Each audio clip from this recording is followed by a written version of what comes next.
Check, 1, 2.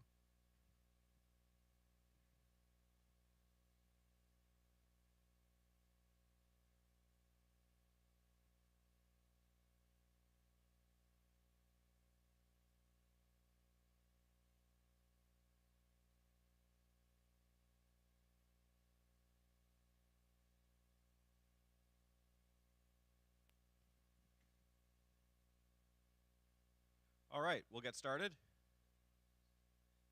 Thank you, everyone, for coming. This is the 14th iteration of the West Coast Summit.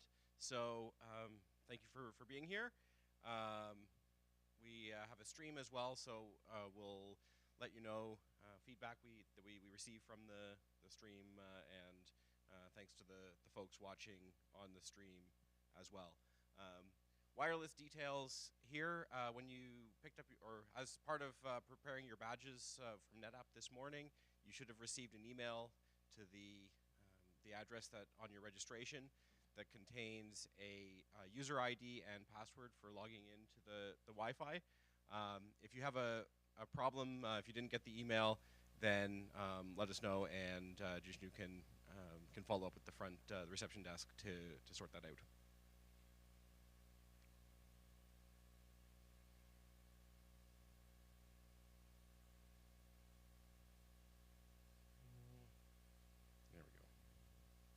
So let me start by thanking our sponsors. First up, we have NetApp, who's providing this wonderful space that we're in. So thank you to NetApp as well for coordinating the catering that we have later on and all of the logistics with the space. So thank you, NetApp.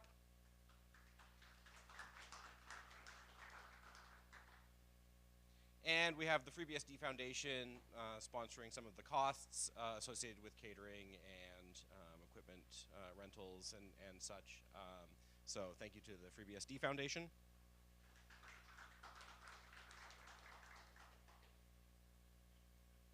The restrooms you will have passed on your way out of from the elevator to here. They're just to my left down the hallway.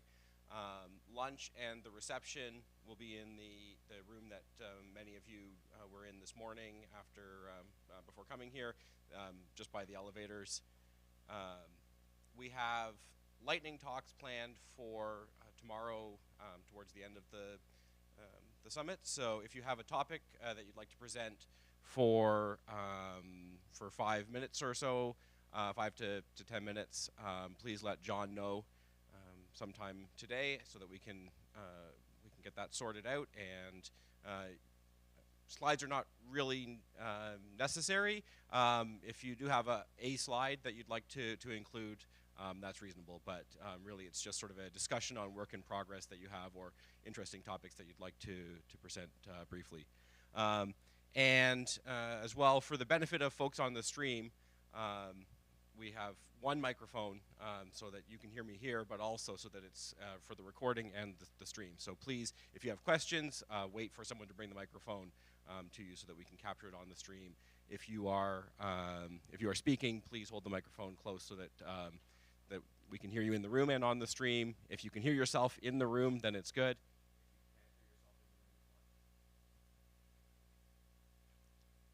And then finally, we have some conferences ahead. We have Asia BSDCon coming up first in Tokyo at the end of March. We have BSD CAN in June in Ottawa, and then EuroBSDCon in September. The Asia BSDCon call for proposals is not yet open, but should be announced soon. And I suspect that we'll have a little more information, at least on BSD CAN, maybe in the closing session. And so with that, I would like to turn it over to Jishnu for just a second here to give us a welcome from NetApp.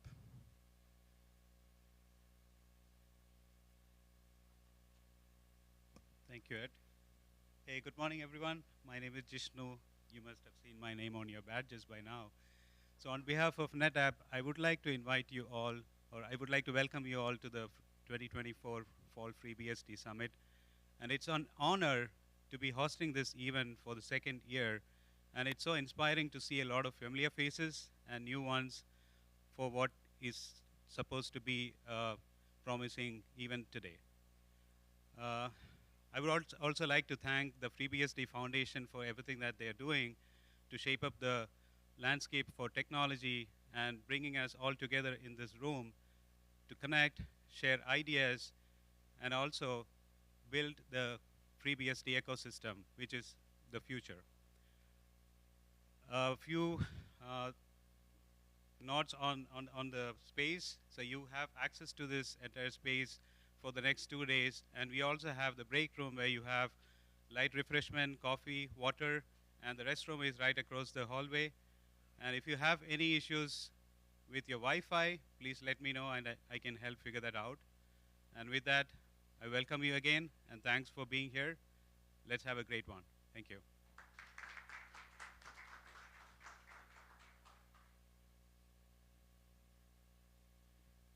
All right, and we'll start in just 5 minutes.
test.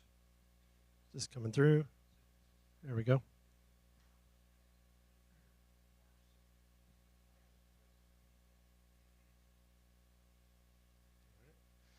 Okay, I'm going to go ahead and get started. First, I want to thank the FreeBSD Foundation, NetApp, everybody for allowing us to present on our solution. I'm really looking forward to talking about how we're using FreeBSD in several different areas within our product line. Today will be focused very much on our rural broadband solution. So I'll go over that in a little bit of detail here and what we've been doing. A lot of exciting stuff when it comes to FreeBSD.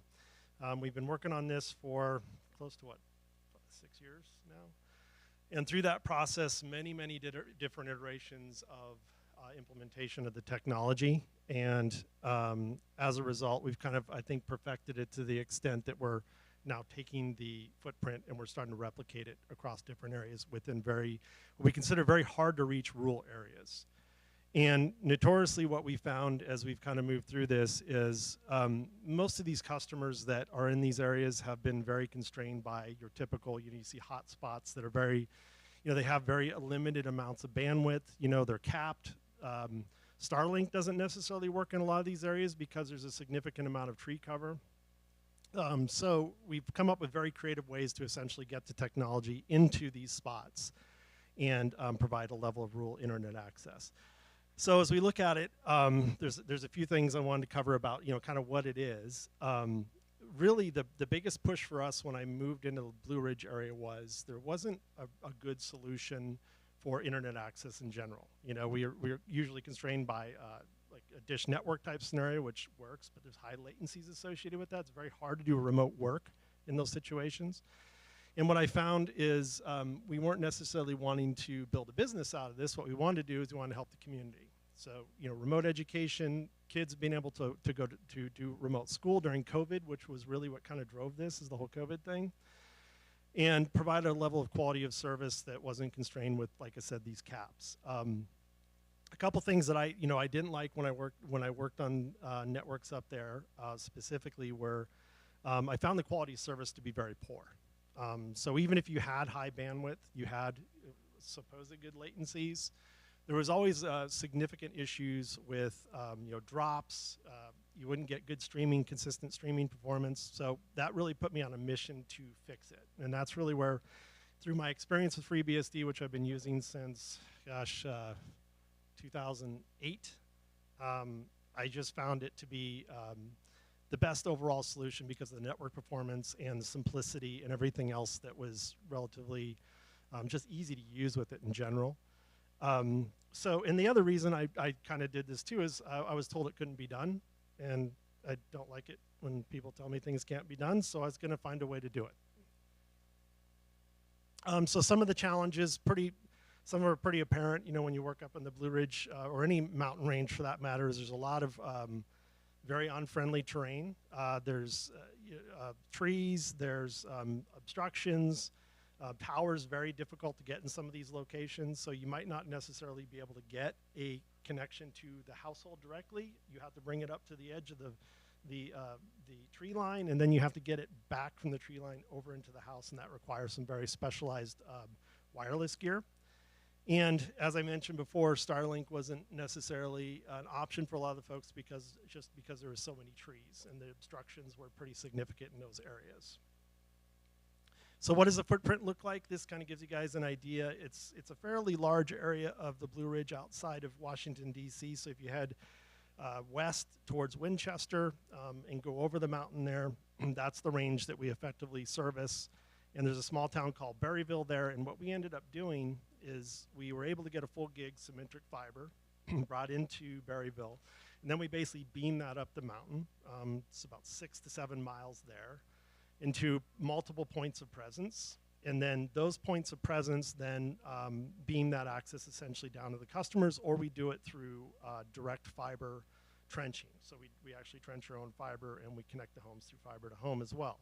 But where FreeBSD comes into this is what we ended up doing is where the point of presence where the fiber comes in, instead of using your traditional Cisco or whatever router, we actually use FreeBSD. We use layer 3 capabilities in that. We use a product called Bird for that, so we can run BGP, we can run OSPF, we can run a bunch of different things that you would see on those enterprise-grade routers, and we just didn't feel that there was a need, and we proved that. We could do everything in FreeBSD. It did it very, very well, and beyond that, we extended the FreeBSD functionality up into what we call the CPE, their customer premise equipment. So as it connects to the customer house, or it connects to what we call a remote POP on the top of the mountain, that would have its own FreeBSD router footprint, and then that would provide the access backhaul into the neighborhoods and the communities specifically. And as you can see in the picture on the left-hand side, some of it was pretty difficult. We had to get up on top of a few buildings, and we ran some 11 gigahertz radios to be able to provide that bandwidth across those buildings and up to the mountain. So one of the things I wanted to focus on here is how do we keep it cost effective? And the great thing about FreeBSD, because as nimble as it is, we were able to put these most of these routing platforms into a very simple Celeron J-series type platform. 8 gigs of memory, nothing special there. M.2 footprints, so you get really high-speed storage performance on those. And then we coupled that with MikroTik switches, which are relatively inexpensive. They push packets pretty well. And then for monitoring and observability, instead of going the typical route with Linux, we built all that functionality into FreeBSD. So we've got Grafana, Telegraph, Prometheus. We built our own node exporter plugins so we can monitor traffic going across Starlink links as an example, and I'll go into that in a minute. So we do gRPC monitoring. We built in our own plugins for that. And then the other piece is we wanted to make sure that we provided robust and secure VPN solutions for customers if they wanted to use that. So we integrated WireGuard, OpenVPN, and your traditional IPsec solutions there. So how does it come together? This is a quick, and I'm sorry that it's not the largest picture. I tried to kind of cram it in here. But this gives you an idea of what we effectively built. So at the very bottom there, we've got 3 essentially NUC-sized motherboards. Those run those Celeron J-series processors, like I mentioned, 8 gigs of RAM each. They all have FreeBSD on them. There's a management node, and we run PF with CARP. And that provides a level of redundancy. And you can see right above that, what we ended up doing is we stitched that into a LTE booster up in the left-hand corner there. You'll see it kind of right on the top. And then what we did is we backfed the whole solution with a 100 Ah battery and then provided the network bandwidth and functionality through, as on the right-hand side, you'll see there a backhaul where it's a 60 gigahertz backhaul. That's your traditional fixed wireless that would connect long haul into a customer site. And then the fiber, also connectivity in there. And then lastly, the cellular connectivity, which is probably the most compelling and interesting part about the FreeBSD work that we've been doing. And I wanted to thank Clara for some of that work as well, because they did help us with the driver for the Quectel modems.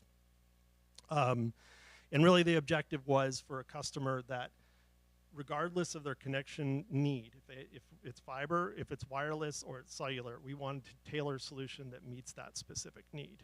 And we also wanted some failover capabilities built into that. So we built a solution to kind of come to address all those needs.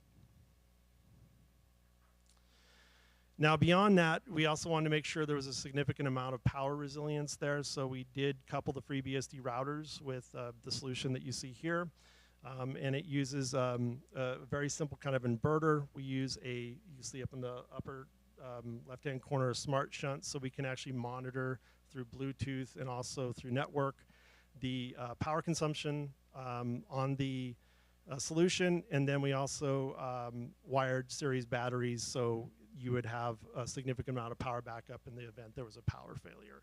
And what we ended up doing is at the top of the mountain, you would have a small box. The FreeBSD router goes in there. And then this infrastructure goes into another box. And then that provides the battery backup capability for customers up at the top of the mountain. So if we look at the remote edge, this is more on the customer side. There was a couple requirements that we had here. We wanted to get the FreeBSD routers into an IP65 kind of waterproof box or water resistant box. A lot of these things mount on a pole on the outside.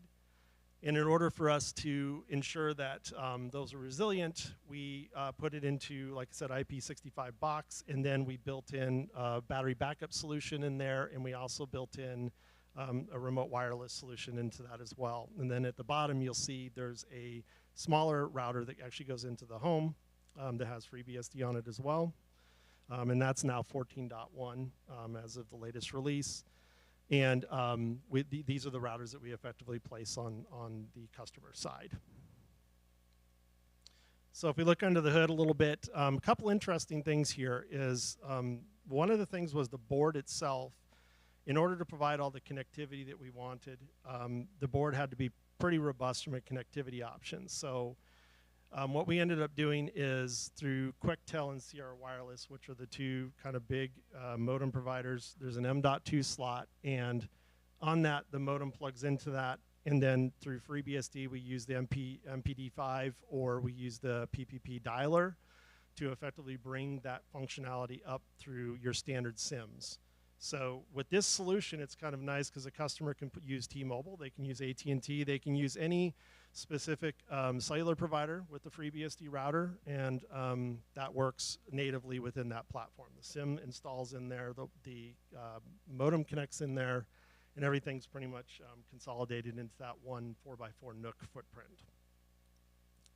And then we have other things in the box, like there's a PoE switch, so if we need to backhaul a wireless unit or we have to install a fiber switch in there or something like that, we can use PoE, which is power over Ethernet, and we can plug that in, and then that powers those devices, so we don't have to have additional power requirements to be able to do that.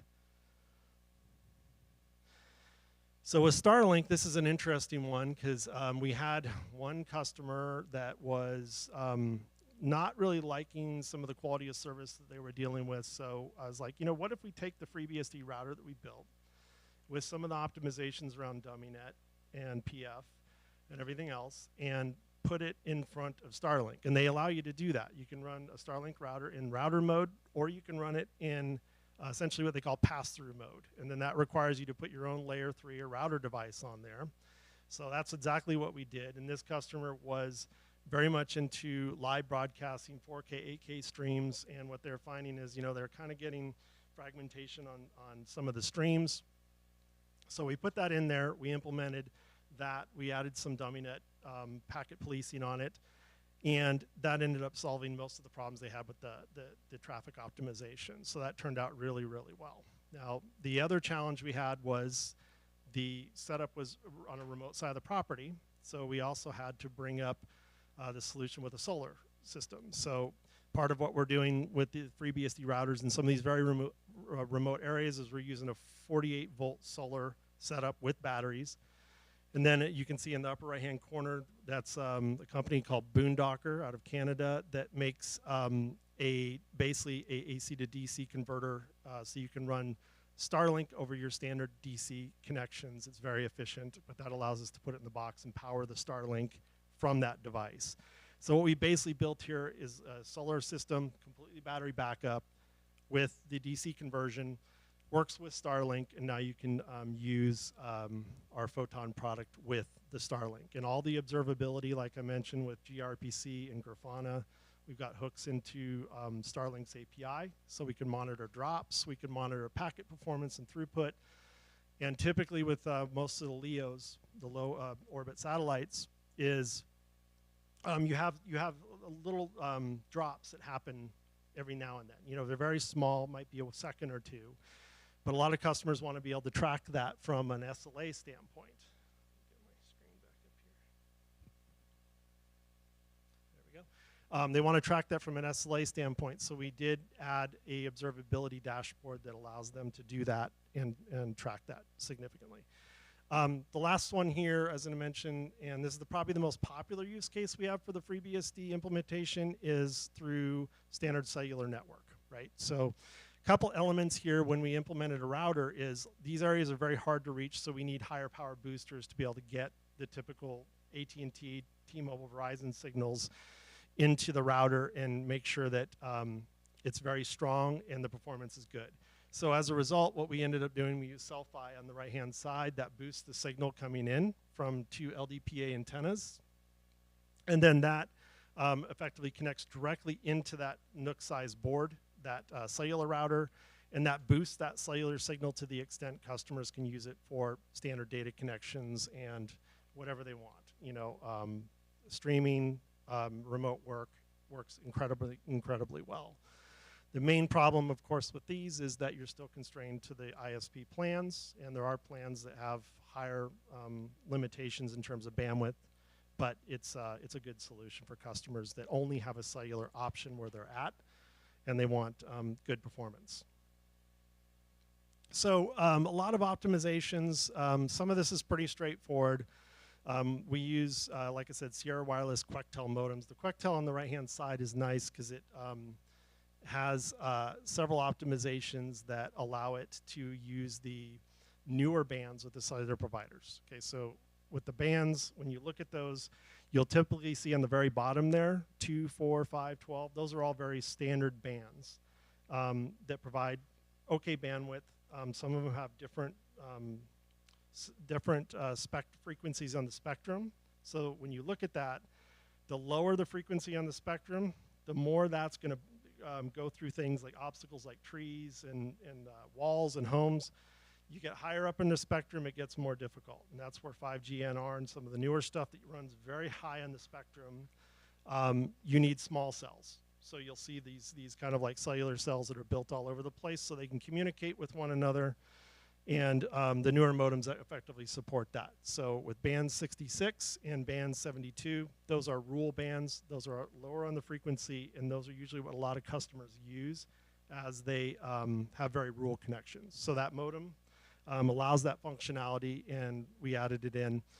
A little bit on the dialer config, very straightforward. The only thing we really have to change on this as we move from provider to provider is if you look at the very bottom there, you see that our ISPSN, that is effectively the identifier you would change. Each provider has that. It's a very simple change. And then they can bring the carrier up on the FreeBSD router and start to use it effectively. So what we did is we also wanted to make sure the packet policing piece was there. So there's conditioning on the traffic, and that comes in a couple different ways. There's a bunch of sys controls that we ran to be able to condition some things. And then there's also DummyNet, which is fantastic for setting very specific limitations on bandwidth. And you can also pair that with things like FQCodal to further optimize the traffic and provide a significant amount of packet throughput, but also packet policing. And then adding that into FreeBSD is very easy through the rc.conf. As you can see, it's a few lines. We run PF with that. We run DummyNet right there, and you can see there's IPFW that's run as well, which I know DummyNet is now part of kind of like the main line, so we're planning on moving it from that soon. But that tends to work, and this is the solution that we came up with on the cellular side.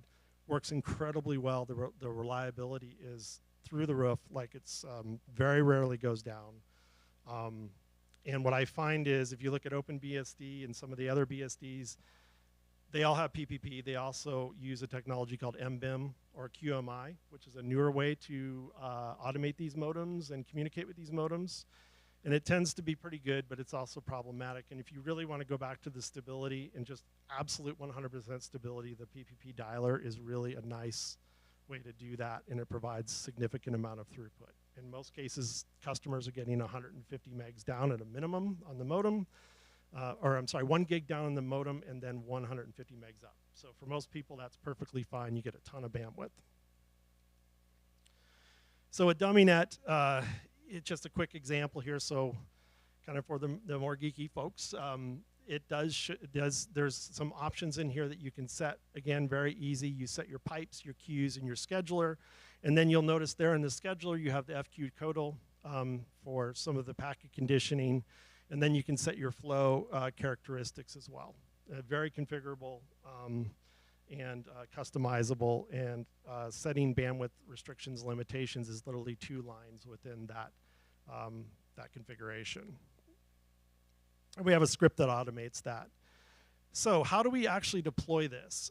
So this is a huge challenge in these areas. You know, obviously they're hard to get to. You don't want to go into these things repeatedly all the time, but you do want some way to fully automate that. So we have a separate product that we call Mojo. It's a bare metal provisioning platform that's built for data centers.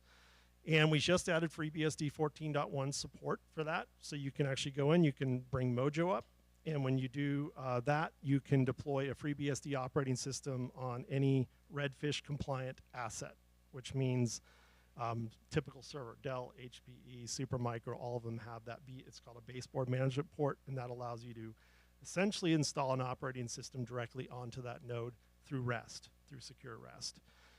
So as we built that out, we added our Photon platform in there, and that allows remote deployment, and it allows remote management of that node as well. So what we've effectively built out is a bare metal provisioning solution that does indeed manage the Photon stack, so we don't have to go to the systems directly all of the time.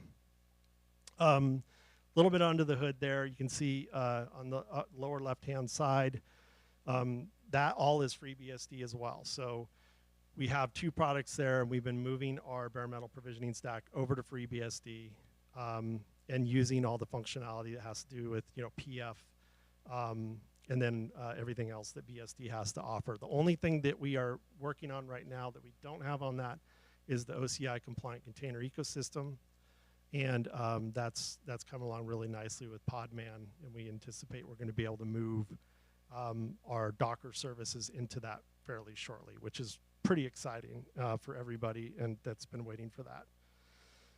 Monitoring. So as I go through that architecture, one of the important things I wanted to build the monitoring solution together. We had the options. We could use a Zabbix or one of the big ones.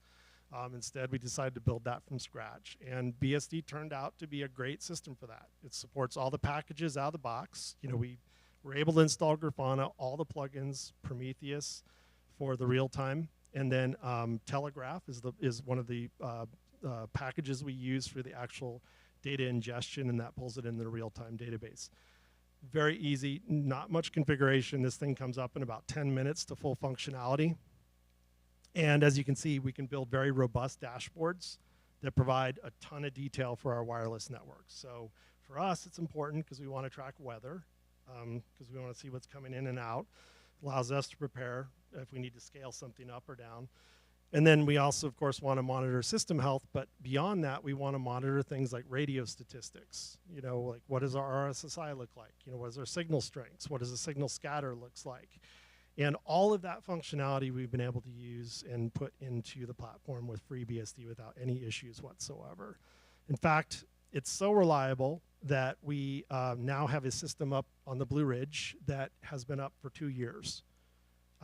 Without any problems whatsoever. It gets security updates, but yeah, it's just incredibly reliable. And it's a beautiful system, and the customers comment all the time on it and mention how reliable it is consistently in comparison to the other systems they were using previously. So we're very, very thankful for that.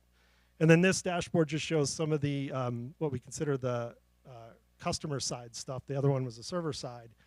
And this tracks the signal strengths on the customer side, so we can correlate those.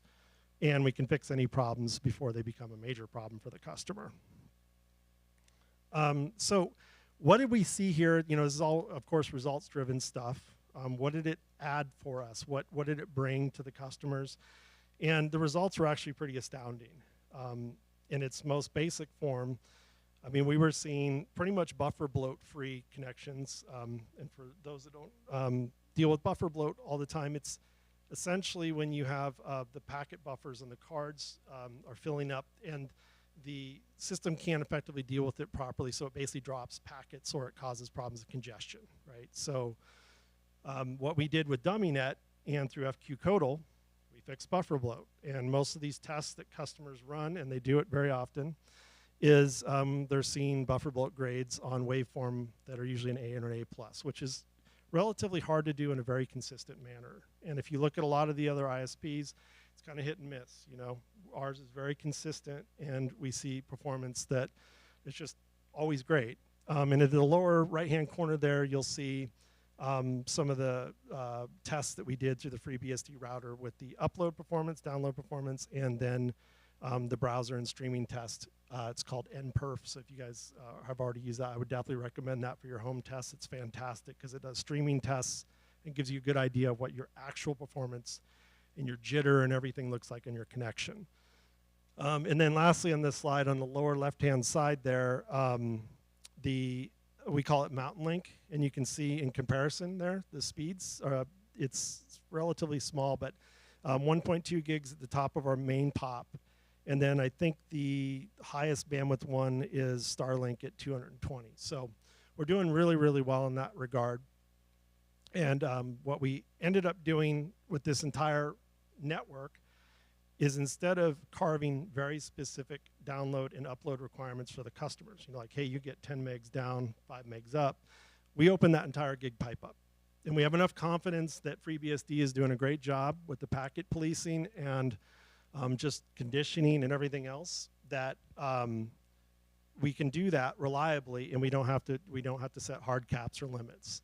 So for customers, that's been great, because if they're the only one on the network at 12 o'clock in the morning, they're flexing into the gig speeds, and they're not having to deal with the pain of those capped connections. So the other thing that we very much focused on, and I thought was very absent in a lot of the solutions, or not simple enough, is the security posture and the reporting capability in the system. So there's two requirements we had. One is we don't want to see what the customer's traffic is. It's not our business, and that's our model, is we want to make sure that when customers use our product, they can set up their own tunnels. You know, they can set up tunnels through our router, but the bottom line is we don't want to look at their stuff, and we don't think we should. So we set up reports that give them an idea of just basic things without looking at their actual traffic, their actual data.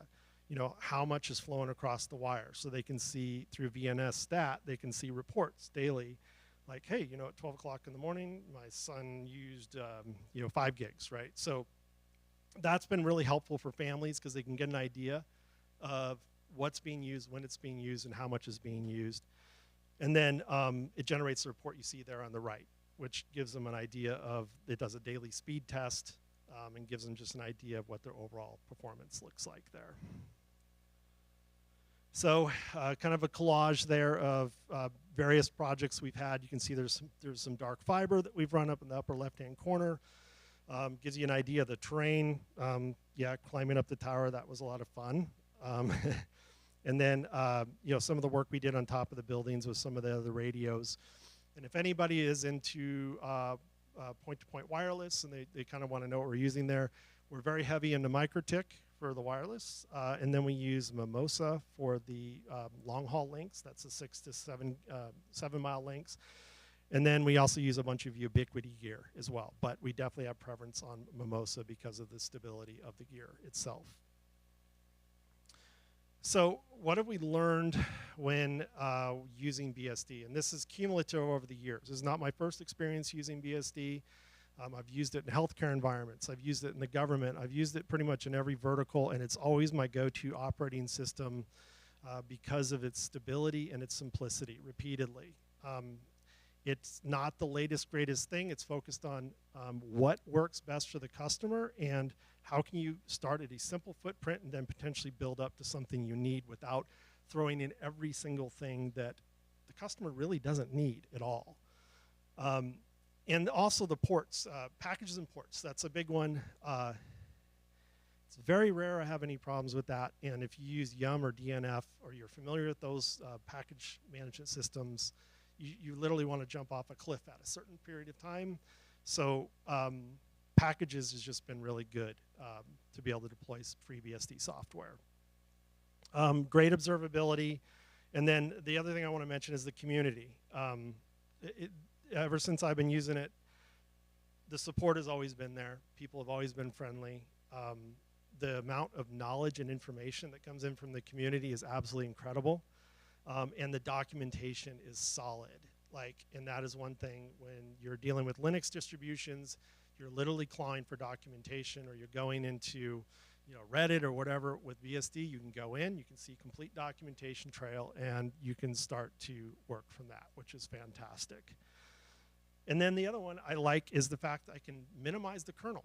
I can go in, I can edit the kernel very simply, and then I can go in and I can recompile that kernel, and next thing you know, I have only the drivers I need, and I only have the things that I need for the system to operate at a very minimal level in a matter of minutes. So that's a huge one. And I think as we continue to grow it out and we look at like the roadmap, there's a few things that we're particularly interested in. We want to continue to expand the rule footprint. We want to continue to help families.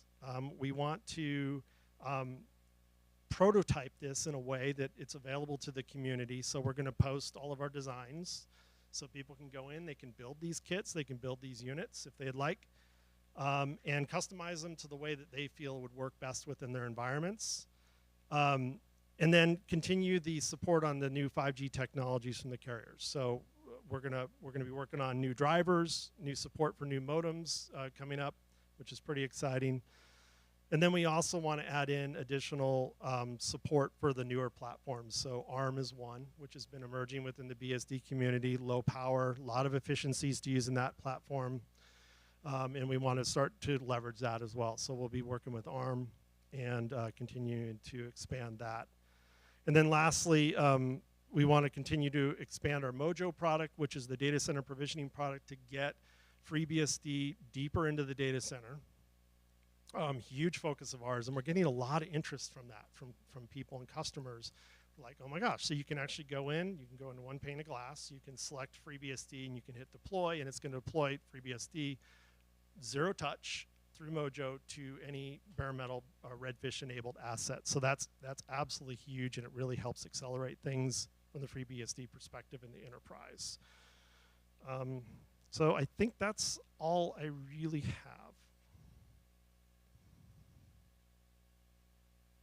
Any questions? Alan? Start.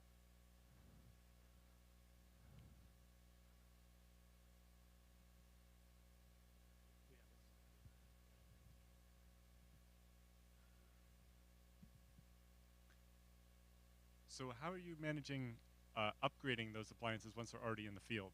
Like you mentioned, switching from 13.2 to 14.1.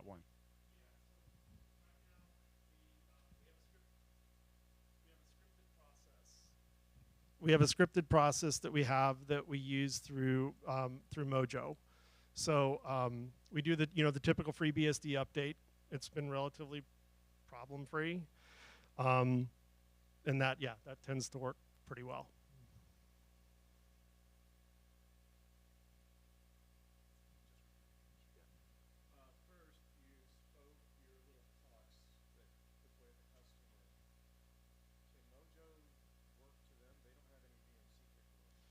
No, so so this is actually a really good question. So he was asking about the fact that the systems themselves don't have BMCs in them, so how can we deploy and get to them without the BMC, right? And it's a complex thing, because with Redfish, you can simply connect to the BMC and then you can deploy. With systems like this, you either need vPro, which is it's an Intel technology that's built into the CPU that allows you to do some remote functionality and manageability with that. It's kind of an older SOAP API, but it works. And that's really the way we do it. And then there's another one with AMD called Dash, and this is another DMTF standard called Dash. And the requirement is you have a Realtek enabled NIC, and then you can connect to those nodes and you can do remote management through Dash, right? So there's options there. It's just it has to be vPro enabled. Otherwise, you wouldn't have that functionality.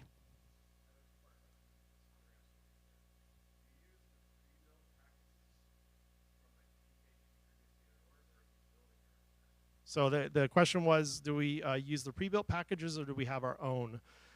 Mostly the FreeBSD packages. Yeah, we don't do a ton of customization. The only areas where there would be some of that is around the node exporters. So for like Prometheus, if we need to do gRPC communication with the Starlink unit, that would be an area where we'd have our own. Yep.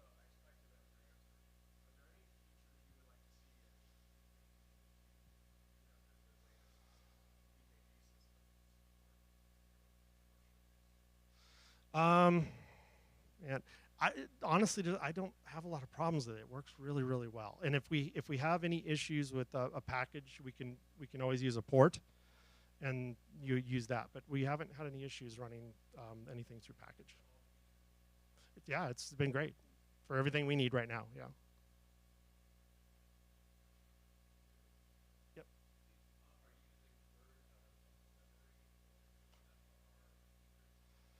Yep. So with FRR, I'm sorry. So he asked if we were using Bird out of what muscle memory, yeah, or FRR, and what is the feature comparison of that. So there's two different scenarios that we have there that we're focused on. One is there's situations where we use the standard routing capability in BSD for kind of lighter weight stuff. It doesn't require that. We just find Bird is lightweight and it's relatively easy to use. FRR, so I'm trying to think of the right way to say this. It's kind of large and complicated, right? We have tried to use it, and we have used it with success, but we just divert back to what we feel is simple and super stable. The other thing is FRR. Yeah, the community around it too is different, right? It just it has its challenges.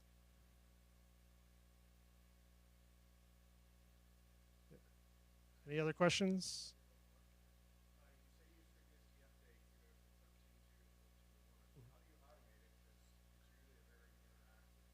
Yeah, so we have a scripted approach that we have, and I'll be happy to share that with you.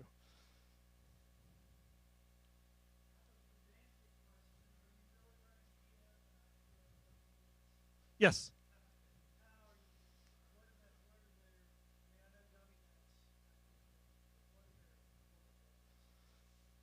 Yeah, so IPFW, the only reason that's in there is for the dummy net functionality, right?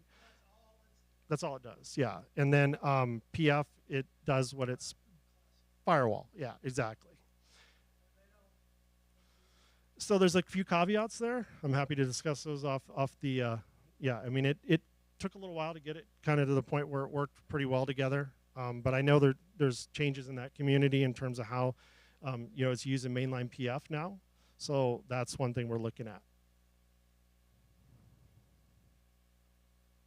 Any other questions?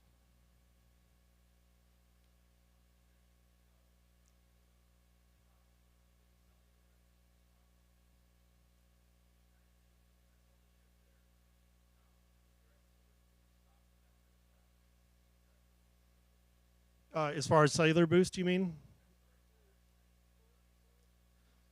Yeah, so the question was on the Quectel modem, is there any type of boost associated with that or anything else? No, so basically the way we pair that is we always have the Quectel modem, and then depends on where it's at, but a lot of times we'll add a signal booster to that. Was that the question? Yeah, so we'll add like a cell-fi booster, and that'll get us usually the DBMs, in some of the more difficult spots with that. Active. Sure. Any other questions?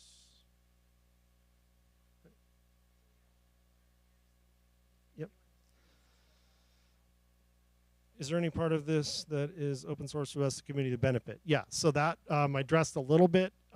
We plan on doing that, right? So our focus has been really getting it to a point where it's stable and it can be scaled pretty well. And now that it's in a pretty good spot, we're going to start to build out what we consider like a kit, with the instructions on how to build the kit, and then people can go through and customize it to their specific need. But yeah, the whole purpose of this is to improve community outcomes in the rural communities. Our interest is not money for this. We don't make a lot of money on this. Our mainline business is the profit maker. This is just to literally help the community and solve some of the problems and challenges that we see in the rural communities for a very long period of time.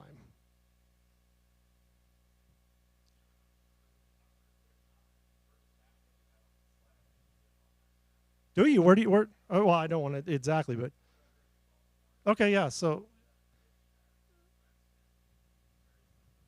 yeah. Yep. Yep. Oh, you're welcome. Yeah, and if they're interested, I'm happy to talk to them because the kit, it's essentially a deployable kit. You know, so if they have a need, please reach out and we'll be happy to get them a kit. So, yeah, you're welcome.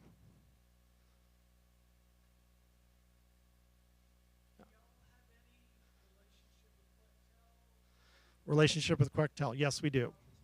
Oh no, we they sent us so we have development kits in our lab, and actually Alan Jude and Clara were actually working on that to build that driver. So yeah, we have all the gear for that in the lab.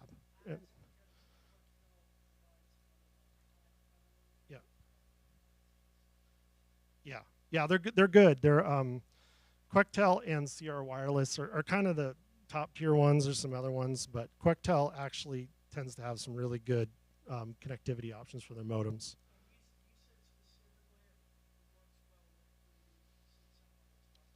Yeah, if you look at like their AF25s and some of those, they're fine. They're good out of the box. This one's fine out of the box. It's the newer ones, like the ones that run 5G NR, high frequency stuff, you know, high bandwidth 5G stuff. You may not see really good support with that, but you know, I mean, I know Claire, they develop drivers for that, so that's a great. You know, if there's a need, it can certainly be solved.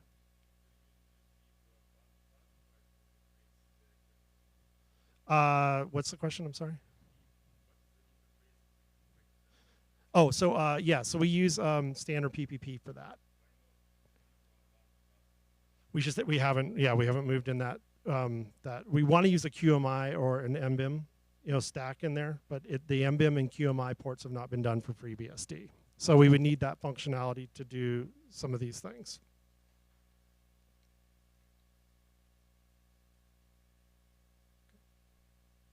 All right, we're good. Thank you.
if John gives you a little symbol like that, then the mic's too far away, so just bring it a little closer.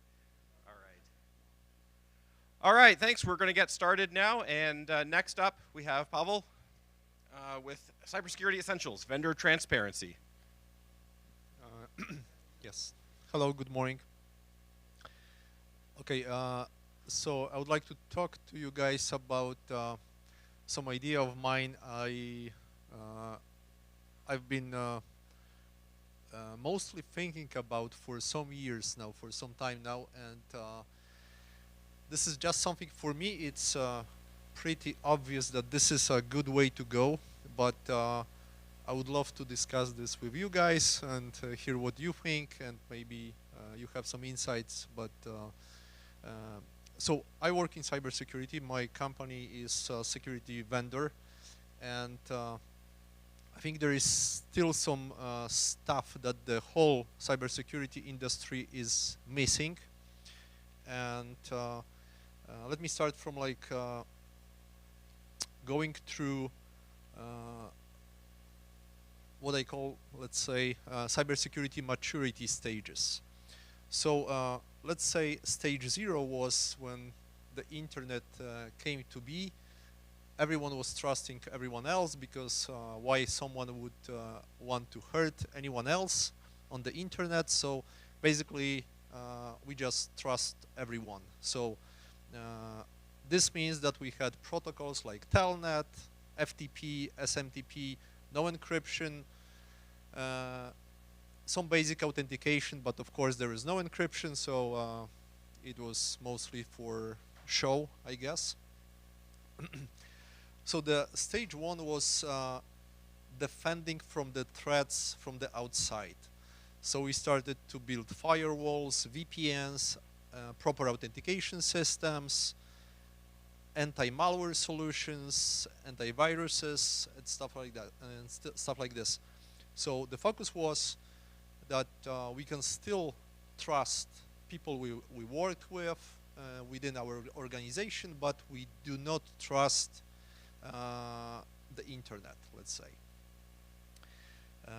Okay, so stage 2 was figuring out that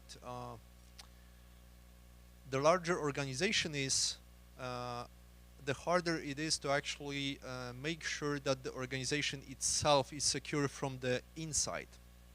So my company actually started with authentication system, but then we built a product that defends against threats from the inside, which monitors like privileged users.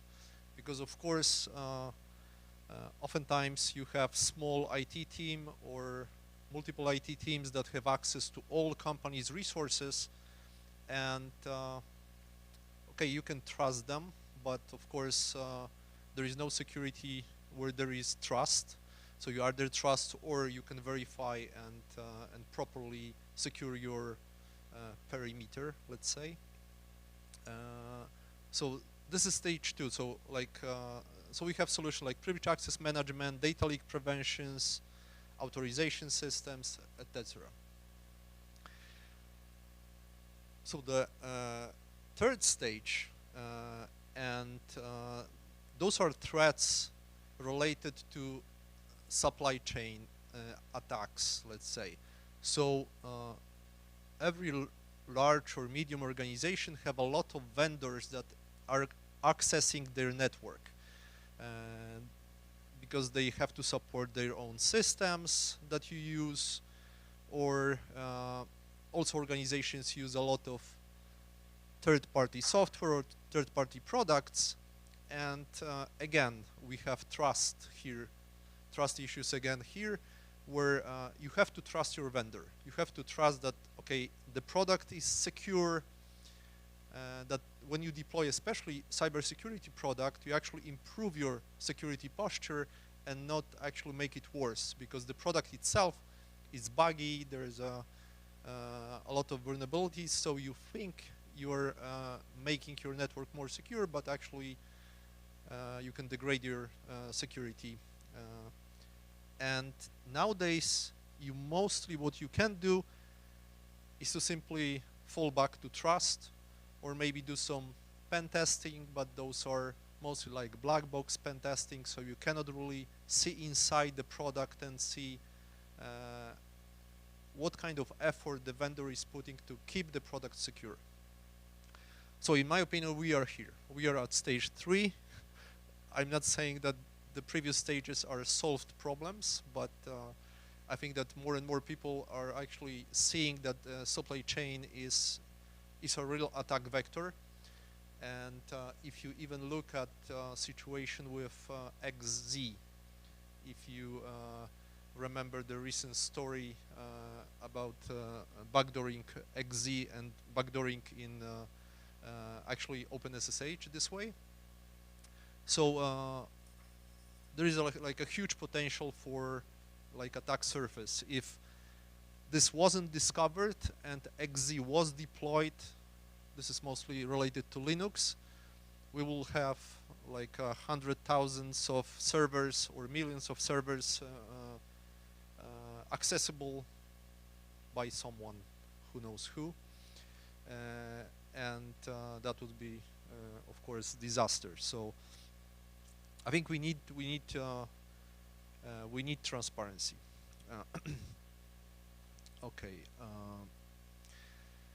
Another problem with not being transparent is that if the product is built in the given country and the organization is have some scale, is pretty big, the question is why the security agencies of this specific country shouldn't ask the vendor to plant some small backdoor in the product.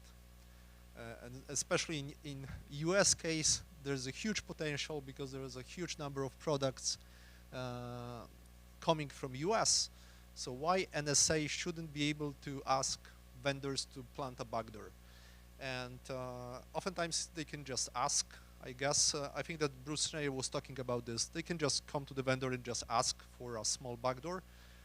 But there is also, I think that law can help with this. I think in US, it is possible for security agency to come to the vendor, ask to plant a backdoor or to give the logs or whatever, and not disclose this situation. So what I heard what Cloudflare does, they PGP sign this document every day that nobody asked us about the logs yet, or something along the lines. So if there is no PGP signed document at some point, then we have our answer. But this is this goes according to the law. But we have to do hacks like this to tell our customers that our product is secure in this manner.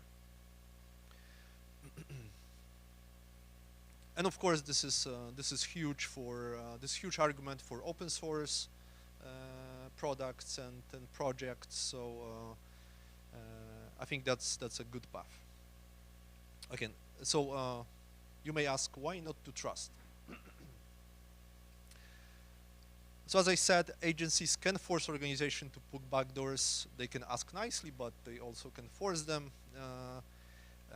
And there's a lot of people issues, right? People can be criminals, people can be bribed, blackmailed, incompetent.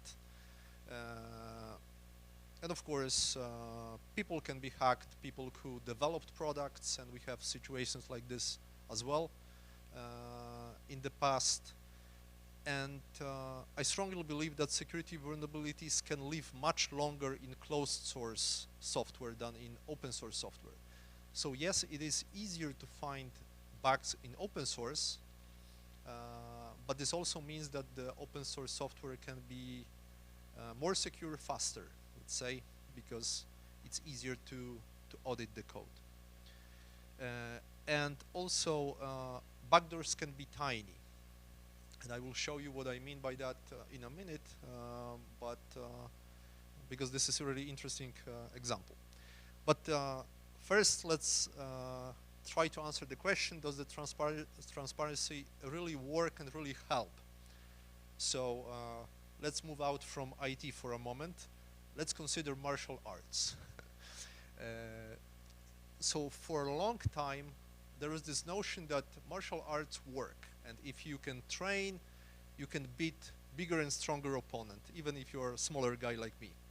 So, and this promise was never tested, right? You could watch movies, kung fu movies, where people were flying around and just annihilating like dozens of opponents, but it wasn't never tested. So what you could do is to trust your instructor that yes, my martial art works. And this is how UFC was born. There was this Gracie family in Brazil that started to tweak judo for it to work for smaller and weaker people. So you don't have to be strong to train it. And the martial art is called Brazilian Jiu-Jitsu. So they started to go around Brazil and test it. And the rule was simply, there are no rules. We record the fight, and whoever wins get the rights to the recordings, right? So you can find those videos from back of the day on YouTube and see how that worked. So this is how UFC was founded by the Gracie family. And this is Royce Gracie, who won first 3 or 4 UFCs by defeating all the opponents, and all of them were bigger and stronger than him. So that was, the idea was to show, to actually prove that this martial art works. And there were practitioners from all kinds of martial arts that were fighting Royce and other martial arts. Only by doing this transparently, by actually testing the martial art, you can say if it works or not. And there is like a huge evolution of martial arts starting from UFC 1. And now mixed martial arts, MMA, it's a huge sport, and it's pretty obvious now that there are some martial arts that work and others that don't. So transparency helped here. Similar, we can see this in science. Science, we believe it works because you have extensive peer reviews. You have to show how you test your ideas, and you should be able to reproduce those results. So transparency also helps for science to progress. But let's get back to cybersecurity. So in cybersecurity, where transparency works really well is cryptography. Algorithms are open, they're peer-reviewed constantly. Crypto analysis results are open as well. And the result is clear. Cryptography is rarely broken. If you have like security breach, it's almost never because the AES was broken or RSA was broken. You could use too short key, for example, maybe. But mostly the problem is with implementation and not with algorithm itself. And currently, if there will be like cybersecurity vendor that claims they invented their own crypto and they are keeping their own crypto closed, and this what makes it more secure, there will be, I hope, laughed at, because this is just at this stage, this is crazy. If you want to invent your own crypto, you won't be taken seriously. And I want to show you, I was talking about how small a backdoor can be, and I love this example, so I will show you. Maybe you have seen it already, but in OpenSSH, there was a vulnerability that you can get root access with no authentication, and that was the change that was fixing the bug. So we just need to change greater to greater and equal. And if you look at the assembly, there is just a difference between two jump instructions. So jump less equal or jump less. And if you look closer at the binary, there is only 1 byte difference between those 2 binaries.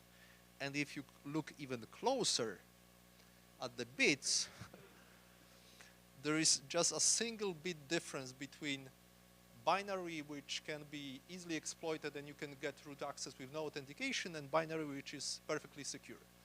So this simple change decides if you are secure or not. Another interesting example was when Intel came up with RDRANT extension to their CPUs.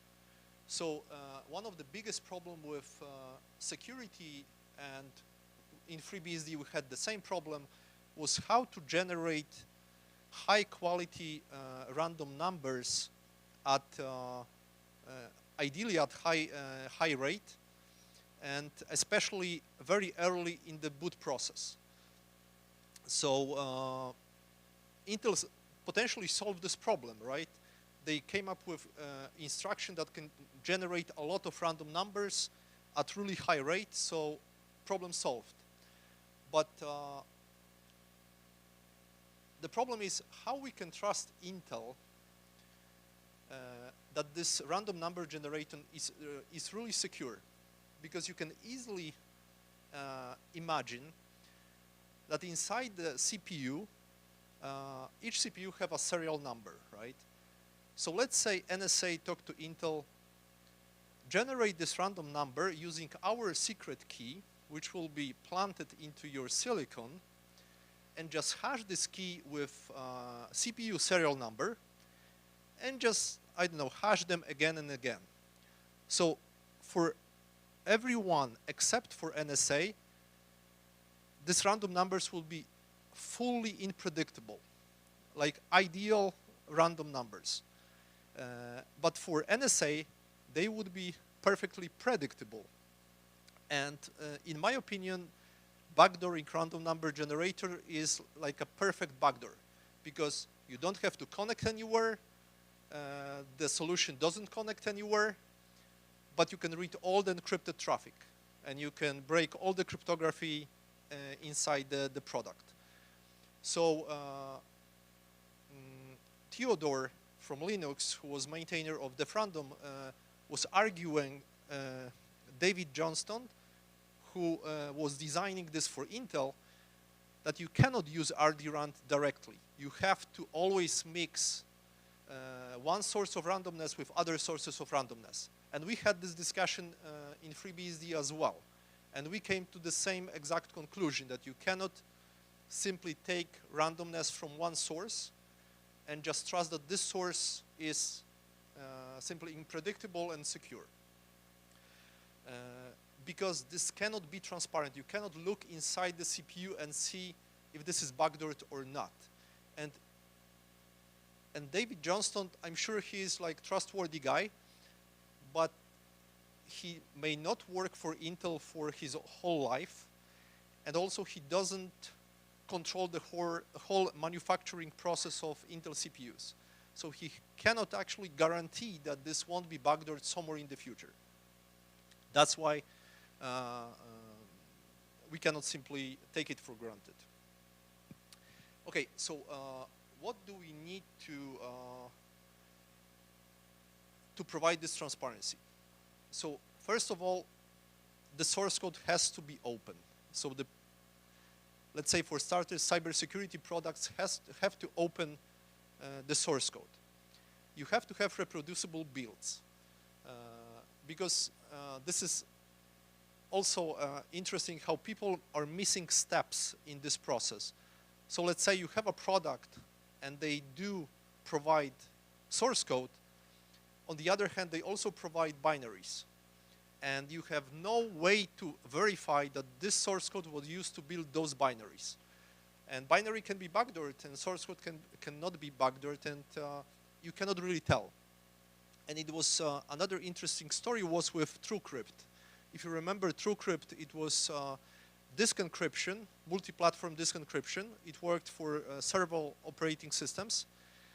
And I think the story was that somebody wanted to figure out who are the authors of TrueCrypt. and it wasn't easy to find. And the project somehow stopped being developed. And there was, I think, some student that decided to see if TrueCrypt was backdoored. So he took the source code, because TrueCrypt was open source, but he also took the binaries for Windows and decided, I will build the TrueCrypt from those source code and will compare. So it took him like, I think, couple of months to try to find the right Windows version, right compiler version, the same headers, to recreate the same environment. And even then, he wasn't able to build the same binaries. So then he started to compare binaries with hex editor and figure out what are the reasons for those differences. So the conclusion was TrueCrypt wasn't backdoored, but the problem was that it took him like 2 months to confirm this, right? So reproducible bits are really important. And it's the same like for, let's say, Signal for your mobile phones. So Signal is considered one of the most secure communicator. It's open source, right? You can see the source code of Signal. But how do you know that this source code was used to build binary which is installed on your iPhone? There is this missing step that has to be addressed somehow for this to work, for this open source to actually have any value. And we also need release transparency. So the problem here is that if somebody, let's say we are a vendor and we have a security breach, and somebody builds a release of our product and signs the release of our product with our key, but doesn't publish this on our website, because then we will figure out, okay, somebody built release for us. And so with certificates, there was a similar problem. Your web browser has like probably a couple of hundred certificate authorities that they trust. And let's say you are Google. So you want google.com to only have certificates from this specific certificate authority. But any certificate authority out of those couple hundreds can sign google.com certificate. So you just need to break into a single certificate authority to be able to sign certificates for any domain. So how industry dealt with this problem? So this is how certificate transparency was born. So now when certificate authority signs certificate, they have to publish this information in append-only publicly available log. So now the web browser can check, okay, this certificate was not only signed by this certificate authority, but it was also published in this available for everyone append-only log. So now we can, so now Google can check, okay, our certificate was not signed by some random certificate authority, because if it was, it will be on the list. And I think we also need something like this for releases, for any binary release, because we should be able to tell that this release was released by the vendor himself, or maybe it was a result of some break-in or something like this. So there shouldn't be like secret, unpublished releases possible. And the whole process should be verifiable. So I would love for my customers at some point, just to be clear, we did not implement this yet. I'm not sure if this was clear, but this is my goal. So I want for my customers to be able to take the source code, build the binaries, build our product image, and compare with what they are running. And I would like to give them tools to go through all this process, so they can confirm that what they see in the source code that they are running. And this is not about being able to audit the whole source code. That would be nice, of course, but once you have some incident, security incident, you can go back and figure out which product was responsible for this security incident. You can do like post-mortem analysis, and if you don't have source code, you won't be able to, the vendor can simply tell you, I'm not releasing my source code, or I don't have a backdoor, or this is the source code without a backdoor that you can inspect, but you cannot reproduce the build. You cannot build the same binary because the vendor simply didn't care for this. So even if you don't want to audit the whole source code, I think there is huge value in being able to go back and verify after the fact.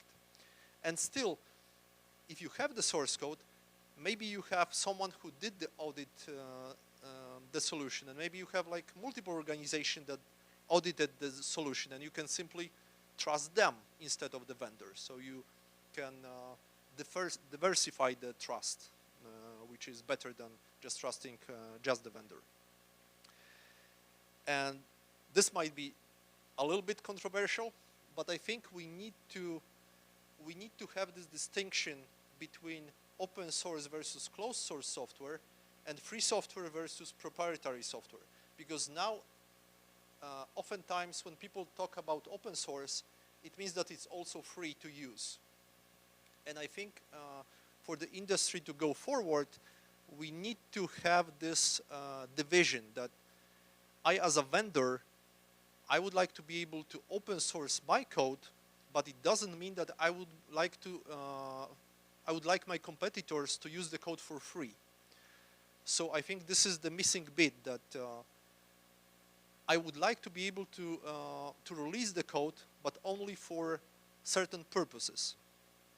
And those are, for this we need the right license. So I would like to release my source code using a license that allows to audit the code, that allows to report bugs back to us, and maybe to run the code, to test, to fuse the code, whatever, but not to reuse the code for free. We also need a way to accommodate situations where there might be a module in your product that you don't want to open source.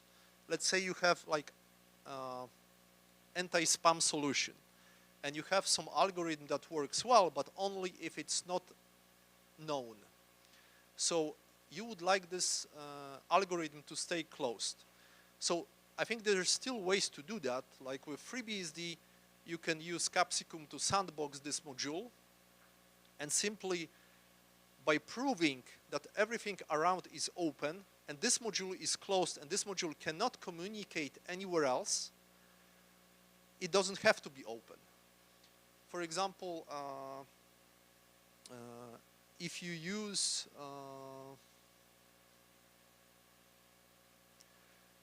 I forgot, Colin's service is Tarsnap, right? So for example, in Colin's case, he did Tarsnap, where he open sourced the client tools, right? But the server infrastructure is not open sourced, as far as I know.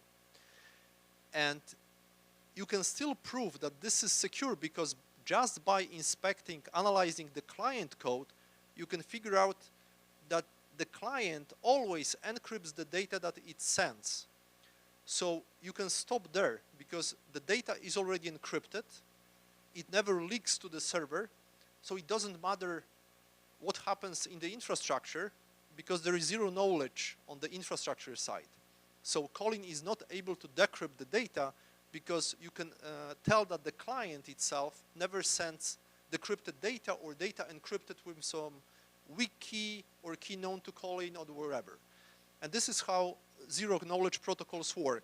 The same works with your password managers or most password managers, that just by inspecting the client, you can tell that you don't really need to inspect server infrastructure, because the client itself is secure enough, and the security actually ends there. So you can, you don't have to open all the modules, you just have to prove that the module doesn't have to be open.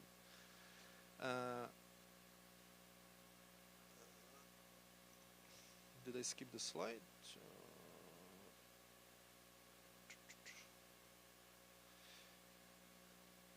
Yes, I was here. Sorry. So another concern is IP protection. And I think that the vendors use this just as an excuse not to open the software, because the license and the law is there to enforce IP protections and not closing your source. So I think that this argument, I don't really believe in this argument that people don't want to open the source code because they want to protect their IP. With some exceptions, but mostly I think that the law should protect the IP and not the closing the source code. Another problem is this big enough competitive advantage?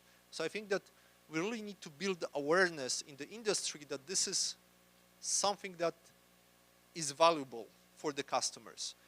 Because if customers are not aware that this is huge additional value having a verifiable product, it means that your competitors can look at your product and improve their product based on this knowledge, but you gain nothing. So I think that this awareness is really important. So the vendors would like to open, would like to be transparent, because this will be a big selling point for them. And of course, the challenge is the cloud. But it's interesting because this is good timing, because Apple, there is a link to Apple's document, how they do private cloud computing for iPhone. So where they have to use models that don't fit on your iPhone, and they have to go to the cloud. And there is like a really interesting design how they can ensure that when your data is sent to the cloud, it's really anonymized, there are no logs, and that it's really transparent and verifiable. So as a security researcher, you can go and verify Apple infrastructure, which is really cool. I think this is like a huge step in the right direction, being able to do this for the cloud, because the cloud providers are hardest to verify, because you can verify one instance or one version of the source code, but you never know when it was upgraded, when it was changed, or whatever. So what are the risks? Bugs can be and will be found, but I think it's for the best. Of course, if you're a vendor that is going to open source your product, then it might be this initial period where you might be overwhelmed with the bugs. I hope not, but it's all for the best. So those bugs were there in the first place. So they will be found, they will be fixed, the product will be more secure.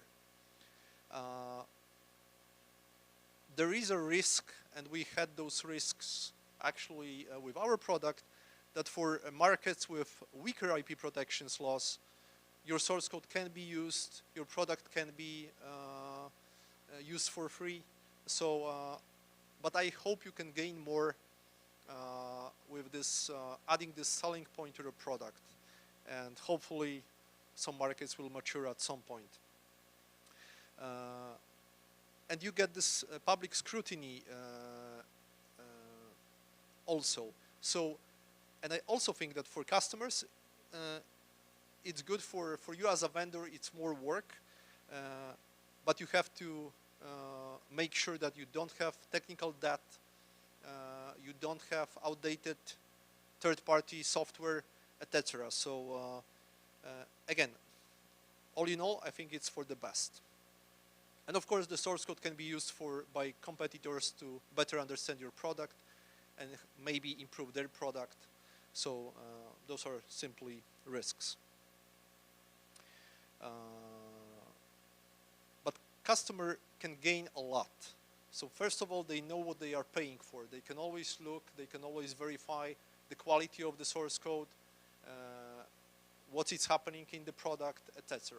So they gain full verifiability. So if something happens, they can go back, they can verify the product. The vendor is fully accountable.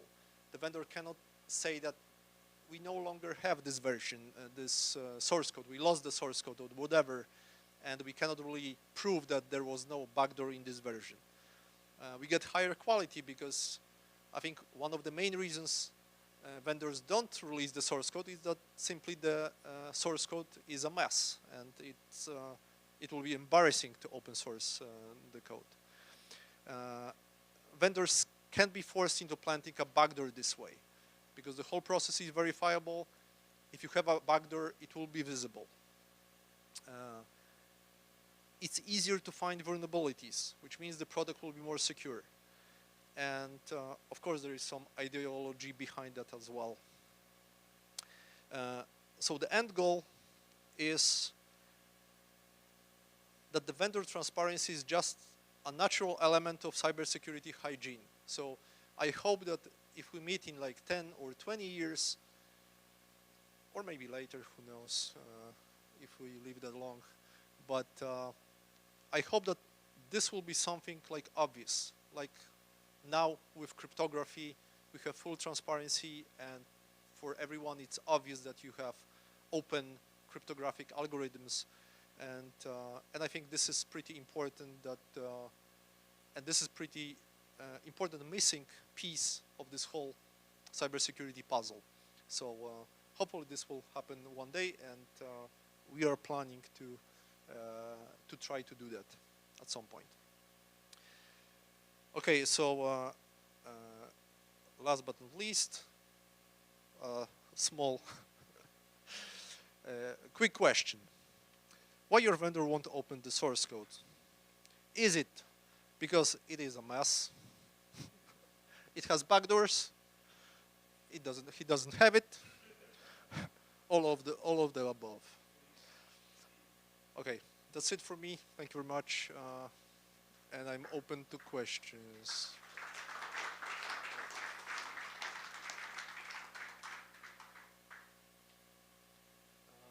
Yes, Warner.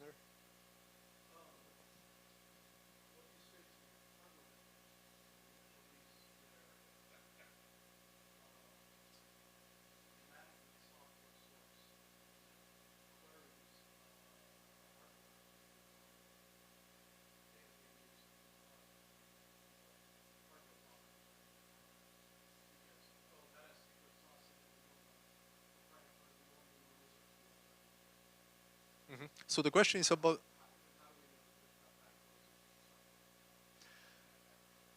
So the question is about hardware vendors and what to tell to them about opening some management software, I guess, or.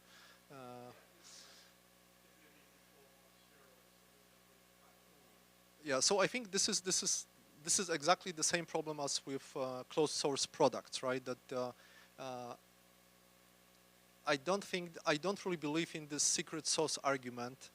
Of course, you can have something really innovative, but then maybe you have patent protection, maybe, or at least you have IP laws in place. I'm not really a fan of patents on software, but I think we need this transparency. I'm not saying that this transparency is easy to achieve everywhere, especially in hardware, but there are some moves in this direction. You have RISC-V, right, which is more open. ARM is already more open than Intel, and RISC-V is more open than ARM, etc. So there is some moves in this direction. I'm not sure if we'll be able. I don't have answer to all the questions how we can achieve like full transparency, but there is a problem. For example, I talked to one of the, I think. Companies that simply give you dedicated servers, right? And when they change customers, they have to flush all the EPROMs, like, for example, your write controller firmware or whatever. They have to flush all of those because they have no idea what previous customers was able to put in there, right? So there is a problem there as well. And it's not actually easy because you can reflash those EPROMs only limited number of times. So, but there is the same problem there as well. Brian?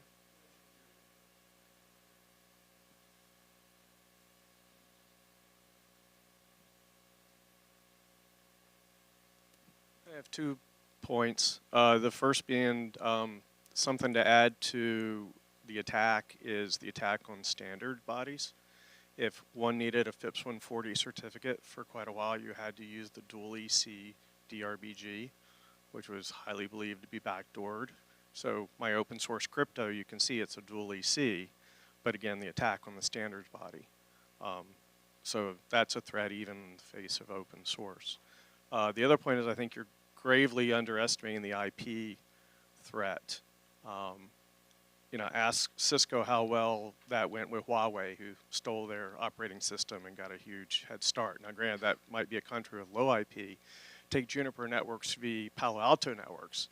A big swath of Juniper firewall people took and started a new company, and it took so many years of litigation, even in a high IP, country, they got so much market share while you were fighting that. So I really think even in, you know, strong law areas, the IP threat's harder than you may think.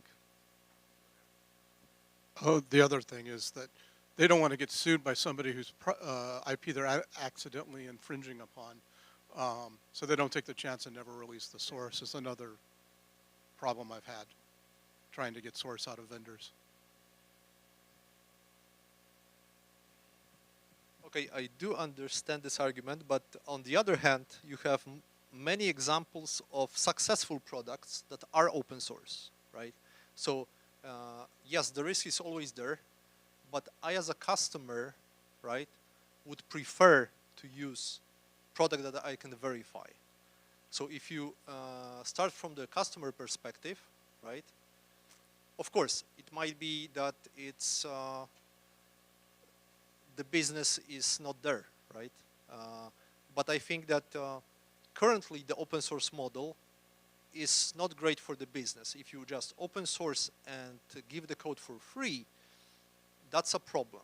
But if you have the right license, at least you can sell on the markets with strong IP laws, right? And so I don't know. There are a lot of paths that can be explored. For example,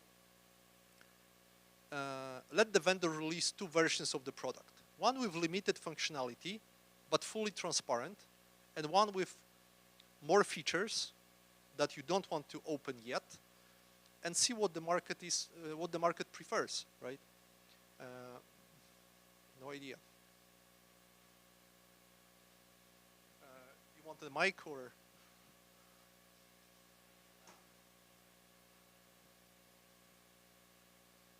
I mean, yeah. So the hardware stuff's challenging, but not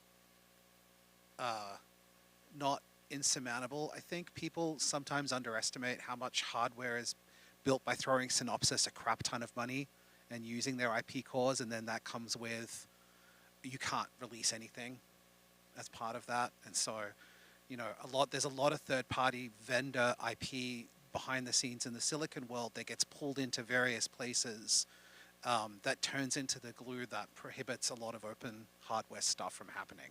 And vendors opening their existing hardware. Vendors do make their own hardware from scratch. And there are some efforts where people are actually pulling in open cores for some of the Synopsys replacements because they're kind of fed up with how much that's costing. But like, don't discount how much behind the scenes stuff, like the ASIC design just bypasses all of this by throwing money at the problem at a vendor, and then that's the first step that makes getting truly transparent hardware showing up. On the flip side, like, you can actually make that. There are websites now, people are actually making open hardware. Vendors could, if they wanted to, build open hardware from scratch and get it made. I haven't seen a lot of it, but it is out there. I've seen plenty of large companies making their own silicon leveraging that, and they're not open sourcing anything. But I certainly haven't seen anyone in the market yet do that. And if there's any way to encourage hardware vendors starting from an open slate, because RISC-V core, that's the easy bit. That's the super easy bit. It's the PCIe controller and the SD-RAM controller, getting all the clock tree crap sorted out and all the power management stuff, and suddenly the only thing that's open on your core is the RISC-V core and nothing else. And if we can crack that somehow, then this open, transparent hardware stuff could happen, and I'd love to see a market for that. I really would. Yeah, that's why I think that we need this awareness, right, and the pressure from the customers that this is actually important, right? Like, I think that it might have been like maybe a little bit of similar story with crypto, right? Somewhere at the beginning, vendors were using their own crypto, not releasing it, etc. And by pressure from the customers that this is silly, right, and pressure from the industry, everyone now uses just open crypto, right? So I'm fully aware this is a long way to go, but that's why we need this awareness and this pressure, I guess. What's the license for this? You said we need a new license to protect some of it and not others. So I don't have the license yet. Maybe you guys know about license like this, but I would like the license to permit auditing the code, reporting the bugs back to us, but also running like a test instance. So you can use like fuzzers, etc., to test, like to automatically test. But yes, I'm not sure there is license like this. There are some licenses that are quite similar to what I'm proposing, but they are not they are mostly to protect the business and are not designed from like cybersecurity perspective, right? Okay. Thank you very much. All right, thank you, Pawel. So we have another short break now for about 12 minutes, so we'll see you back in just a moment.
All right, everyone, we're going to get started again. And next we have Dorr Clark with NetScaler and FreeBSD.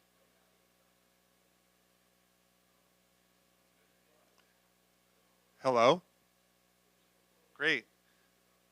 So I'm really, really happy to be here, really, really excited. And I'm going to try to move fast. I'll be happy to take questions afterwards. I am a mathematician by training, software engineer by trade. And I'm going to start the talk by conducting a taboo in Silicon Valley. I'm actually old. Like really, really old. Like I could do 45 minutes of I'm so old jokes, but I learned Fortran on cards. And the young people in the audience are going, is Fortran good for poker? So I began my career building high-performance image and signal processing systems using parallel processing, go-fast hardware accelerators. And eventually, I always wound up maintaining a pseudo Unix kernel, right? I also, at the same time, I was teaching part-time in the Santa Clara Graduate School of Engineering. I taught applied math for literally decades. And then eventually, I had the latitude to begin to create software classes. The first class I ever invented was called Time-Driven Software Management. I picked out a textbook from a guy named Jim Highsmith. And several years later, Jim Highsmith was a signatory to the Agile Manifesto. So I was teaching Agile before Agile was Agile. And a quarter century ago, I was a customer for stuff like PSOX and QNX. And I actually worked in the kernel group at LinkSauce, and which is the Millennium Falcon of real-time Unix. And just a quirk of history, LinkSauce is not a Linux derivative. It actually was a ground-up, completely independent real-time Unix code base. Remarkable technical achievement and a really bad investment. Which brings me to NetScaler and FreeBSD. Now, on the NetScaler, if you pick up my LinkedIn profile, you can see there's a lot of information there about the NetScaler Nation. I don't want to make this about the NetScaler product. It's really about our FreeBSD journey. But I am here as an ambassador from the NetScaler Nation to thank the FreeBSD community. You made our product possible. We've been in the market for 25 years. That's only because of FreeBSD. There's some other critical decisions that were made, but we stand on the foundation that you built, and I'm just here to share a little bit about that journey. Now, I came to NetScaler just after the Linux bubble popped, and I found a pile of 50 network engineers, and there was basically no Unix kernel experience on that team. I was actually hired as a software manager, which is why my Agile experience is relevant. But I immediately found out that what was really needed there was Unix kernel expertise, and I took that over, and I've been managing the FreeBSD baseline inside of NetScaler ever since. And I do a whole bunch of other stuff, and I tried to explain everything I do. You wouldn't believe me, so I'll just move on. What we had at that time was we had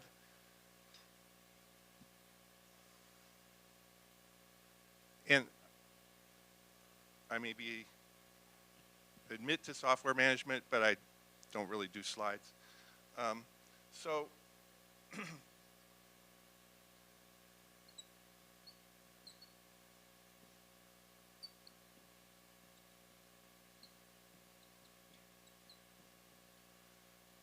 So we had an architecture that is pretty much a template for networking equipment in the industry. And it's basically that there's a management plane and the data plane. But the radical element of the NetScaler was that the data plane is software and has always been software. And the very small amount of hardware acceleration. And the management plane was in user mode, and the data plane was in the kernel. And this was running on top of FreeBSD 2.2.5. So that's where the NetScaler journey starts, is on FreeBSD 2.2.5. And the reason that the people who were there before me chose that was specifically for intellectual property reasons. NetScaler, from its founding, has taken open source intellectual property extremely seriously. And they worked on FreeBSD because they wanted to do a kernel data plane and they wanted to protect the code.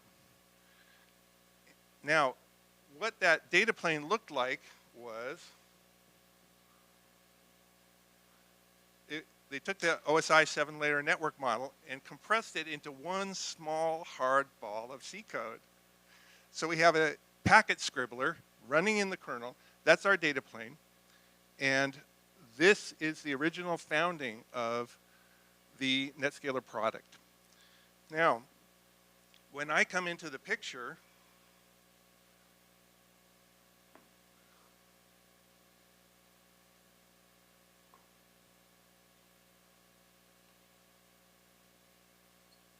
and again, I've been working pseudo Unix kernels, real-time embedded kernels, no experience with FreeBSD before they hired me.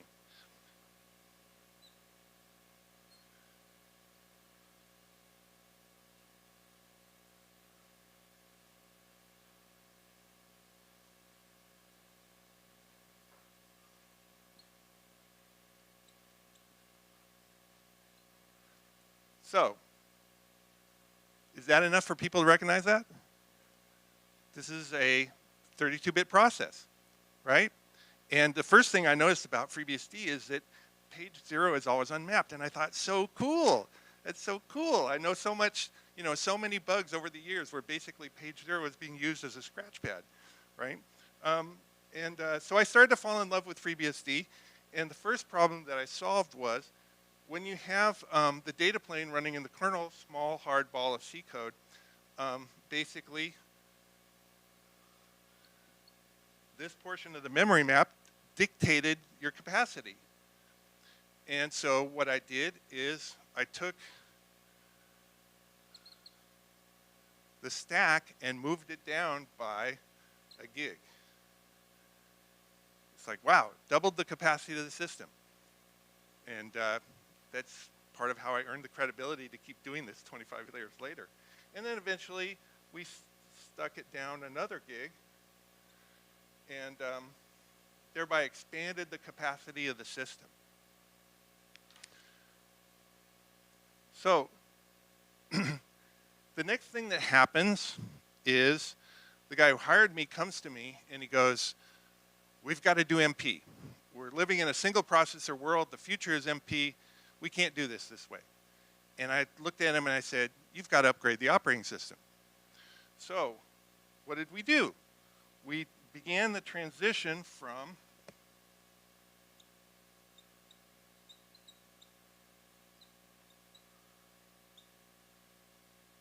we went from FreeBSD 2.2.5 to FreeBSD 4.4. And that upgrade I did. And we were heading into the .com crash, and the startup people bet the company on that release, and we made it. We survived for multiple reasons specific to the NetScaler product, and that information is available through the LinkedIn profile. Just look for hashtag NetScaler Nation.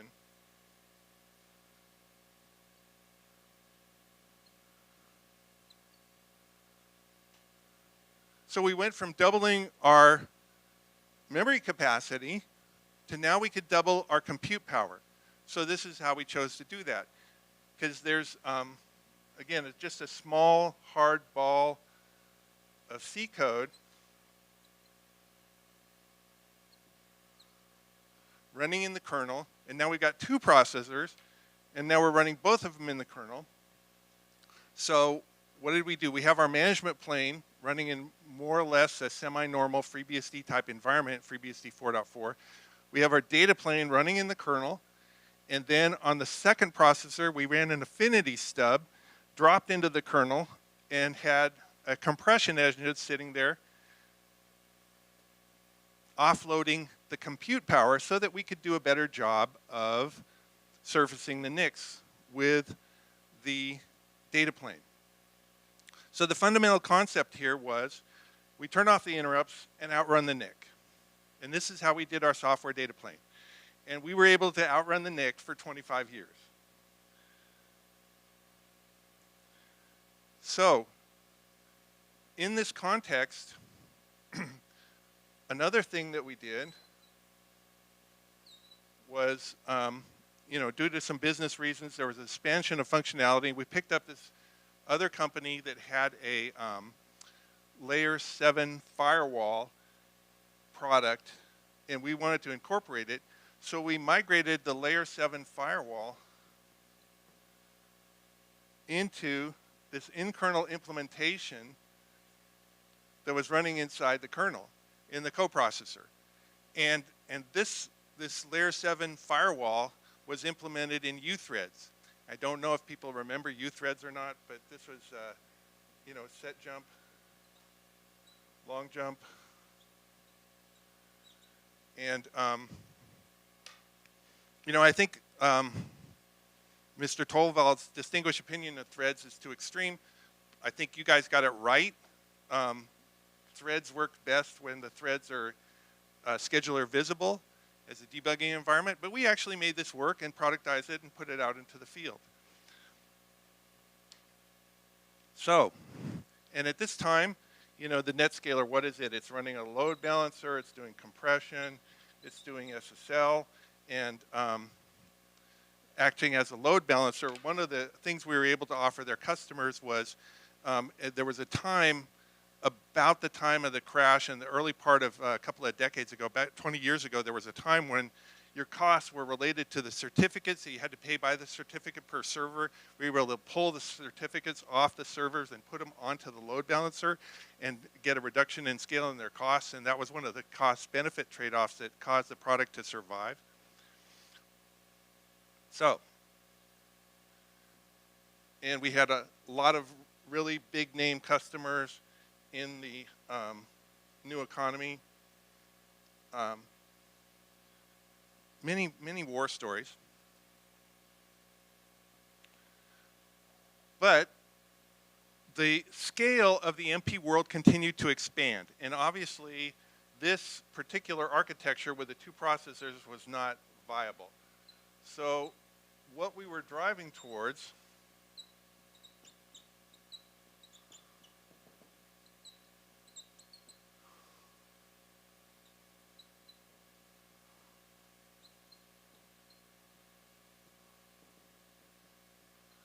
eventually looked more like this. And the basic concept is, we have a management plane still in user mode, more or less vanilla FreeBSD for the most part. We have normal kernel services here, and we affinitize the rest of the processors and have a driver support on the kernel side. But these are basically packet engines in user mode, created a zero-copy implementation to access the data. And this architecture first began working on FreeBSD 4.9 in prototype form. And in between the 4.4 release and the 4.9 release, I was away for the company for a period of time. I'm a NetScaler boomerang. NetScaler Nation boomerangs are one of our properties, is because people work on NetScaler, they go somewhere else, and they come back because everything else is worse. And we have a lot of fun. And of course, you can tell by the outlines of my career that I'm a very typical engineer. Other people got rich and I had fun, right? So they did this upgrade from FreeBSD 4.4 to 4.9 by themselves without my involvement. And it's a very typical, it's a warning to the young people, okay? Because they also took on some very ambitious packaging changes. And the ambitious packaging changes were to create a memory file system and to have the root file system linked into the kernel as a memory file system, so you boot and you come up and you're booting against an object that's linked into your kernel, right, as a root file system. Then we make it writable and stuff, and that's where temp lives. And then there's other stuff on the file system. And of course, the reason that what was done makes perfect sense, right? It's because when you have a kernel and you have stuff living on a media device, over time there's a tendency for those two things to get incoherent with each other. And the user mode actually is important for making sure the kernel's working, so the fact that it's linked into the kernel gives you product consistency. So the goal was great, but the problem was that because they ambitiously took on this packaging change along with the OS upgrade at the same time, the build didn't work for a year, right? So I came back to the product on the other side of this transition, and everybody's walking around with PTSD. It's like, we can never upgrade the operating system again. Never, ever. We can never upgrade it again. And I'm like, I'm back, right? It's okay, right? So I looked at this, at the architecture, and they were starting to spin this thing up on FreeBSD 4.9, and I said, guess what? You need to upgrade the operating system again. So what did I do? I came in and I explained, there's this thing out there called the Big Giant Lock, and they're wandering through the 5.x series, and it's going to be okay. And but we have to upgrade, right? And the place I chose to land was FreeBSD 6.3. Okay. And the architect who was driving this guy, he's bought into this PTSD mindset with everybody else.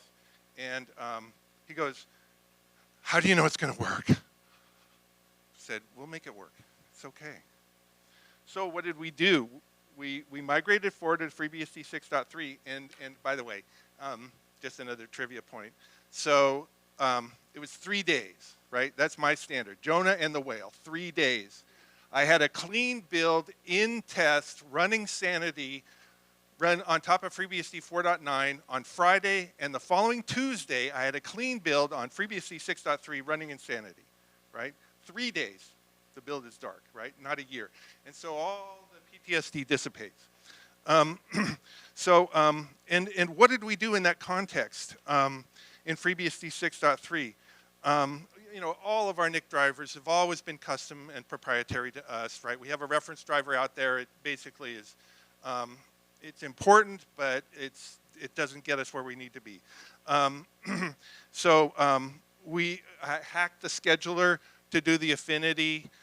We hacked in NUMA support because our high-end systems have always been 2-socket.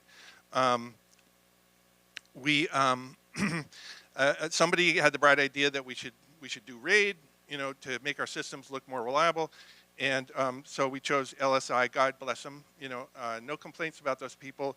But we were running on FreeBSD 6.3, and they said, we support FreeBSD 8, come back when you're ready. And so that was not an option at that time. One of the last drivers that I worked on in my career is I backported Mr. Sass, our friend Mr. Sass, the driver. I backported to 6.3 by myself. There was another guy trying to backport a different driver. I won the race, so mine went in the code. And all of their tools didn't work. And we actually fielded a product using the LSI controller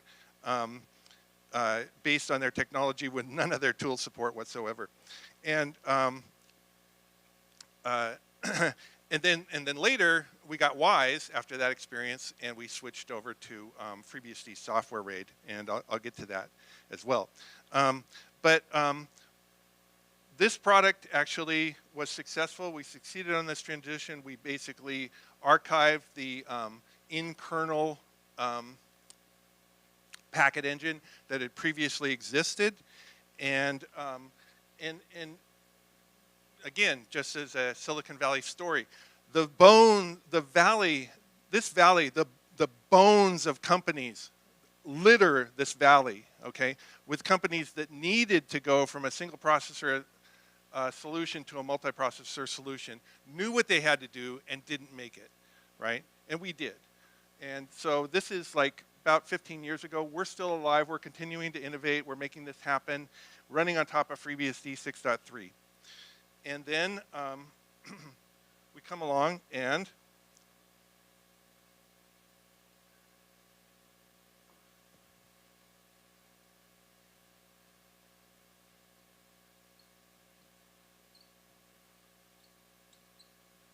our next stop on the journey was FreeBSD 8.4.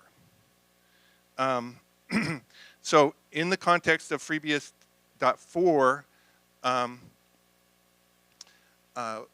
we switched, we unwound our scheduler hack. We had a strategic goal. Our strategic goal was to not fall in love with our own code and to use what the community was bringing us. And so we switched over to scheduler pools and got rid of our affinity intrusions, what we call intrusions. We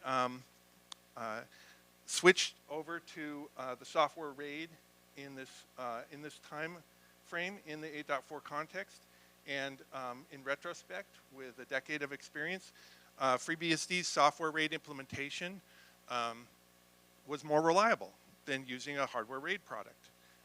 We were able to make both of them work to industry standards, but FreeBSD deserves tremendous credit for the quality of that implementation. And in fact, the FreeBSD file system support has always been excellent. We've never had to do anything in there, you know, aside from making our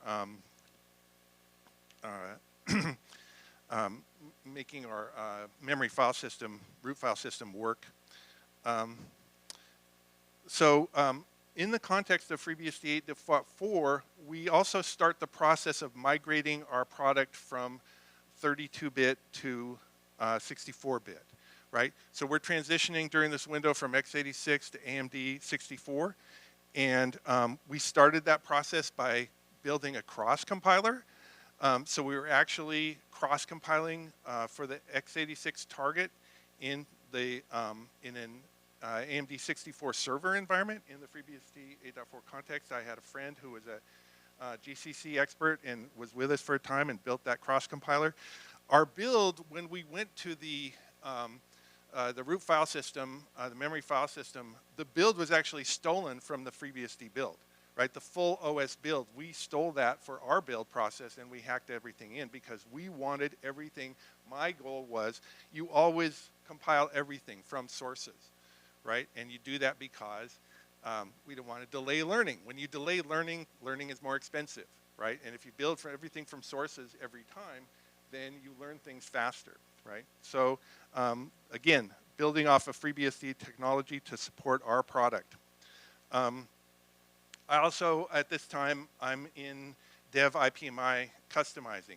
And boy, if you want me to show up and give you a 3-hour rant on biggest industry mistakes in my career, IPMI and BMC and LOM, holy smokes. Again, a distraction, don't want to get sucked in. We finished the transition to 64-bit. You know, we start with a cross-compile environment, then we stuck a 64-bit kernel down here underneath a series of 32 packet engines, 32-bit packet engines. So these guys are still living in a 4 gig process space.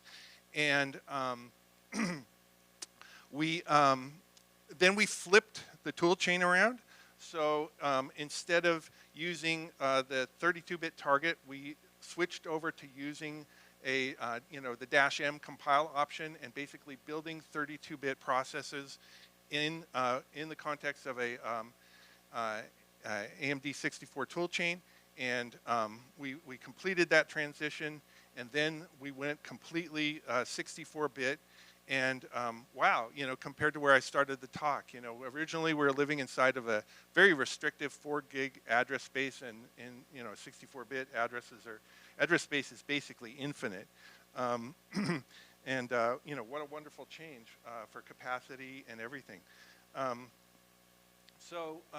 You know, I kind of count this as 2 OS upgrades because you know, we went from FreeBSD 60.3 on x86 to FreeBSD 8.4 on x86 to FreeBSD 8.4 on AMD 64. You know, very successful in that. And the, you know, the cadence of OS upgrades is roughly for us every 5 or 6 years. And you know, you've noticed, you know, I've always chosen the higher numbers, right? I chose 6.3, I chose 8.4. And it was basically a trade-off between the support window versus the maturity. And I wanted the maturity. And we've always felt comfortable in doing our own support, even when it's out of support. We get some field friction. How can you possibly support FreeBSD? When your baseline went out of support, 5 years ago, and I'm like, oh, it's okay, right? It's okay, right? We handled that ourselves. We had no problem with it, and we were happy to do it, and we had a great time. The next upgrade, this is heading into the pandemic. We went from FreeBSD 8.4 to FreeBSD 11.4. Another very successful merge. By the way, I hit the Jonah standard 3 days dark twice. We go from 8.4 to 11.4. The organization is bigger. There's more bureaucratic. There's an entire organization devoted to optimization. To build automation. And I've all kinds of help, and all kinds of help as a result. This upgrade took 7 days dark instead of 3, right? Thanks to all the help I was getting. Once we get to FreeBSD 11.4, we unwind our NUMA hack. We integrate ourselves with the FreeBSD implementation, again, continuing our strategic objective of unwinding our customizations and trying to use the operating system as it was intended to be used. And, because one of the benefits here is that, I've never had to worry about the FreeBSD side of our baseline, right? We have thousands of bugs at any one time, as any large mature. This is, at this point, we're talking roughly on the order of 66 million lines of code. Vast portions of the open source world have been downloaded and is contributing to our image.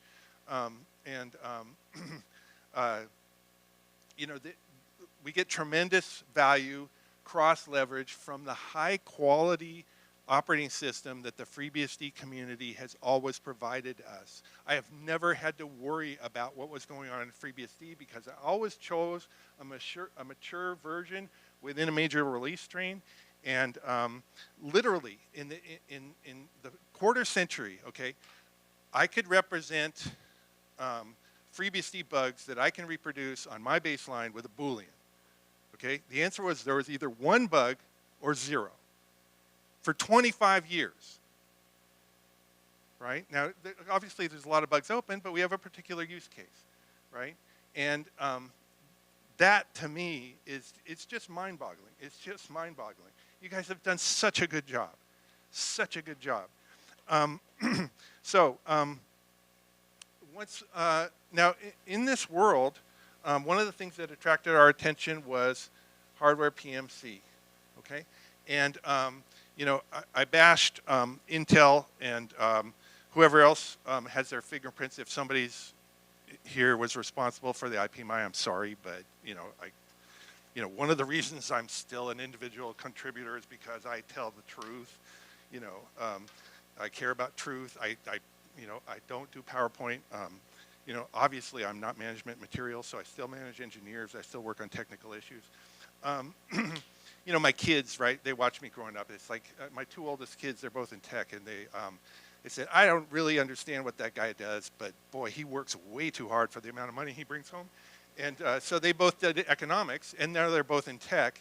And both of them came back to me later and said, Dad, if I had a chance to do it again, I would have studied software. It's like, what can you say? Anyway, hardware PMC, great capabilities innovated by Intel. Take Intel back out of the doghouse and laud them for what they were able to achieve. We were so attracted to this, we actually hacked the hardware PMC support back into FreeBSD 8.4 so that we could start to work with it. But the problem was we were working with, basically 2016 vintage Xeons. And what we learned through that process is it's not just the code in the operating system, it's actually the microcode and the BIOS and what's running in the Xeon itself.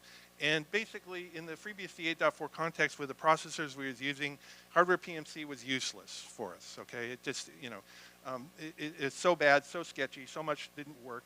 But we step forward to FreeBSD 11.4, and then we inherit it for free. Once again, we get to throw away something we did because now FreeBSD supports it natively.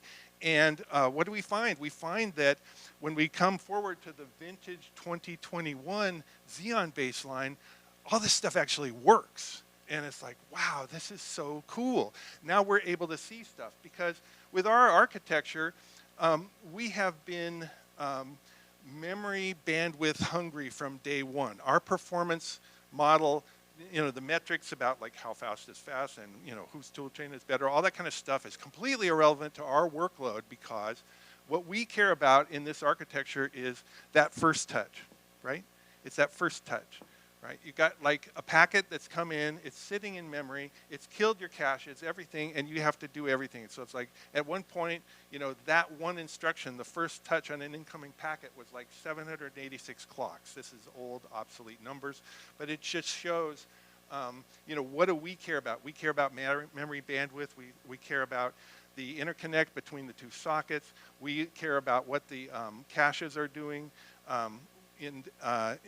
With hardware PMC, it's like we used to be experts, with our cave hat on, spelunking, and thanks to this, we became, it's like walking into a well-lighted room like this. It's like, wow, we can see what's happening. We can optimize down to the instruction level as we have always done. And once again, FreeBSD is there supporting us. The very first box that I drew on the board, the FreeBSD 2.5 system with its 1 gig NICs, would do line rate on carefully selected workloads in the context of that technology. Line rate as late as FreeBSD 4.4 for us still was 1 gig ports. Now, the systems that we have today, we have 1 gig, 10 gig, we have 25 gig, 40 gig, we have 50 gig, 100 gig. All these products are in the market. Our highest end system today is capable of 275 gigs of throughput. It's sold at 250 because we always outperform our market specs, and that's done with a software data plane, and it's done running inside of FreeBSD.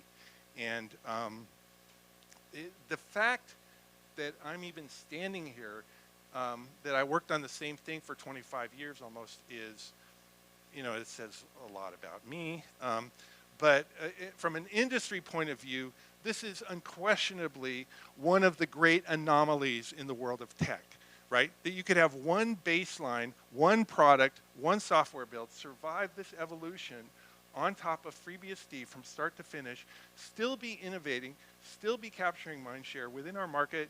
We ran Cisco out of our market. Cisco bought, competitors of ours that died one after another, and eventually there was nobody left to buy. And, it's down to us and F5, and, they have a hardware data plane. They've always had it. We've always had a software data plane, and we've always been operating inside of FreeBSD. And every person in this room, without naming our customers, every single person in this room has interacted with a NetScaler between you and what you were trying to talk to uncountable number of times, okay? We have fronted massive portions of the internet in the life of our product. We are a tremendous anomaly, and the only reason we've existed to this time is because some really smart dudes back in the late 90s chose FreeBSD. And I've been responsible for making it work, and I'm here as an ambassador from the NetScaler Nation to thank you.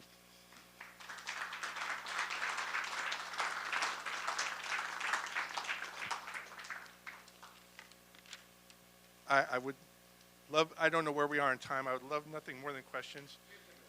I want to thank especially Mr. McKusick, who mentored me as I was teaching our class at Santa Clara. We taught that class for 10 years.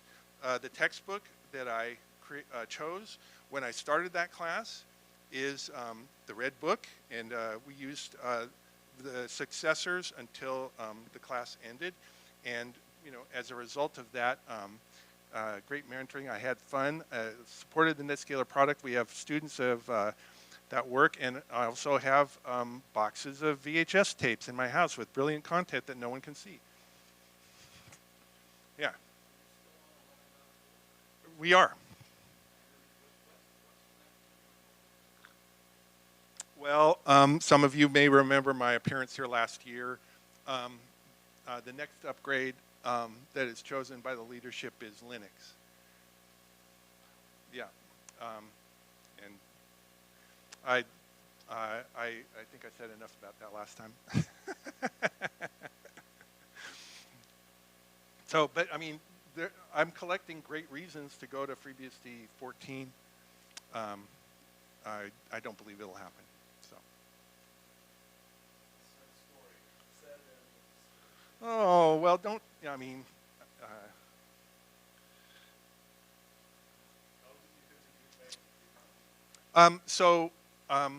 There's two paths for that. We have. In some cases, we contributed fixes directly from the product. Let's see.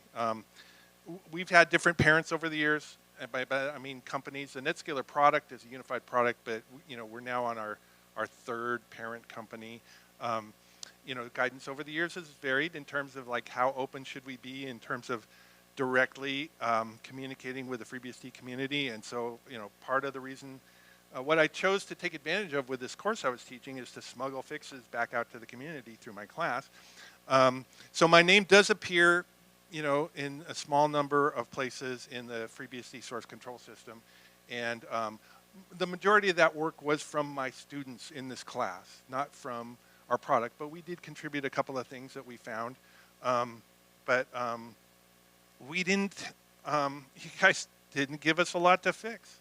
Like I said, the bugs could be represented by a Boolean, 1 or 0, at any given time through this whole history, in terms of things that actually we could reproduce in our in-house. Yeah.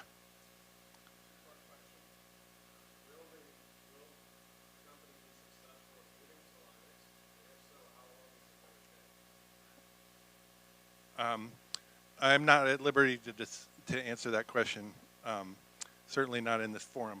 But I mean, I'm one of the things I do is I'm one of my responsibilities at NetScaler is I'm their open source steward.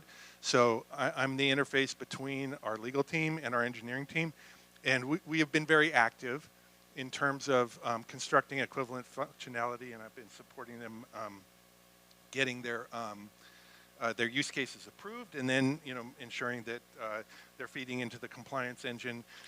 We have an automated GPL tarball generation that works with every build. We track our license list, with a semi-manual form. Boy, would we love an SBOM tool. Yeah. We started looking at this years ago, and now the parent company has started an initiative to do a automated SBOM generation tool. We found, I want to bless those people. This is not a slam on them, but nothing is close to supporting a baseline the size of ours. Nothing even close. And oh, by the way, speaking of our baseline, so we had a VP who. There's basically two kind of C-level people. The kind of C-level people who will sit there and take the money, and that's my preference. And then there's the people who feel they need to do something, right? And so this guy, his do something, one example was going to Jira, which was great. It was better. And the other example was going from Perforce to Git. And, Git, Git is an awesome implementation for the open source world, right? It's like, the burdens on the client, there's no centralized cost of resources. Conceptually, structurally, makes perfect sense for that use case. basically in our environment, first of all, Git isn't anywhere near big enough. It can't handle a baseline of our size. So we have this massive complexity with submodules, and there's only about 3 people in the company who can figure out how to move stuff forward.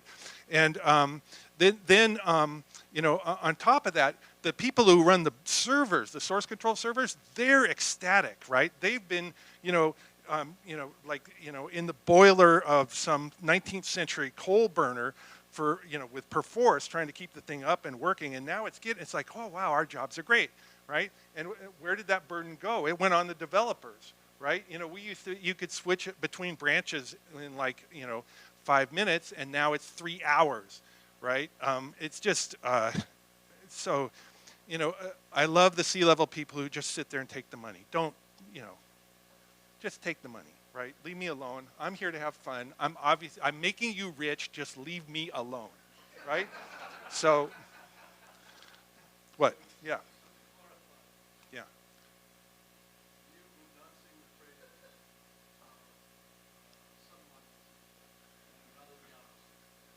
Well, if the reason you're using submodules is because you overflowed the capacity and there's no hope you'll ever get inside. It's like, okay, why are we here? And that's not a slam on Git, right? It's brilliant. And oh, by the way, that VP who made that choice and rammed that down our throats, despite the technical feedback about it, he enriched everybody's resumes, right? So what's the best thing? It lubricated everybody who had to leave, right? It lubricated their resumes. I know Git. Ooh, hey, great, awesome, right? I know Git and Perforce. Awesome, right? Other question? Yeah.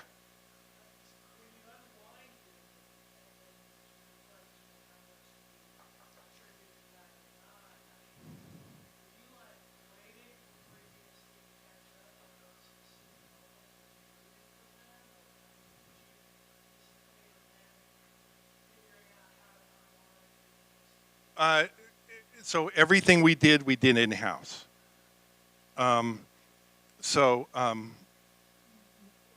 I've had the privilege of working with some brilliant people. Some of them are in this room. Members of our team are in this room. We have some brilliant people. There was one woman who worked for me. I said I wasn't going to drop names. There's one woman who worked for me, and she worked for me twice. And this is the kind of person you used to see in the industry back when people were learning Fortran on cards, right? This woman had a doctorate in comparative theology, but she is literally the best memory management kernel expert I've ever seen. And she and I collaborated on the virtual physical. When we got to FreeBSD 6.3, we had to do some changes to the memory map, which we found to be non-trivial, but she did the physical side, I did the virtual side, and we were able to expand the memory map to deal with some capacity issues.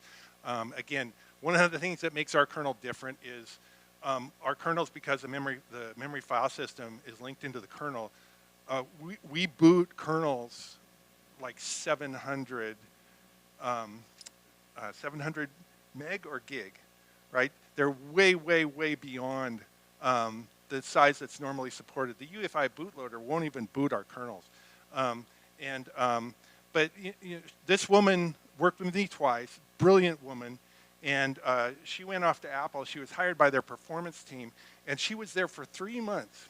And to their credit, the Apple kernel group after 3 months of looking at her, they said, here's the memory management of the kernel. It's yours, right? Awesome woman. I've worked with some brilliant people who could visualize instructions and clocks, but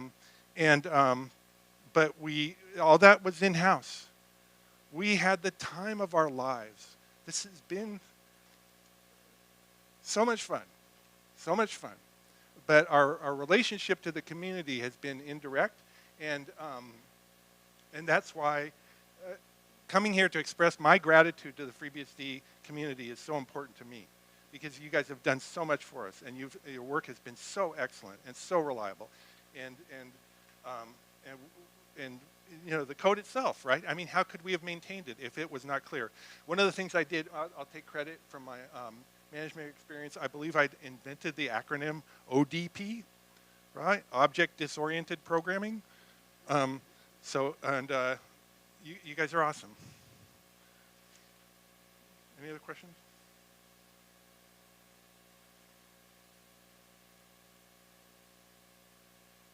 Thank you so much. I am so happy. I am so happy. All right, thank you. And lunch will be starting any time now in the break room. Thank you.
Get started again, and next we have Chris Miller from NetApp on FreeBSD kernel synchronization.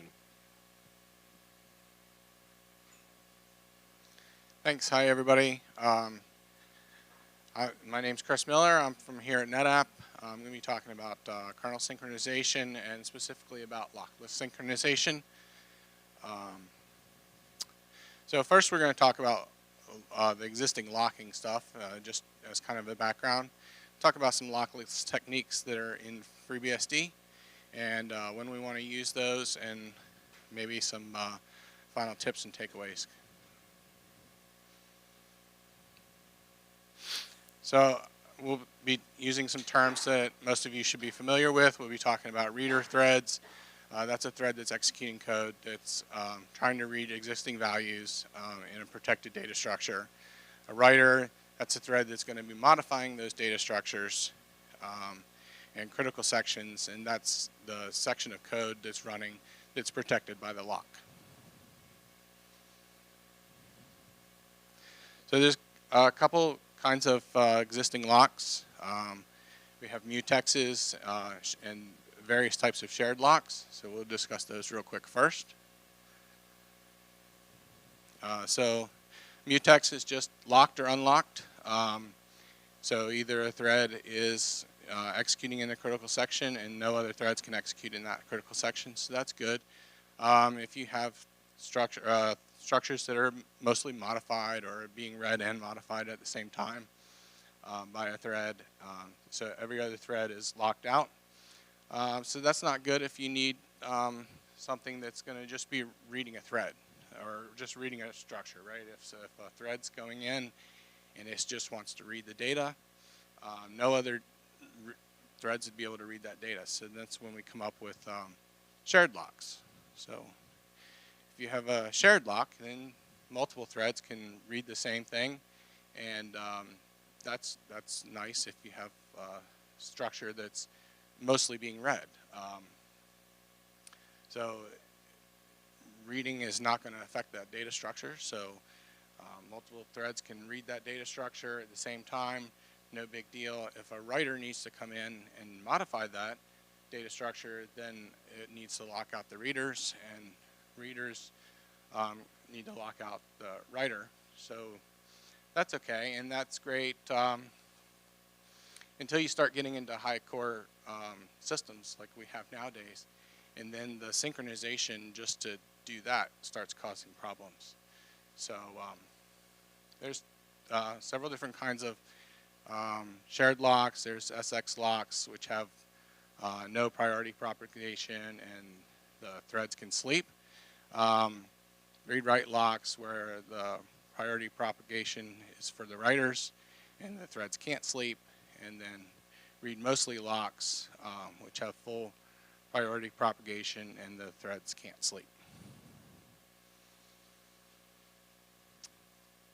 So now we can get into the lockless synchronization, and sometimes, as I discussed, you don't even need that shared lock, right? Even that's overkill, because you get that problem with the high core counts and the synchronization between the cores.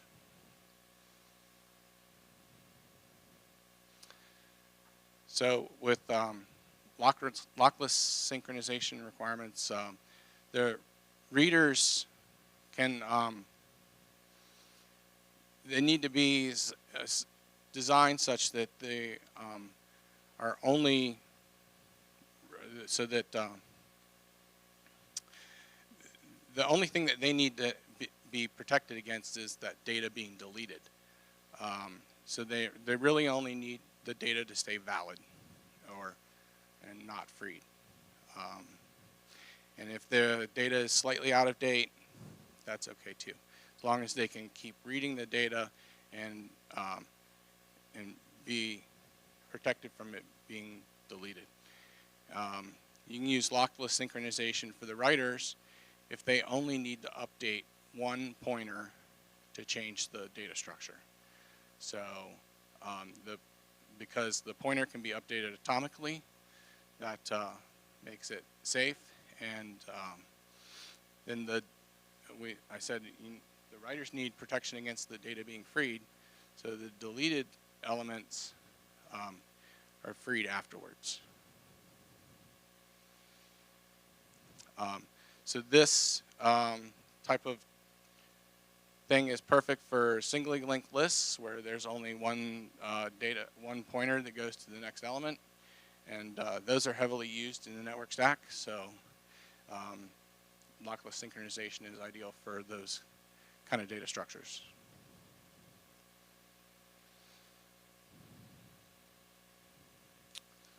So how does that kind of work, right? So you can have a concurrent.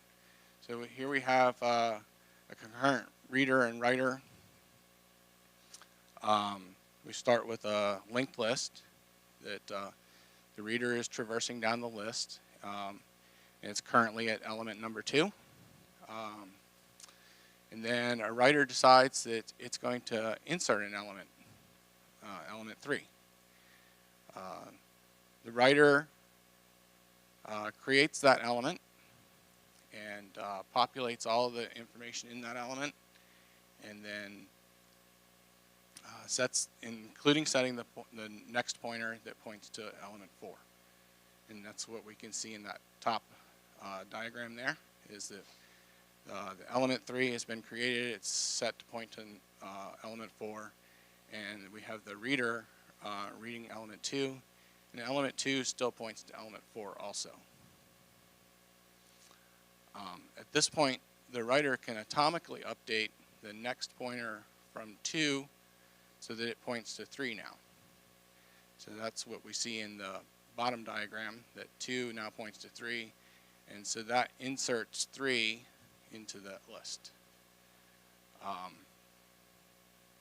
And like I said, that's done atomically.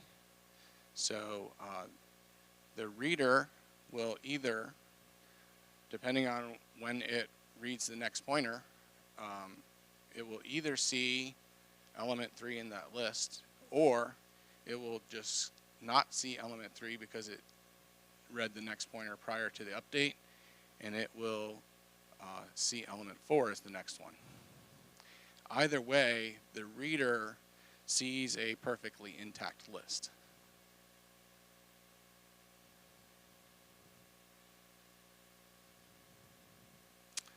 So then we can talk about, that was the easy case, right? We were just inserting. So what about deleting? How can that be safe, right? So in that case, we start with a linked list, same sort of thing.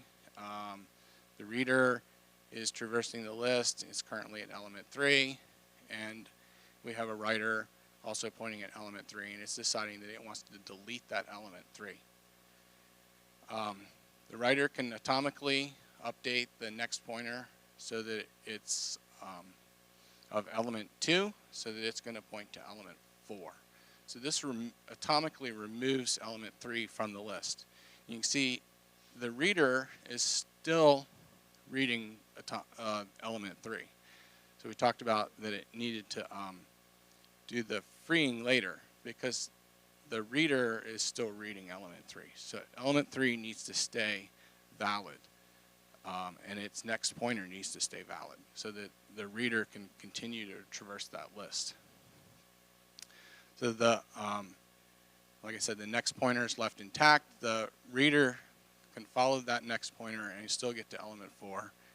And again, the reader still sees a completely intact list, and the element 3 has been removed from the list, but depending on when the reader reads that point, it sees either a list of 1, 2, 4, 5 or 1, 2, 3, 4, 5. Either way, it sees a perfectly intact list. And like I said, element 3 is freed later. We'll talk about the word later in a minute. So the concurrency kit provides the macros for doing all these atomic operations on lists and queues. And those look like CK underscore, whatever type it is, whether it's a list or a queue. And this just provides all the macros that we need for traversing the lists and updating the lists atomically. So you might still need a lock, right? This isn't going to be for everybody or for all situations. It's important to know when you need a lock and when you can use the lockless, right? So you might need a lock if you need the list to stay consistent. So if you want to read the list and then do something based on that reading of the list and modify the list after that, or do a copy of the list or something along those lines where you need the list to stay consistent from across the whole concurrent section, you need to have a lock, right? Because the list can change during the lockless synchronization. So you also need a lock if you need to modify more than one thing. So I talked about that you can, the writer can only do it if it needs to update one pointer to make the change.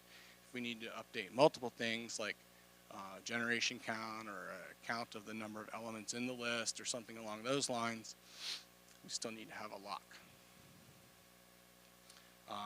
If you need to modify more than one pointer, so like a doubly linked list, that would still need a lock.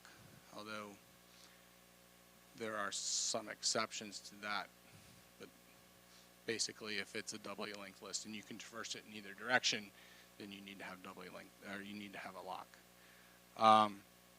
And then the elements themselves that are in the list are still need to be protected by the lock, because those aren't updated atomically. It's just the list itself that's protected, not the elements within the list. So that's kind of important to understand too, as you're using these lockless techniques, to realize that the elements that are in that list still need to be protected individually.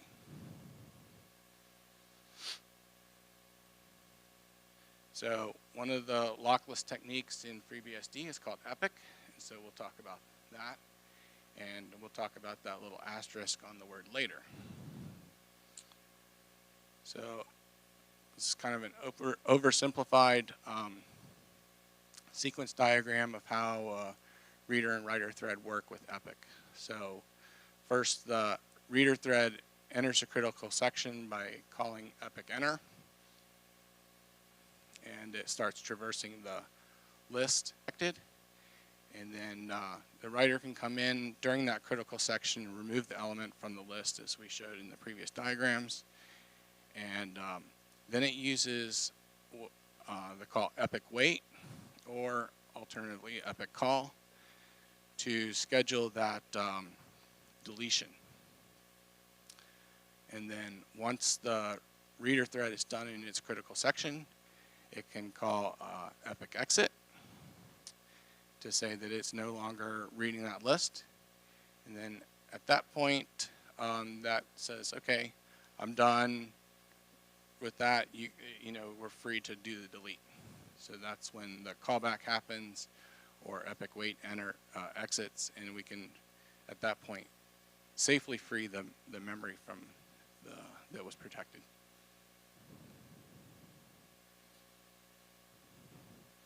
So there's some complications. Like I said, that was oversimplified. So you get complications of what if there's multiple readers? So we don't have just one reader in that sequence diagram. There's multiple readers.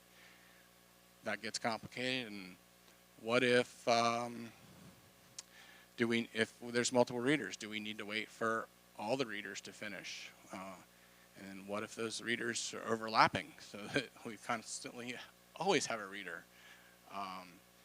And how do we finish one epic and start another? So those are all complications to that oversimplified diagram. So let's talk about those. This is kind of how we go from one epic to the next and when we determine that it's safe. So in this, we have the threads running horizontally here. We have reader threads that are R, and then we have a writer thread.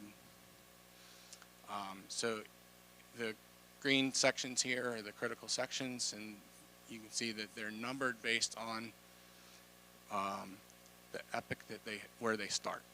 And you can see that they overlap into another epoch. So we kind of, and this is one of the cases where we have multiple readers.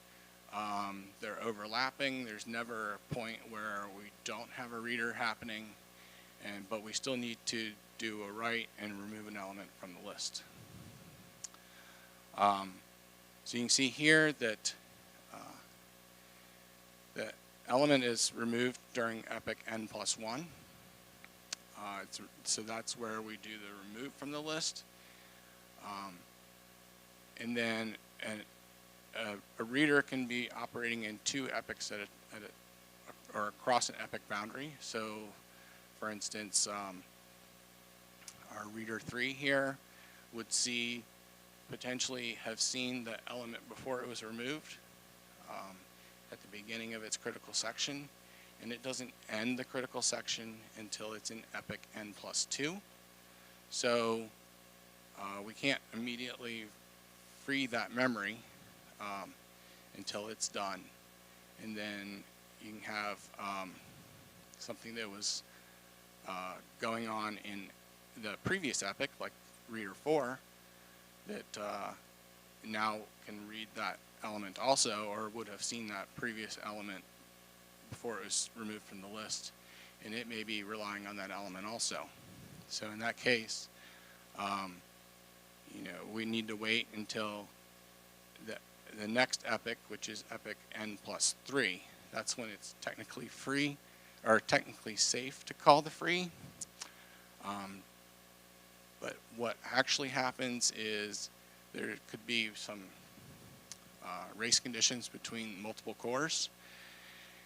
And so the callback or the wait and the free actually happens in the third epoch, or the third epoch afterwards. So that would be n+4 there, where we see the callback happen.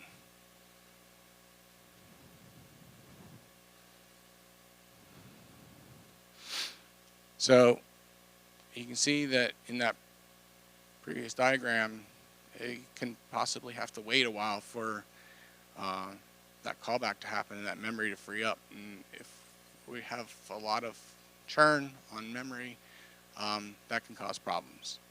So that's where the safe memory reclamation comes into play. It's called SMR. And that's basically because the epochs are too slow to free the memory. So this is just another lockless synchronization technique, very much like epoch, but instead it's tightly coupled with UMA. It's optimal for when elements are allocated and freed and reused very quickly. So it doesn't have the same problem with needing to wait for a long time for that element to potentially be free. So we're not leaving memory lying around. Currently it's used with IN PCBs because they get allocated and freed very frequently. So this is just a slide showing the difference between them. The critical sections for epoch have been expanded in the networking stack, and now basically cover the lifetime of a whole packet. So those can be pretty long running. SMR in comparison is short. It uses critical to create those critical sections, so it can't be preempted, and where epoch can be preemptive. So because it can't be preempted, it can't wait on locks. And that's highlighted in red because that's kind of an issue, and that makes some complications with SMR. Whereas with epoch, you can wait on locks, and that's safe to do in an epoch section. They basically have the same kind of APIs for reading. They're named different things, but they're basically the same. Where epoch has epoch call and epoch wait to wait for the writer to be safe to do the memory reclamation in the free. With SMR, that's all tied into the UMA zone. And like I said, with Epic, it's not predictable when that memory reclamation would be safe.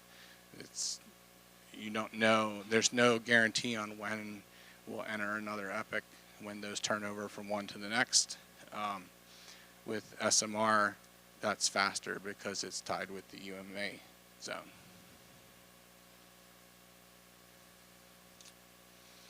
So this is why we had the locking issue in red. We come up with a chicken egg problem kind of with SMR locking, or locking things with SMR. So I mentioned that the elements of the list need to be protected by a lock. So if you're a reader thread and you need to walk your list, you're going to be using, say, SMR in this case. You're going to walk that list, and life's good. You're using SMR, and you can walk that list lockless, but then you get to the element that you're interested in, and you need to lock it. But like I said, SMR uses critical to establish those critical sections, and you can't lock or wait for anything there. So now you need to exit your SMR section in order to acquire that lock.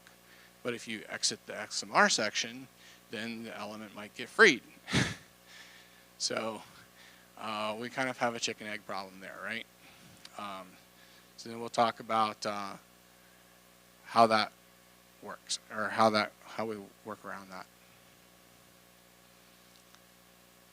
So we have another function called SMR lock, which is designed to take a lock within an SMR section, and also basically the same sort of thing in INP next, which is an iterator over INP-CPs. In this case, we keep a lock on the previous element in the iteration, and we call this the anchor. That's pointed to by A, and you see the reader has a lock on element 2, and that's its anchor, and it's also locking the next one, whether that's 3 or 4. So in order to lock element 3, we need to exit the SMR section. At that point, that element could be scheduled for deletion. So if we see that that element is scheduled for deletion, then we need to not use that element, and that's where the anchor comes into play. So if that element's scheduled for deletion, then we can start over at the anchor, and that's why that anchor needs to stay locked. So we will go back to our element 2. We'll follow the next pointer again. At this point, we see element 4 as the next pointer. Since element 4 is our next pointer, we'll retry and try to get the lock for element 4 now. And then eventually that's successful, and we've locked both. The fact that we've locked 2 elements is another complication. And that's what I show here, that we get complications from locking 2 elements, because if we're locking 2 elements, we could cause deadlocks. The fact that INP next always walks lists in the same order implies a lock order, but it's not enforced.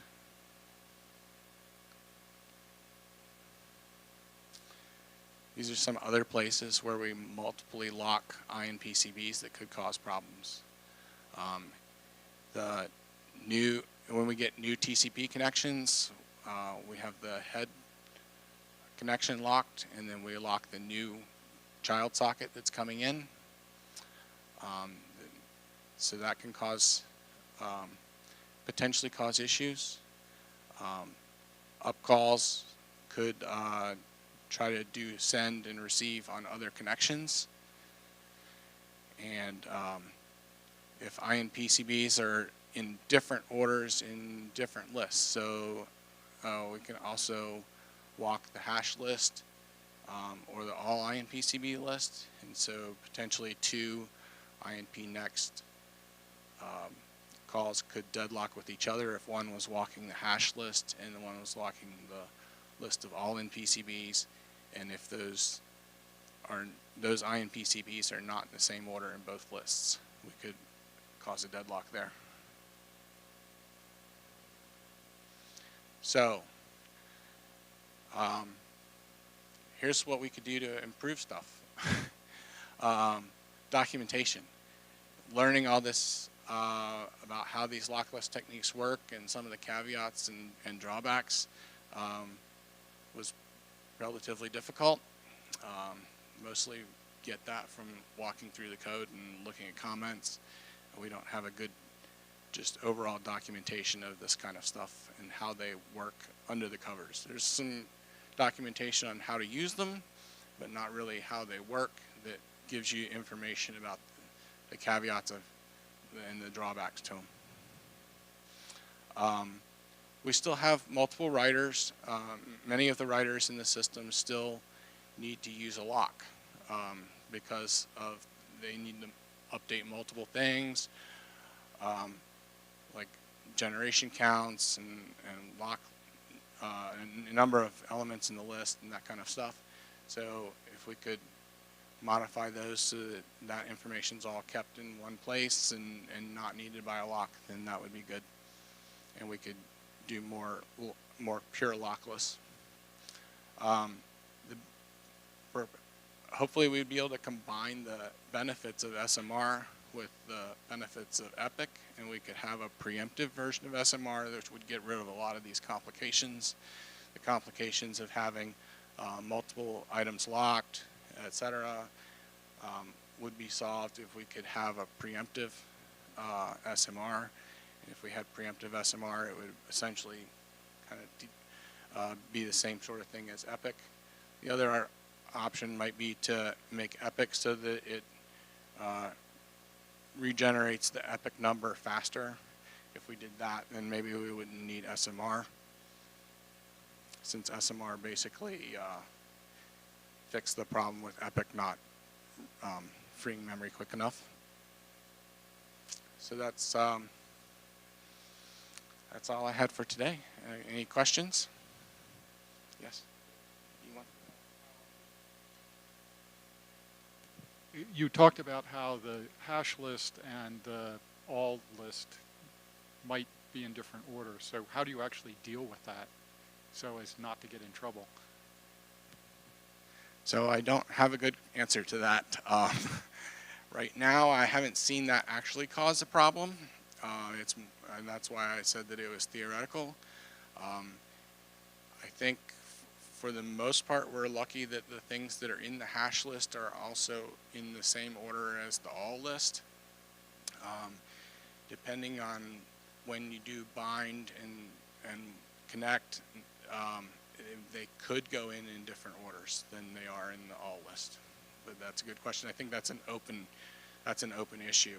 I have not been able to prove that that's an issue, but just looking at the code and knowing when things get inserted into the hash list versus the list of all INPCBs, it should be theoretically possible to create a deadlock there.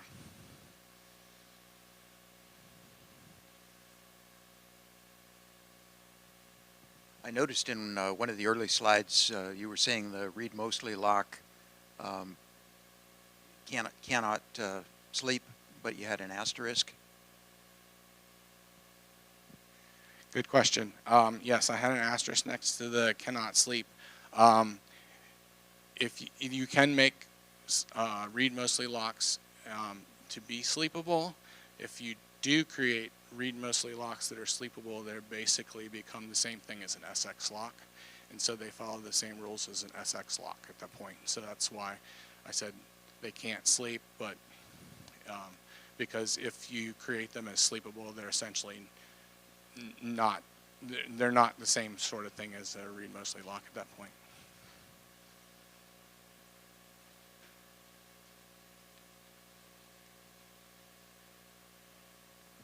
I actually have answer to Kirk's question. So what normal connect is done, both lists are in the same order. And the only way to get it theoretically, I never have was able to make that, to make them in the reverse order, is that application first binds and then connects. So that I want to bind from that, I want to sit on that port, but not listen and then connect.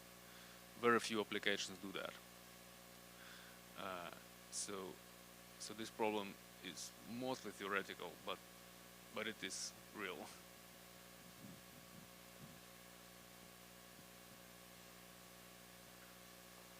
Any more?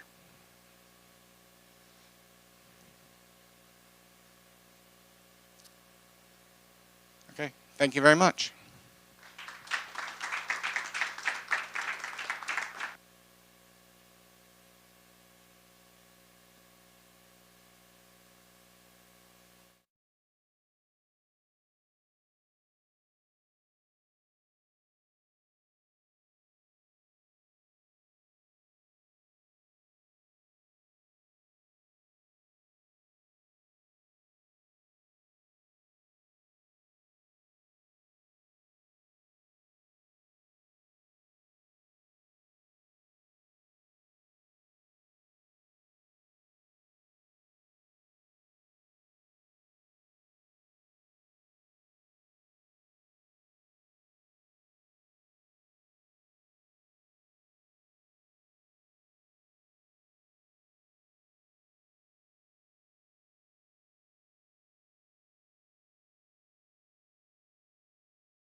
closer up view from the monitor over there. But this is called the Manitou Incline. It's in Colorado Springs.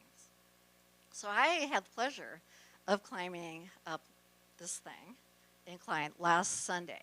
And I did it with a group of friends, people who I run with.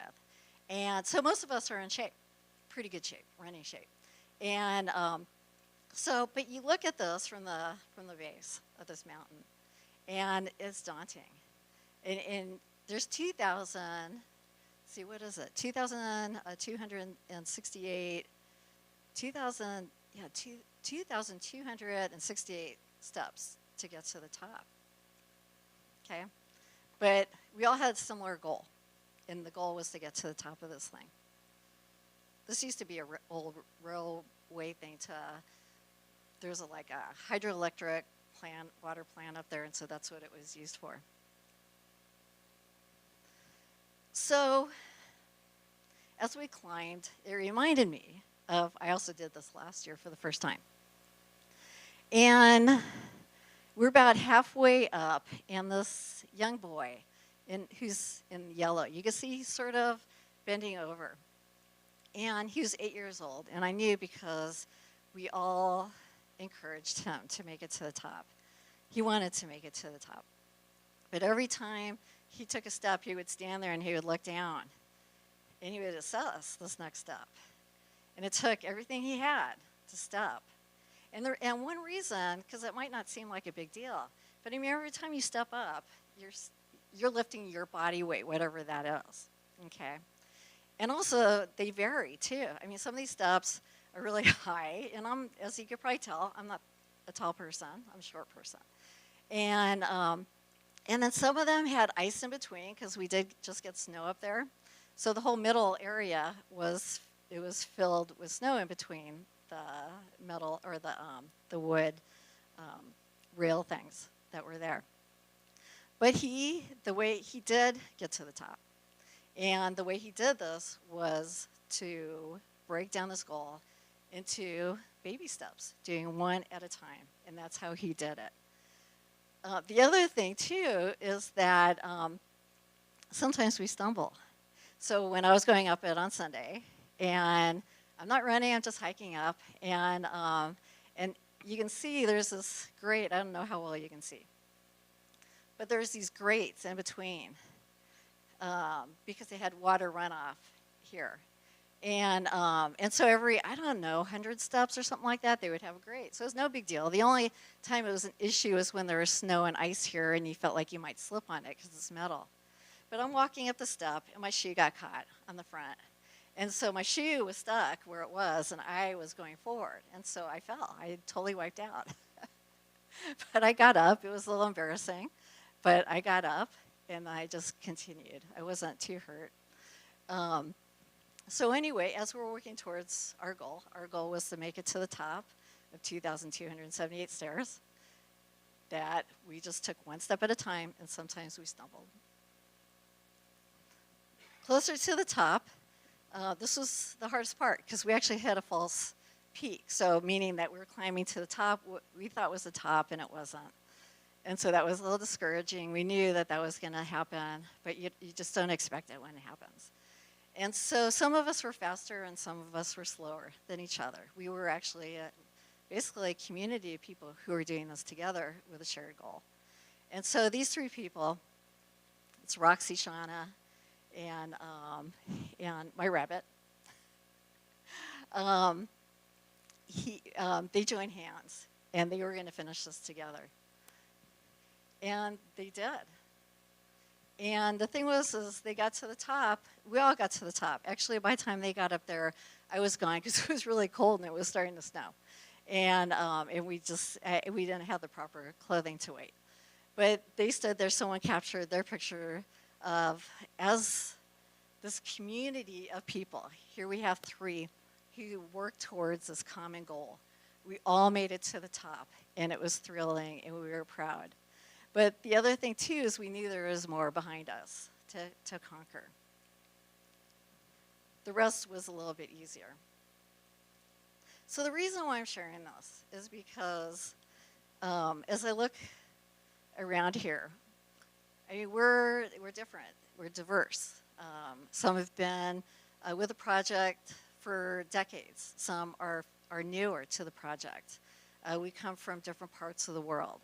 But we are a community of people who are working towards a shared goal. And to me, that shared goal is for FreeBSD to be successful.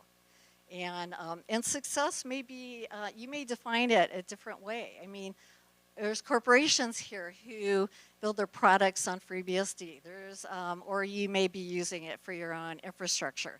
Or there's users here who may just want more control of the operating system of the computer that they're using.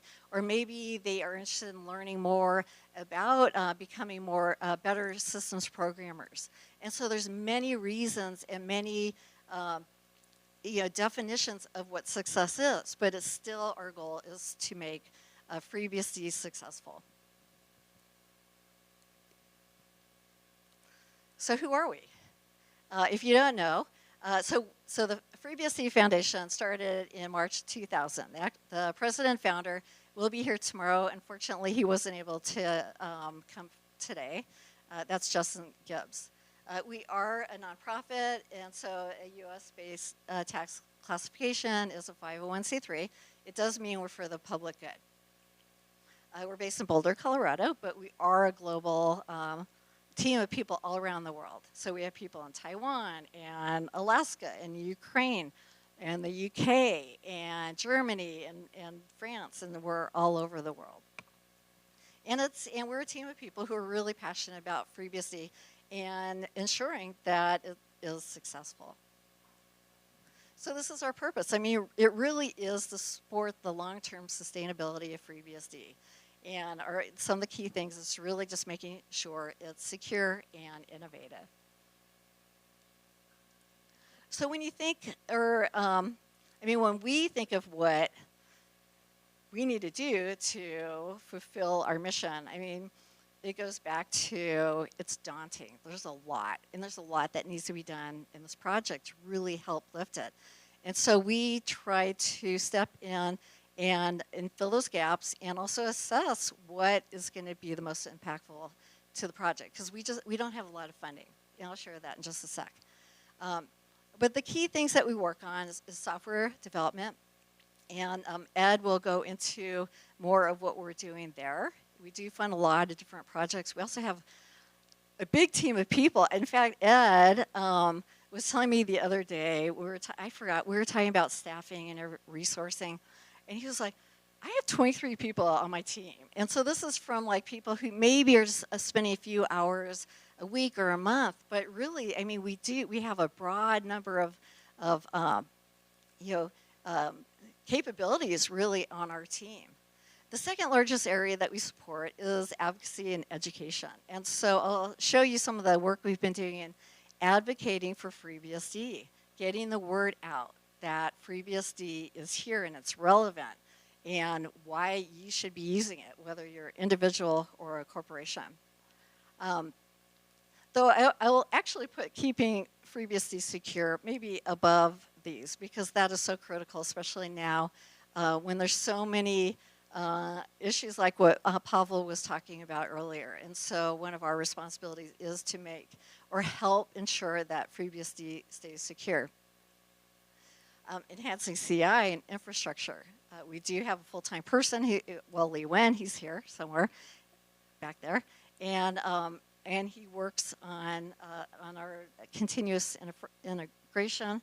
And we also support the FreeBSD infrastructure. So what that means is, like right now, most of the project servers are in New Jersey, and so we're modernizing it and updating a lot of that equipment. And so we will purchase the equipment that's needed, and then you have a cluster admin team who actually will set things up. And so we've actually been funding some of that effort right now. And all of that, actually, I'll just put this out, that NYI has been graciously providing like 4 racks for free for us. We are a legal entity, and so the project is all volunteers. And so they're not a legal entity, they're not a corporation. And so we could actually represent them. And so we do that like with NDAs. We review a lot of contracts and different types of engagements. If there's a patent issue, then we can help step in with that. And then the last thing is here.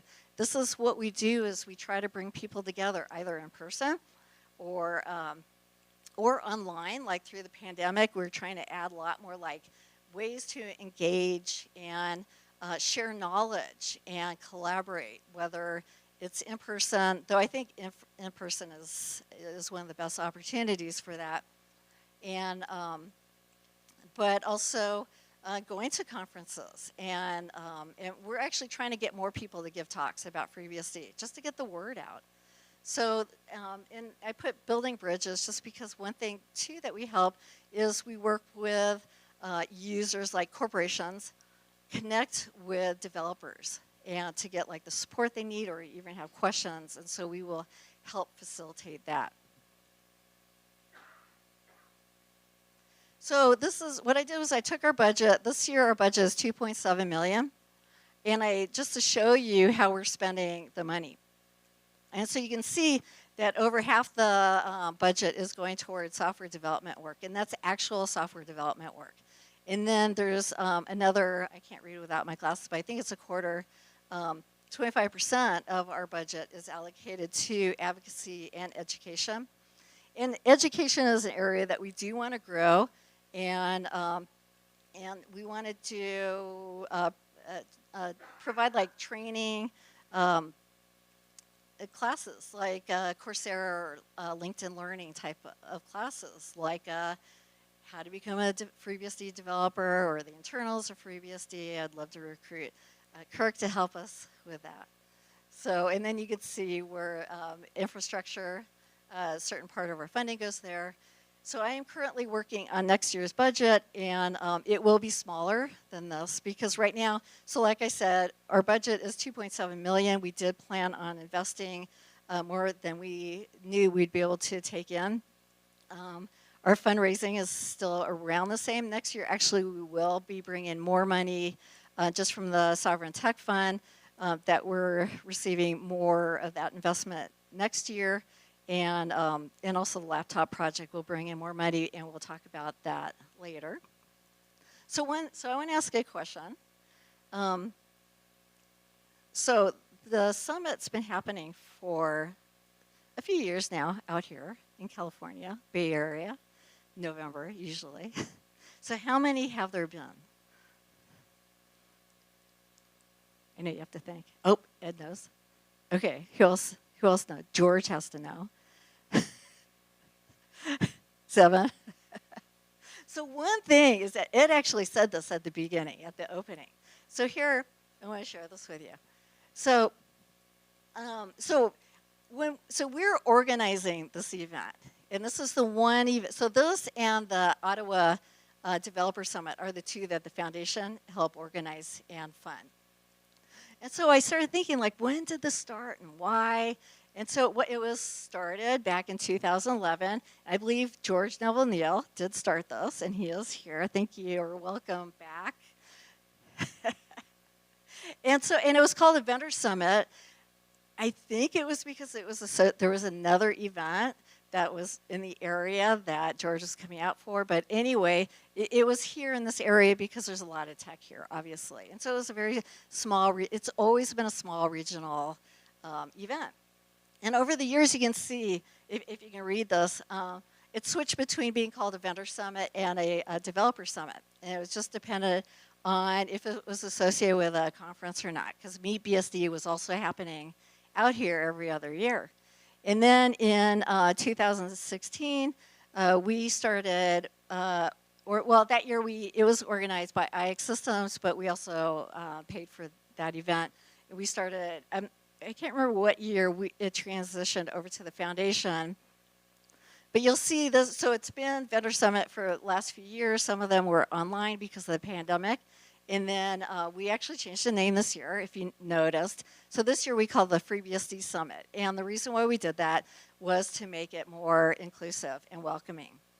And we have aspirations that we hope that we'll grow this. So we would love, I mean, we would love to have like a FreeBSD conference, but we really need to have the funding and the resources in order to be able to do that.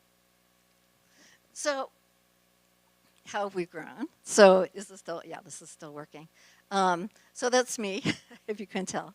And so I joined the foundation in 2005, and I was the first employee. So we had been around for 5 years, and Justin needed help because he had a day job. And so, so anyway, we met, and the board hired me as the first employee, and which is really interesting because, I mean, when you're an employee for a company, usually, you know, your HR, they know what to do. And so this is very new to me. This wasn't my background. I was an engineer before this.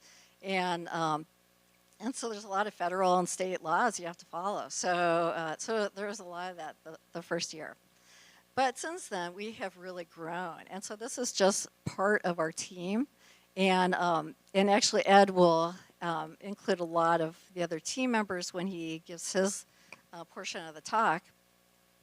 But it shows you sort of the diversity of the people who we have on the team now, and diversity in like what they are working on. So we have a technical writer. We have Alice, program manager. Moyne has now joined us full time. We have Lee Wynn here. Isaac's a new software engineer, Caustic. And so this is just to show faces of who is part of the team, but also how we have really grown over the years. I include this picture. Some of you may remember this. We've never posted this, but the last core team, they were out in Colorado, and we did some training. And it was the first time that they actually worked with us. We were working with a coach, and we worked separately and then also together, depending on the meeting. That way we could be individual, and the core could work on their own growth and plans and ideas. But I had taken them up to this area. It's called NCAR. You may have heard of it. And so I was sort of struck by when they were standing there overlooking the plains of Colorado. And I put here, our future looks bright, because really what we were doing together was we were just really seeing the potential of what we could do as leaders of the project, and also how to goal set, and just things that we as a project hadn't done that much before. And so I really liked this image of these, the few core members who were able to come out. So I'm going to but I'm going to go through some of these fairly quickly. But to show you our goals, and we are updating these for 2025, but they're going to be very similar. And really, when you look at the overall picture of, or theme, really, of what our goals, it's really to increase the adoption of FreeBSD and increase the visibility of FreeBSD. And so I'm going to share some of how we're doing that through our marketing efforts, and then Ed and Alice will talk about the laptop support and some of the other work that actually will fill or feed into this. And then also raising $2 million a year, and we would love to get to that. I think right now we're on track to raise about $1.3 million, and so we're looking at different ways of doing that. And but if you're a corporation and you haven't given us funding, we would appreciate it, because we use that to support the work that we're doing. And we're also working on improving our operations this year and going into next. So I want to talk a little bit about marketing, because I think when I look around here, most of us are engineers, developers, and I know when I was a developer, you sort of poo-pooed marketing a little bit. But the thing is that marketing is so important, because you may design or develop or implement like the coolest feature in FreeBSD, but if no one, usually you'll be, you're happy just sitting at your desk working on it and continuing to improve on it. And so what we're trying to do is help shine a light on the work that you all are doing. And so we try not to really refer to it as marketing, we refer to it as advocacy.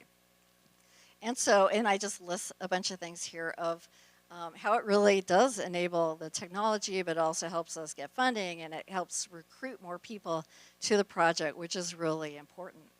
And so some of the stats, just to show that we did grow our marketing team over the year, and they exceeded, or coming close to exceeding, the goals that we set out for this year, which was 33% over what we had done last year. We started tracking the metrics, so we could see were we gaining more visibility and engagement, and we were. And so I don't know if you can read these numbers, but from like on the left, it's how much content that we have provided, and then the number of case studies too. And so also we are increasing the number of case studies. So also if you work for a company that has an interesting story, actually any story, what we're trying to do is just get more corporate stories out there of how you're using FreeBSD successfully.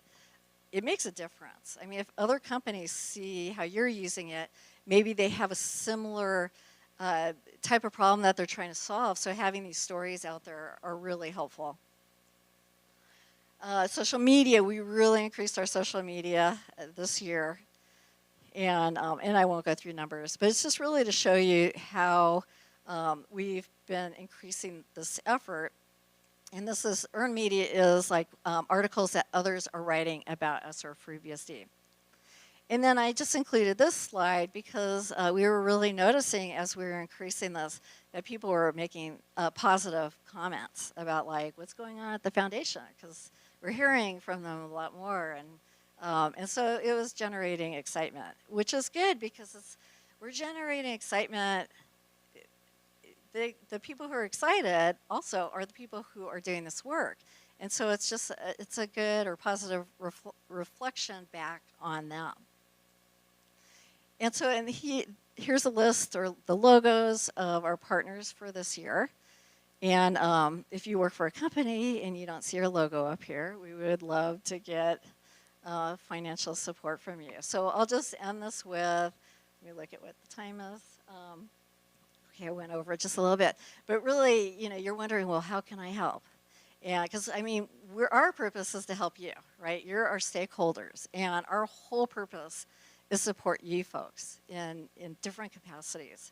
But we also need help from you. So besides, of course, the financial support, but to be our lighthouse. And when I say our lighthouse, I mean for FreeBSD. So we need you, if you're using FreeBSD, whether you're an individual or you're a corporation, to shine a light back on FreeBSD. And how can you do that? You could give a talk, you could write a blog post, you could social media. One thing, I don't know if Metify is still here, but the thing that I love about Metify is, I don't know if you gathered from Ian's talk this morning, when he said, like, he's told that something won't work, that he wants to get it to work, like to prove people wrong. And so he will try something, and he might be using Linux, and it doesn't work, and then he'll switch to FreeBSD, and then it does work, and then he'll actually write a post on LinkedIn, and he will, shout about the thing that he did. And so I love that, and we need that. The other ways that you help is to be more involved with the project. I mean, if you all are here, you are obviously engaged, but that's one thing that really helps, is being engaged with the community. And finally, upstreaming your code. And, give some of your changes back, and also helps you stay current, and you have other people test your code. And so those are sort of the key ways that you can help. That's all I'm going to say. If you're interested in climbing the Manitou Incline, I'd be happy to be your guide. I mean, it's quite a challenge. But thank you. And now Ed will talk about all the work that we're doing in the technology group, though I guess. And one thing, we kept forgetting to tell you about, you probably saw this when you checked in. So we did print the 30th anniversary of the FreeBSD Journal. We do have hard copies back here. Please feel free to grab one if you want to bring some back with you. I think we brought 40, so we have quite a few. And we also have these cool pins. I feel like a salesperson here. But no, really, it's the pins are to show your love for FreeBSD. And it's also part of our advocacy effort. So thank you. I will hand this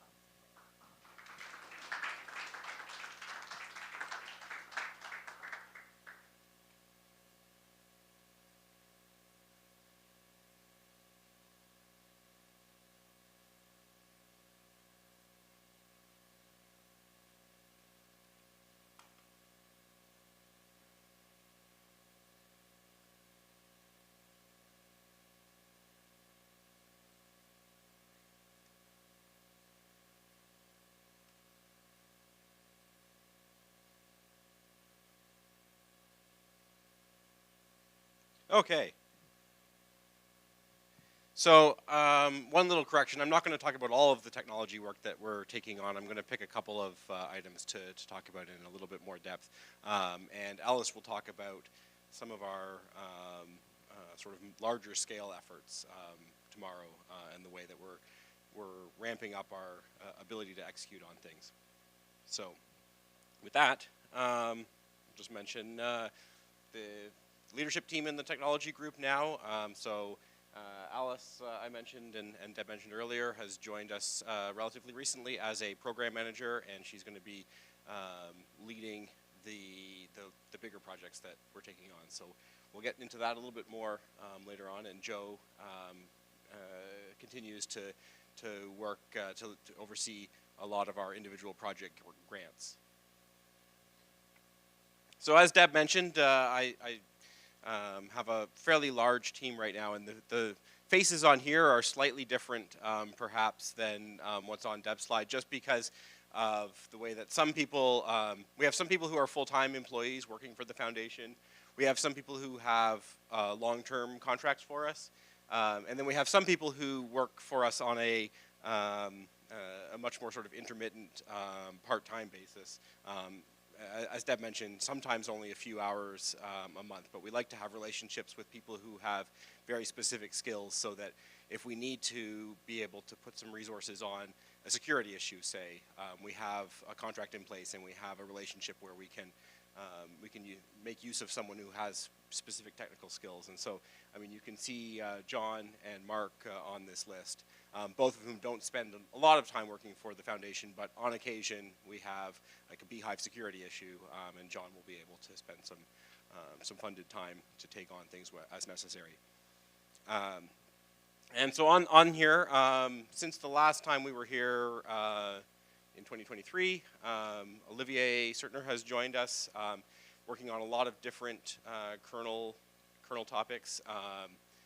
You've seen some of that work recently, and Alice will talk a little bit about some of the work we're going to be doing in the future. Tom Jones as well. Tom worked on our VPP port initially and is working on some wireless things at the moment. Moin has joined us full-time for now. Moin has had a long-term contract relationship with the foundation on different specific projects, but Moin is now working for us on an ongoing basis for now. And then Isaac is our most recent developer working on userland work, and I'll talk a little bit about some of the things that he's taking on a little bit later.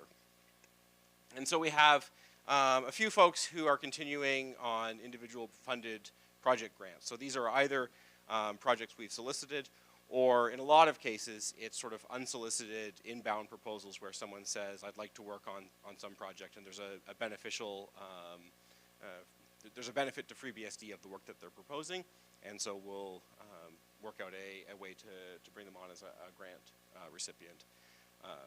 And so I won't talk about the specific projects here, but these folks are have projects mentioned in progress for us at the moment. So over the last year, the chart on the left you can see shows commits in the source tree over the last year that indicate that they are sponsored. And so as the fine print at the bottom there, the asterisk says, about half of the commits in the source tree these days indicate that they're sponsored by someone. And of those sponsored commits, the foundation is responsible for a little over a quarter of them, and then you can see the other names going around the chart there. So Netflix does a lot of work still. Clara and folks that they work with is contributing an awful lot to FreeBSD. We have two CPU vendors listed here, ARM and AMD. And I'll get into AMD's work in a little bit. And then there's some academic supporters or sponsors and other vendors.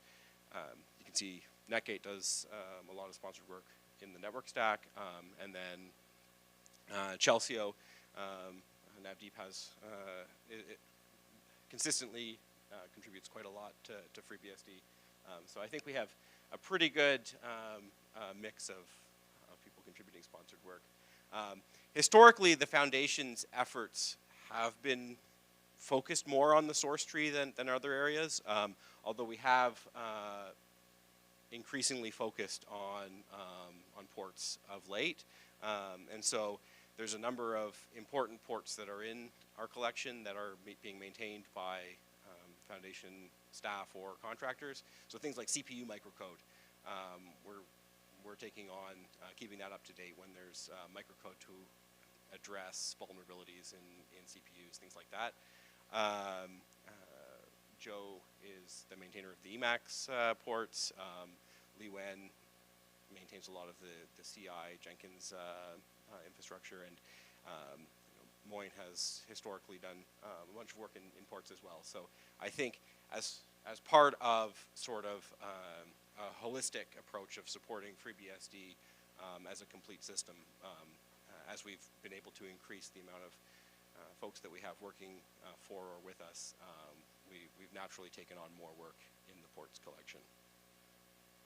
Another thing that the foundation has done quite a bit of work with is GSOC, and Joe spends quite a bit of time supporting our GSOC efforts, and so this is a list of the projects that went on this year. And as you can see, there's mentors here. Many of the mentors listed on this list are people in this room. One of the things I would like to call on folks to do is really find people who are not currently mentoring projects. That GSOC has historically been a great program for us to bring new people into FreeBSD. And so if there's interesting work that you would like to mentor, it's great to get it into the project's ideas list for GSOC and then mentor in the future. From GSOC 2022, we had 4 new committers who are currently still active within FreeBSD. In 2023, I think we have 3 people who are still quite active, including 2 who are doing quite a lot of work. And then from this list here, you can see Getz worked with Robert and me on SIMD libc instructions. Getz is still very active, came to EuroBSDCon recently, and then Benjamin also was at EuroBSDCon.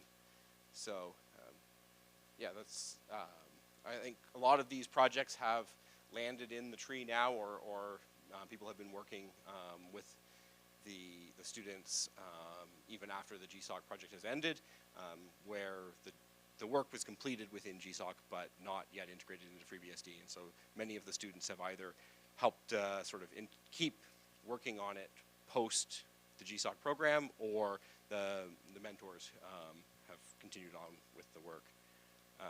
Also, Lee Wen has had quite a few students in Taiwan working on various internship projects. So I think it's about 15 people, Lee Wen, I think, over time that have worked with you, and about 5 who are still quite active. So I think we've had a number of really good quality contributors from Lee Wen's involvement, and then I've also had with the UW co-op program, I've had a number of interns working for me in Kitchener, and some of them are still active with the project and working, contracting for the foundation as well. So we've had quite a few different avenues of sort of student involvement and internship mentorship. So I want to talk a little bit about some of the projects that we've taken on, and this is not an exclusive list, but I just want to highlight a couple of them. And so here's a few different areas or different reasons that we would choose to focus on a project. And so one of the areas will be if it's something that is really important and is necessary in FreeBSD. If it is something that is important but the community is not taking on, and so I think in a lot of times things like developer tools, the debugger, LLDB debugger that we have in the base system now, things like that, often it's important to the community, but no single entity sort of says this is where I want to put my resources and take it on, solely take it on. And so that's where the foundation can step in. Number 3 here, aligning with foundation goals. This is sort of as we've transitioned into taking a broader and more forward-looking view of holistic improvements that we want to make. We've started looking at projects that kind of align with that, with those goals, and I think that area is really what Alice will focus on in the talk tomorrow. And then finally, we've got work that needs to be done sort of as new technology is coming, new CPUs, new infrastructure is coming on the horizon, getting things in place so that FreeBSD will be positioned to make use of them as they become available. So I have a few projects here that I'm gonna highlight. These are not necessarily in progress. Some of them have been completed. Some of them are still in progress, but they're interesting for some reason. So the first one on the list is RAID Z expansion, RAID Z expansion. I guess I'm in the US, so I have to call it RAID Z expansion. And so this is a project that admittedly has been in progress for a very long time. We first started funding this work with Matt Aarons in 2017. And it's been a long time getting it ready. In 2019, we had an alpha quality pull request. In 2021, we had an updated pull request. And then in 2023, Don Brady, with support from IX Systems, rebased the work, incorporated feedback from review, and did a bunch of integration work to get it ready to be finally brought in. And I think it's 1 year ago tomorrow that it was merged into OpenZFS master, and then a day after that, it came into FreeBSD in the main branch so that people could test it and explore it. And the reason I think it's relevant now is that the next OpenZFS release 2.3 is sort of imminent. It's in progress right now, and it includes this feature finally. So it's broadly available for people to use. Sorry, I didn't mention sort of what the project is. And so the RAID Z expansion it allows you to take a RAID Z1, Z2 pool that has, say, 3 disks, and then incrementally add a 4th disk or a 5th disk, and expand it while the array is in use, and while it's online, and grow it by a disk at a time. So for a lot of smaller users, home users, with a home NAS, it's very convenient to be able to just buy one more disk and grow your pool as your storage needs grow.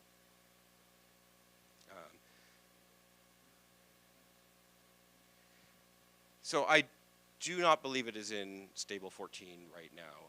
There is a discussion ongoing about what ZFS version to put into 14. In part, OpenZFS 2.3 is not yet released. And so in FreeBSD main, I think it's reasonable for us to have a snapshot of the development branch in main.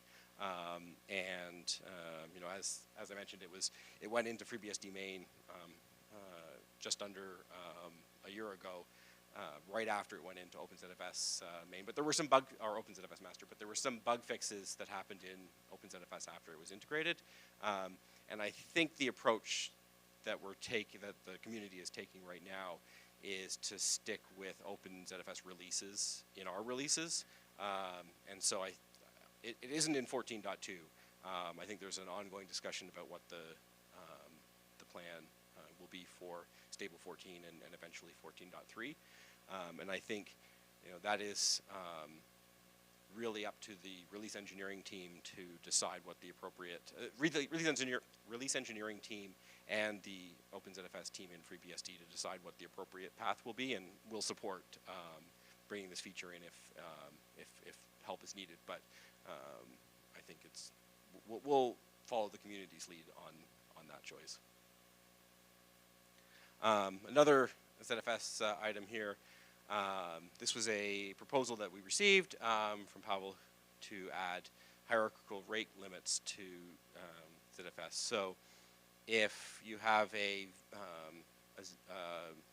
ZFS pool, say, supporting virtual machines or in containerized applications, either if it's multi-tenant or you just have multiple competing VMs, there wasn't a way to kind of isolate or dedicate certain amounts of I/O to the specific consumers. And so Pawel proposed this project, and we thought it was a valuable thing. It kind of aligns with our goal of having ZFS be the file system of choice, and you know, we really want to see it continue to evolve and continue to be well supported and usable and be fully featured. And so, you know, we approved this proposal. The pull request is listed here. It's there's review ongoing, and I think it is at a state where it needs to be rebased, but is close to being ready. Another project that we've taken on, Tom Jones did this work or completed it. The PF and IPFW NAT implementations implemented what is called endpoint dependent mapping NAT. And all it means is it basically is just describing the behavior that the NAT uses when it chooses the source address for your outbound connection. And so endpoint independent mapping will use the same source if you're connecting to multiple or to different destinations. And the idea is that when you have peer-to-peer connections, so if it's you know, video conferencing or online gaming, there are ways to be able to connect two hosts that are both behind NATs. There's ways to basically punch holes through the two NATs to be able to allow those two endpoints to communicate directly, but those methods only really work if your NAT mapping approach matches this this scheme. And so there was a patch that came from the community that was around for a while, and that implemented this but was not ready to be integrated. I had a University of Waterloo co-op student as an intern who ported that work forward, rebased it, and made it work against the newer version of FreeBSD, and added tests to it because the tests weren't in there originally. And that got it a lot closer, but it's still, during the course of that internship and with the other work that they had to take on, there wasn't time to get it integrated into FreeBSD. And finally, Tailscale, who's a VPN startup who uses WireGuard and really wanted to be able to support this so that VPNs are another very important use case of end hosts behind different NATs wanting to be able to communicate directly. And so we worked with Tailscale and had Tom spend a little bit of time porting the work forward again and polishing the tests some more and working on additional integration efforts. And so that work is in the tree now. Next up, we have a project that was sponsored by or supported by the Alpha Omega project, which is in the Linux Foundation umbrella and is supported, or is a sister project sort of to OpenSSF. Their goal is to level up security across the open source landscape, and they have two kind of categories of projects. So there's alpha projects and omega projects. Alpha projects or alpha engagements are ones where they've picked a specific open source community and funded direct work in them. And then the omega effort is basically looking at ways to try and provide improved security across the landscape. So things like improving fuzzing or better security tooling that can be applied to lots of projects fall into the second category.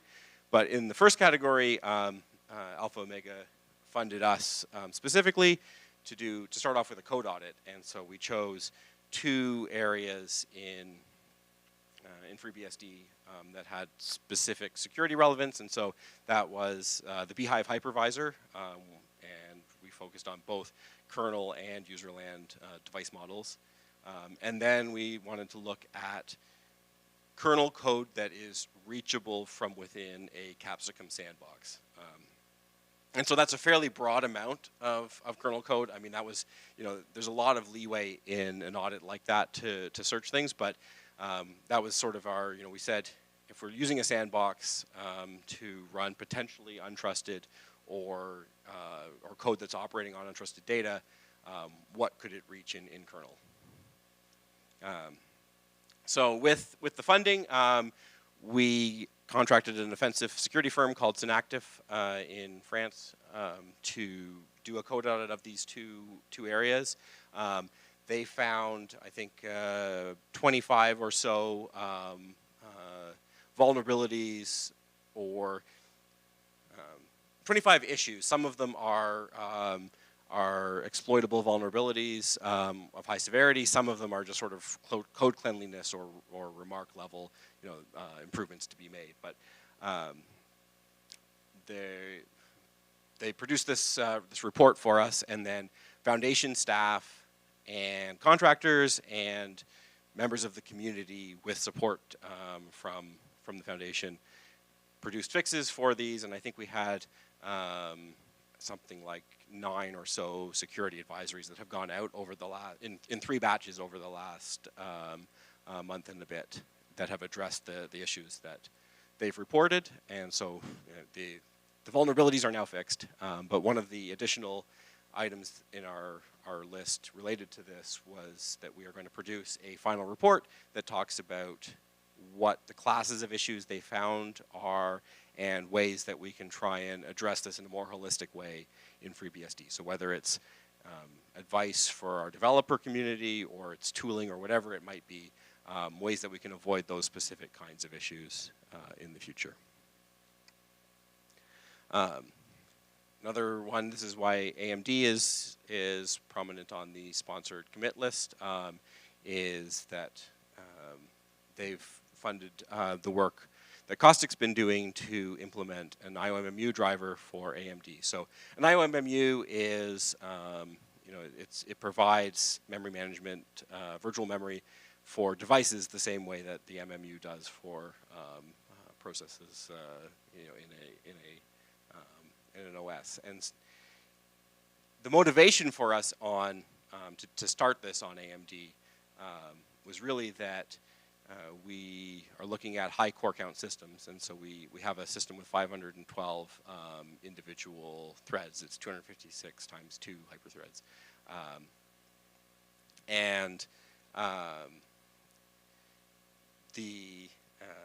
The way that, absent an IOMMU, we basically are unable to support the number of interrupts that a system like this requires in order to be able to route interrupts to that number of CPUs. And we have a workaround that went into FreeBSD that's in 14 now that makes the system functional, but performance might be suboptimal. So basically devices that are on CPUs that happen to be in the bad range, we just, we're not able to service interrupts on those CPUs. So the interrupts are handled by CPUs that happen to fall in the good range. So depending on how your system is configured, you might or might not have the performance you expect. This work is in the tree now. The commit is listed there, and so we're doing a little bit more testing and debugging, but it's usable and solves the problems that we had. Very briefly, we ported VPP to FreeBSD. So VPP is vector packet processing. It's basically a userland network stack that's built on top of DPTK or NetMap and provides high performance routing and switching type capabilities. And it was developed initially on Linux. using DPDK as the interface for getting data from the NICs into user space. And Tom Jones, this was a project that Tom Jones took on, bringing it to FreeBSD. It's upstream. It is upstream now, and it's in our ports collection. And one of the VPP developers has a couple of blog posts as he tried out the port and sort of his first experience with FreeBSD, bringing VPP up on FreeBSD in his test bed and his experiences with it. So I think there's still a little more work that we're going to do to polish this and make it a little bit more approachable, but it is upstream and in our ports collection now. On this list we have a couple of projects where we've been facilitating effort within the community, although we haven't sort of contributed directly technically to it. And so the .NET project has been, the port of Microsoft.NET to FreeBSD has been ongoing for quite a long time by community members. And the foundation has provided working group meetings and discussions with various vendors and tracking pull requests that are open and bugs, and just sort of trying to find places where things are getting stalled and moving things along. And then OCI containers, support for OCI containers is the same sort of story. Doug Rabson is the main contributor of effort to this project of late. You know, not working for the foundation, but we've supported the effort and provided operational support as necessary. And then finally, the last three items on here are places where the foundation staff or contractors have provided operational support to the project. So, you know, foundation folks have contributed to cluster admin. Lee Wen manages our CI environment and keeps things up to date. And then Mark Johnston and myself spend some time on the security team supporting vulnerability advisories. And then finally, two big projects are underway now. This is what Alice will talk about a little bit tomorrow, so I don't want to go into it too much, but Alice's talk is going to be more about the way that we're managing projects within the foundation now, and the way our capabilities are going to be leveling up. So there's a couple of sort of interesting technical comments I'll make here. And so the laptop effort is supporting our goal within the foundation of making the laptop experience, the end user experience on FreeBSD on a laptop improved for developers and for students, university students, people like that as our motivating use case. We really want to make sure that people who are developing FreeBSD are able to do it with FreeBSD as their desktop environment. And so, I mean, you can see I'm presenting from a Framework laptop here. We've been working with Framework, and they've been contributing a lot of effort to improve specific parts of FreeBSD in this environment. And then finally, the infrastructure project. This is the effort that we are, the contract we have with the Sovereign Tech Agency to work on a number of different work packages to improve things in FreeBSD, including cleaning up some technical debt, working on the bug backlog, improving some CI and CD in ports, and then finally some supply chain tooling, and so things like automated SBOM generation for all of the content that's the third-party content that's included in FreeBSD. Topics like that are going to be included. But Alice will talk a little bit more about Alice will talk in detail about the way that we're taking on projects now and the capabilities that the foundation is growing into. So with that, thank you. I have maybe a couple of minutes for I do not have any time for questions. So we'll go to our break now, and if you have any questions, meet me in the break room and we can discuss. Thank you.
for parking. So if anyone is parked in the garage, the QR code should cover your parking.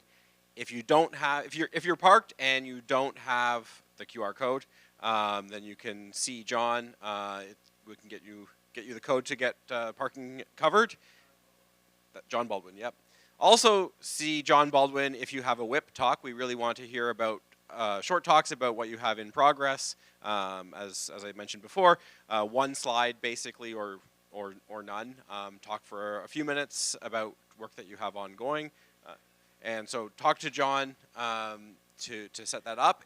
The WIP talks will be at the end of the conference tomorrow.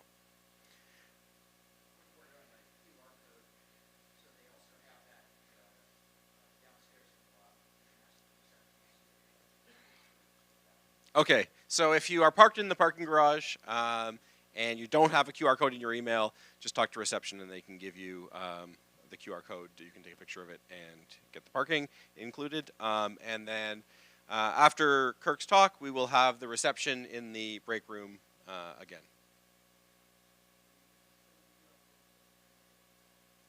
Is the QR code the same for today and tomorrow? Yes, I get a thumbs up.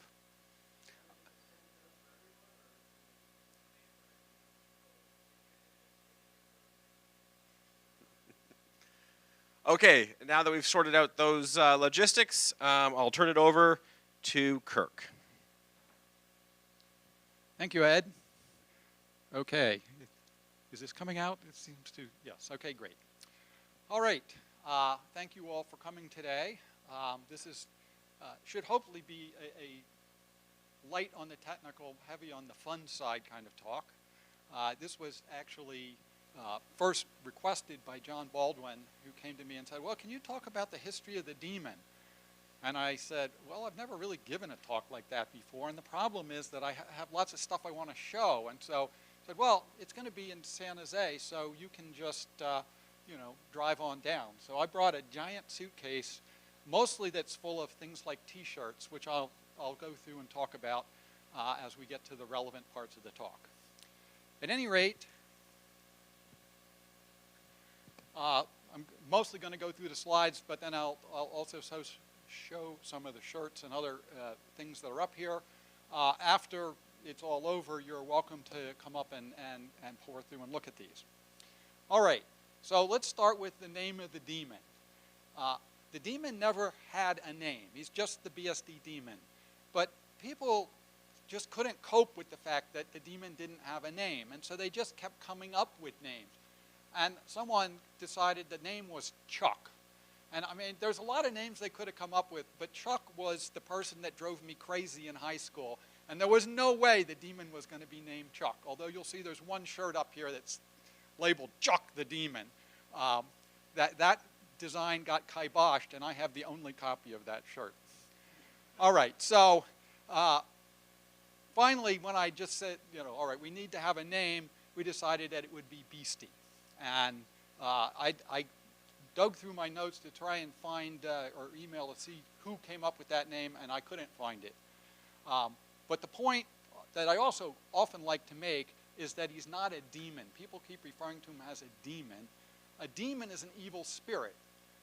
Rather, he's a daemon, D-A-E-M-O-N, which is defined as a deified being, half man, half God. And when you're dealing with software, you need at least half God on your side. So let's start at the very beginning.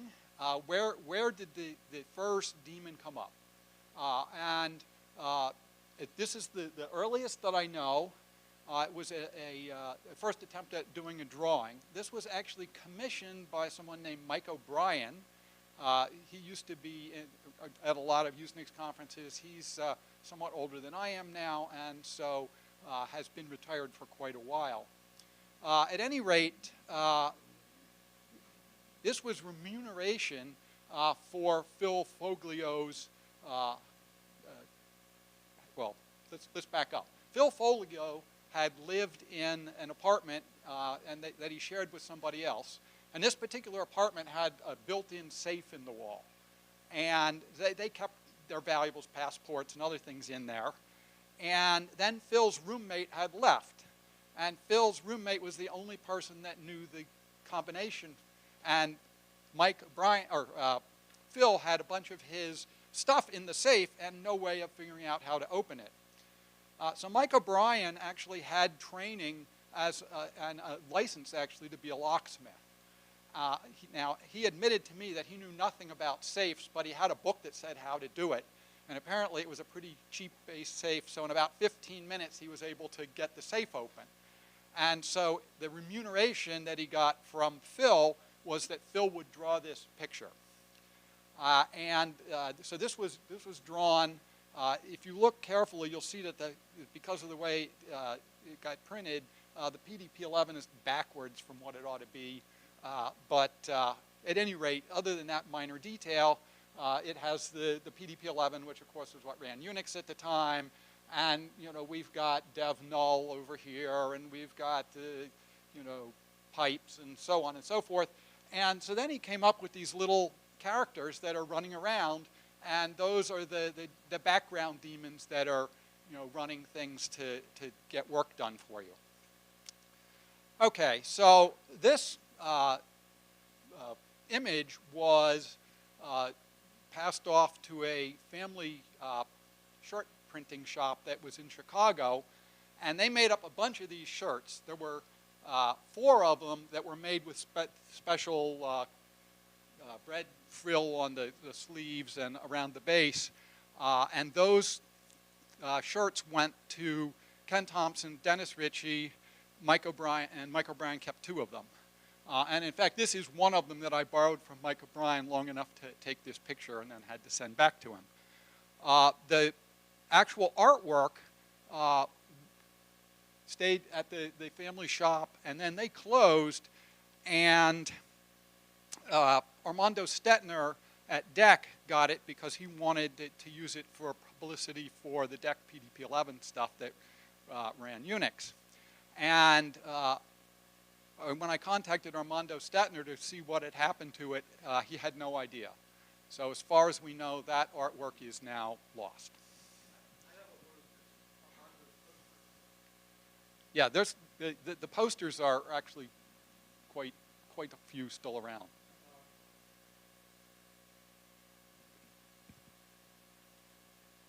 Okay, so the next sort of step of that was that Usenix got their hand, well, they wanted to use the same image, and so in June of 1985, on their 10th anniversary, they printed up this shirt, and you'll see that it's essentially the exact same image, with the exception that Folio's signature is somehow missing off of this picture.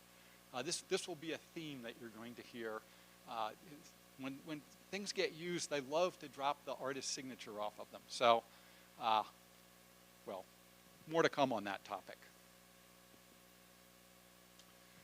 Okay, so now we get to the very first John Lasseter drawn daemon. It was drawn in black and white and was used on the BSD manual covers. And how in the world did John Lasseter ever get pulled into doing this? I'm going to tell you. Who is John Lasseter? Yes, John Lasseter. How many people in this room know who John Lasseter is? You're right, not too many people know. John Lasseter started out as an animation person for Walt Disney. And there are 3 levels of people that work there. So there's the top level people, and they draw things a frame apart. And then the people that are directly below them on the food chain are called the in-betweeners. And so they fill in the other 29 frames from this one to that one. And then the lowest people on the totem pole are the colorizers.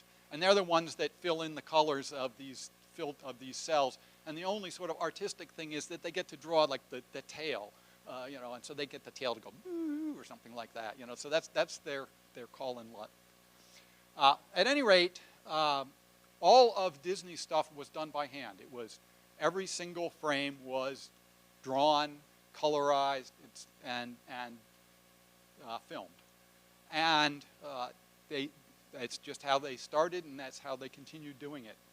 So John Lasseter was one of the top level guys, the one that did a cell apart. And those people were treated kind of like university professors. And so they, as a university professor, every 5 or 6 years, you get a sabbatical. And it's where you get 6 months where you're still paid, but you just get to go off and do whatever like suits you. And so John Lasseter got a 6-month sabbatical, and he decided that he would go spend it at Lucasfilm. This was right after the very first Star Wars had come out, and that was all done with models and blue screen and so on in the traditional way. But the goal was to try and get more computerization in there. And a lot of that was just digitizing the models and being able to do things with them more readily. But one of the sort of external projects that they were working on at Lucasfilm at that point was what they wanted to call an animator's workstation. And there they had these people that knew all about computer graphics and how to make computer graphics sing, but they hadn't a clue what someone that actually wanted to do animation would want as a user interface.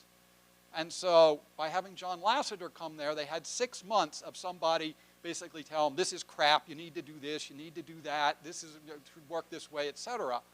And so by the end of 6 months, they had developed something which John Lasseter was really excited about. And so he went, his sabbatical ended, he went back to Disney and said, we need to move forward, we need to get a bunch of these animators workstations, and this is the new way going forward, computers in animation. Well, this was not well received by Disney. They explained to him that we differentiate ourselves from all these other people who are also doing it all by hand because we just have the highest quality, which was true. And, why should we give up our franchise to, something that might or might not work? And besides, anybody can buy computers. So John Lasseter was rather demoralized by this. And so he ended up leaving Disney and going back to Lucasfilm to become an employee there. All right, timeline-wise, we were just in the midst of finishing up 4.2 BSD, and Sam Leffler was one of the people that was working on that project, and he was done with working on BSD. He wanted to move on to something else, and so he ended up going to Lucasfilm to start working on some of the things that they were doing there. And so he was actually at Lucasfilm when John Lasseter came back and began working there full time. And one of the things for 4.2 was we were going to put out manuals, and we needed a picture to go on the front of the manuals. And so he showed the previous pictures that I've been showing you here of the Daemon, saying, we need something like this.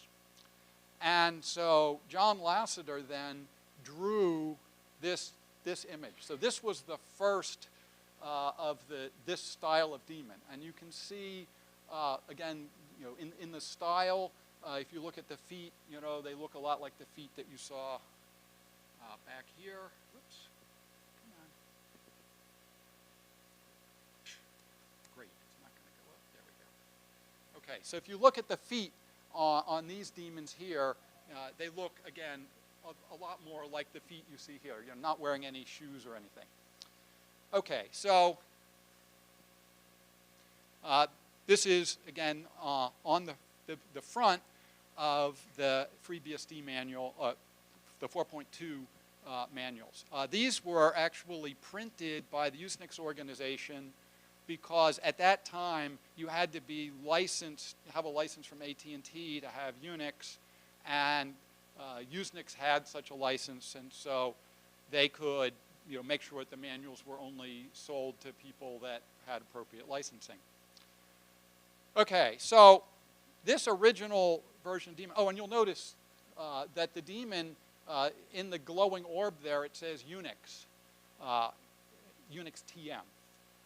And so this was something that became a bone of contention later. So you'll see in some of the later Daemons, it's just a glowing orb with nothing on it. And yes, George?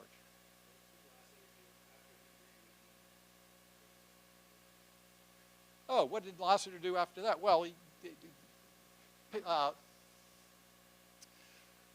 Lucasfilm eventually, after the first 3 Star Wars came out, then he didn't have the money coming in, so he couldn't spend nearly as lavishly as he had been. So he spun off the computer people into this little sub-company that he called Pixar. And so John Lasseter went to Pixar. And up to that point, they hadn't done any kind of animation that was more than a couple minutes. Andrew and Wally B was an example that they would show at conferences and things like that. And John had always wanted to do a feature-length film. And so eventually, they just didn't have the resources to do that. But Steve Jobs got involved, and Steve Jobs then got a contract with Walt Disney, and Walt Disney controlled everything. So they said, all right, we get your first 5 films, and doing a reprise of one doesn't count as another film. They've got to be 5 distinct films. We're going to completely pay for it, but we get 90% of all the proceeds that come in from the movies. After they'd had the first 2 successful ones, those terms got calmed down a little bit. But at any rate, John Lasseter then was put in charge of the first movie, which you may have heard of. It's called Toy Story. And so he and various and sundry other people did that. He went on and was involved in a lot of the other early Pixar movies and is now retired. But when it was coming time to get the 3rd Daemon that he did, well, I'll get to that story when we get there. Okay. Do we really have to be done by 5? Barely started. Okay, so there were a number of uses that came out from this original Daemon. This was a colorized version which got done, and this is the first time you start seeing him wearing shoes. I mean, the Daemon, he wasn't really a shoe kind of character, but people are like, oh, well, that's too informal. He doesn't have any clothes on, but he needs to have shoes. So anyway, I have an example of this shirt up here. You'll see there's actually quite a few shirts up here. I'm going to highlight a couple of them.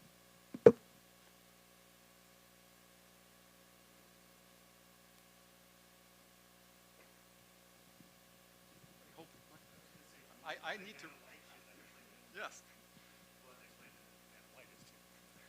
Okay, so this shirt comes with a limited warranty on the back of it. And I'm going to read the limited warranty because it's particularly amusing.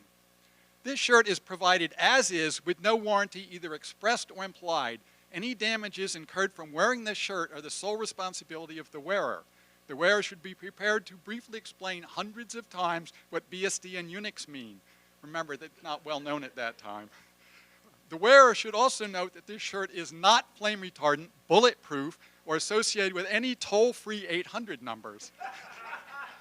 Modifications to the shirt are allowed as long as this notice and the Unix trademarks remain intact. The shirt owner may freely allow others to wear this shirt within the express terms and limitations of this license. What year would this have been? Mid-1980s. It was right around the time of the lawsuit of the number, yes. In fact, it was probably, yeah, that's probably what triggered this particular warning, in fact. The BSDI, when they first started up, did a few things that were sort of brilliant marketing, but weren't thought through on the legal side. So, for example, they had a phone number 1-800-ITS-UNIX. And for some reason, AT&T took comeuppance with this. Oh, and then they also promoted the fact that it was Unix at 99% off what AT&T charges. All right. Actually, I can hold this for you. Yeah. Stand by because I'm going to show some more shirts. That's what I thought was going to happen. Okay, so St. Olaf's College was one of the early organizations that they used FreeBSD in their computer science department, and so they asked if they could put this on their computer science T-shirt, and I did agree to it. And of course, the deal with that is that then the royalties that I would collect when I would agree to let them use it were 2 copies of the shirt. Ostensibly one for me and one for my partner Eric, except that Eric pretty quickly is like, you know, will you just stop giving me all these Daemon shirts? There's nowhere I can wear them. Okay, so this again is still using the early Daemon, and it's the Bay Area Large Installed System Administrators T-shirt. So I got one of these to show you.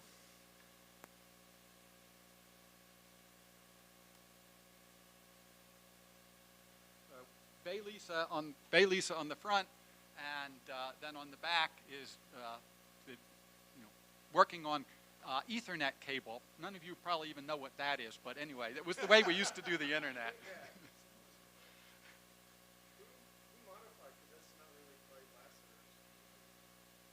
I had to approve it, and I felt that it was close enough, and at least they came and asked me. That's why I got 2 copies of it. That particular one is the one that Eric has never worn and said, yeah, you can get rid of this one. Okay. All right. The last of the ones in this style was one that was done by the folks that were responsible for RDist, which was an early version of rsync. And again, trying to promote, basically letting somebody arbitrarily push software to your system is a perfectly fine and peaceful thing to be doing.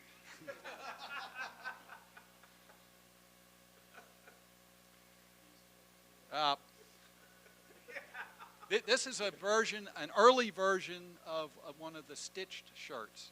So a stitch pattern of the BSD guy. And then I think I have one more picture here.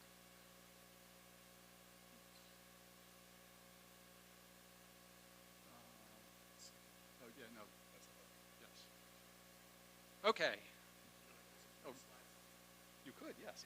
All right, so let me get back. All right, you come here. Yeah. Because this is another bit of a story before I get to showing things. Actually, what I can do is get you to show the things. Oh, I could. Yeah, and that would work even better. Well, in a minute, I'm going to have you show that picture, but let me talk about it first. Okay, so you've now seen the first John Lasseter and a whole bunch of stuff about the first John Lasseter. The second John Lasseter was when we finally did the 4.3 BSD textbook. We had been wanting to do a textbook about BSD since about 1983. And in order, we went to Addison Wesley, they were all excited about it, and they said, of course, we need to get a release from AT&T to have you talk about it.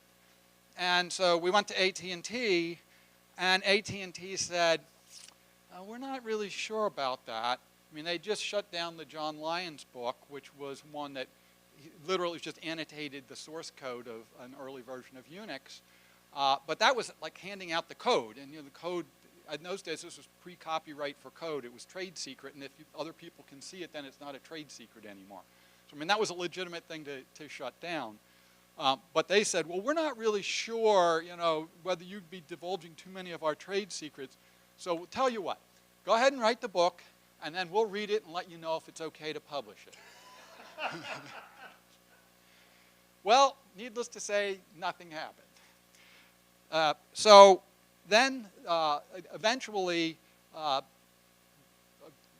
the author of the book. The book about Which book? the one that was written that documenting all the interfaces. No. There's the System 5 book. No, Bach. Book. Yes, it was the Bach book. Okay, so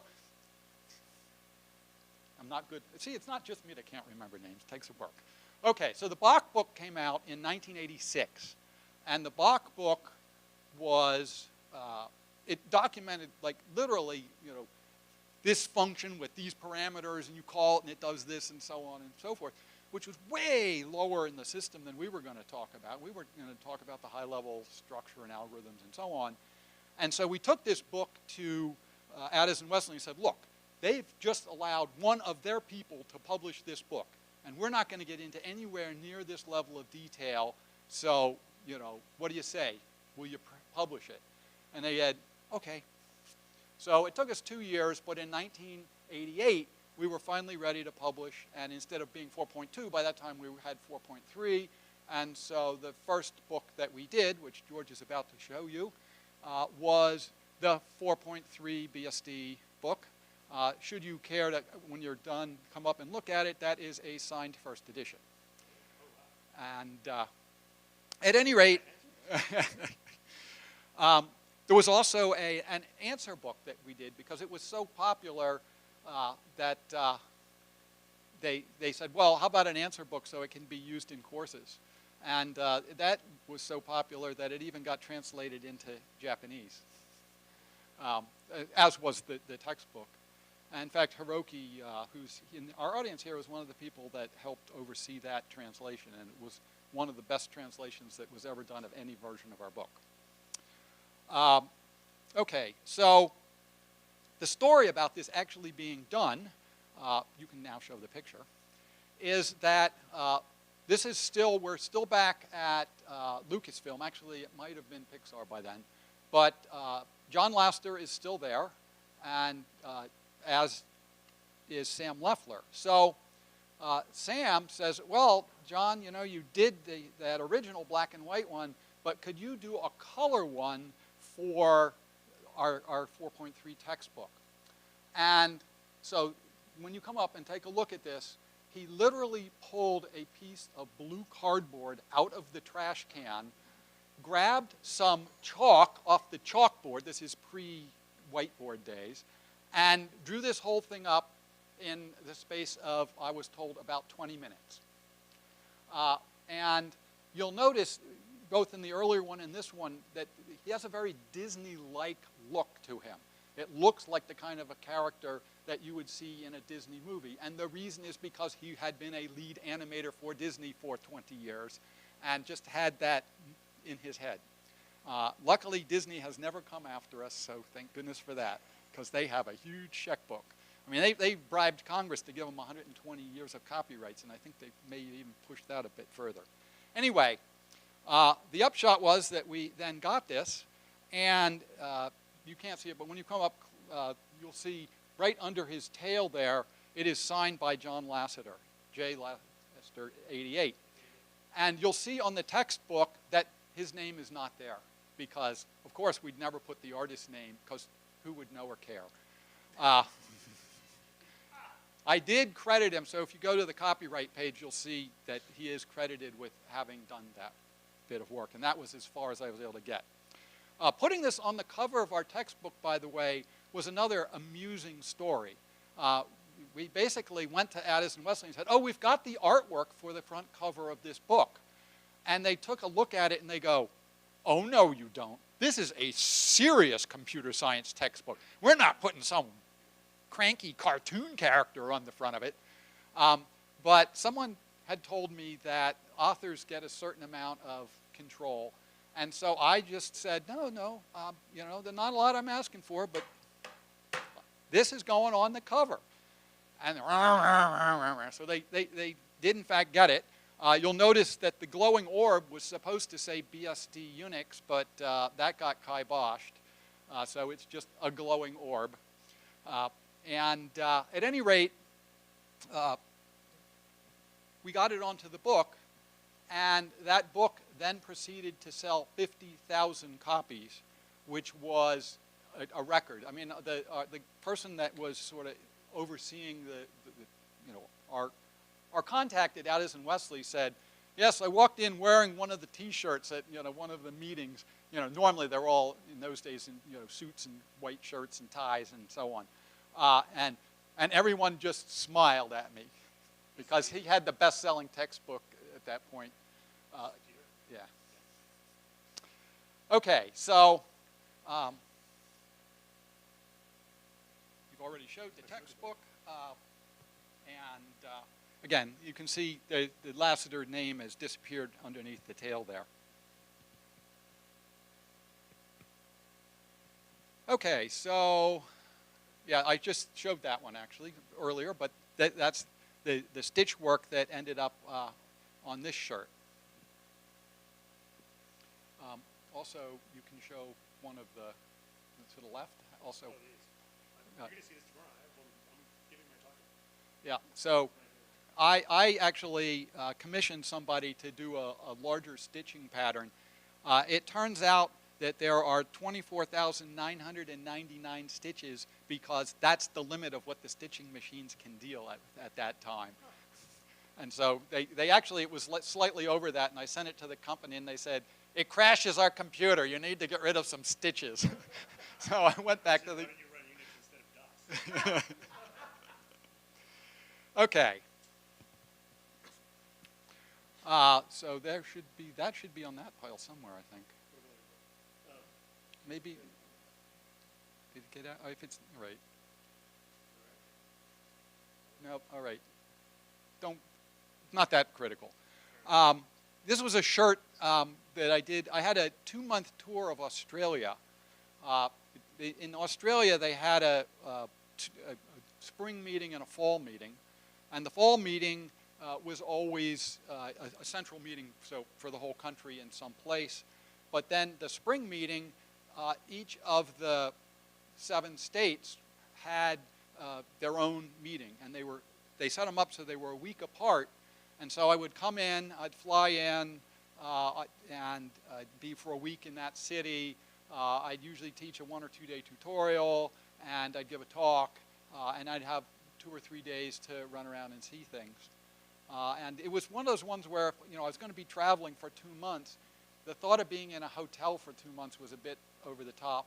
And so I said, you guys are on a low budget. I hate hotels for that long. So if you can just find somebody, that will put me up at their house. Occasionally you end up in the middle of a dysfunctional family, but it's like a week. You can put up with it. And usually it's pretty rare when that happens. But the other thing was, this is before the days where everybody's pictures was all over the internet. And so it was also in the days when you could just come to the gate. So I would land Darwin, Australia, or wherever I was going, and I'd walk off the plane, and now I had no idea, other than the name of the person, who it was that was supposed to pick me up. And I would just scan the set of people that were standing there, and you can pretty quickly say, all right, it's either that guy or that guy, just from the way they're dressed and the way they look. They have that sort of geek look to them. So I would just walk up and say, hi, I'm Kirk McKusick. I'm looking for John Doyle or whoever it was it's supposed to be.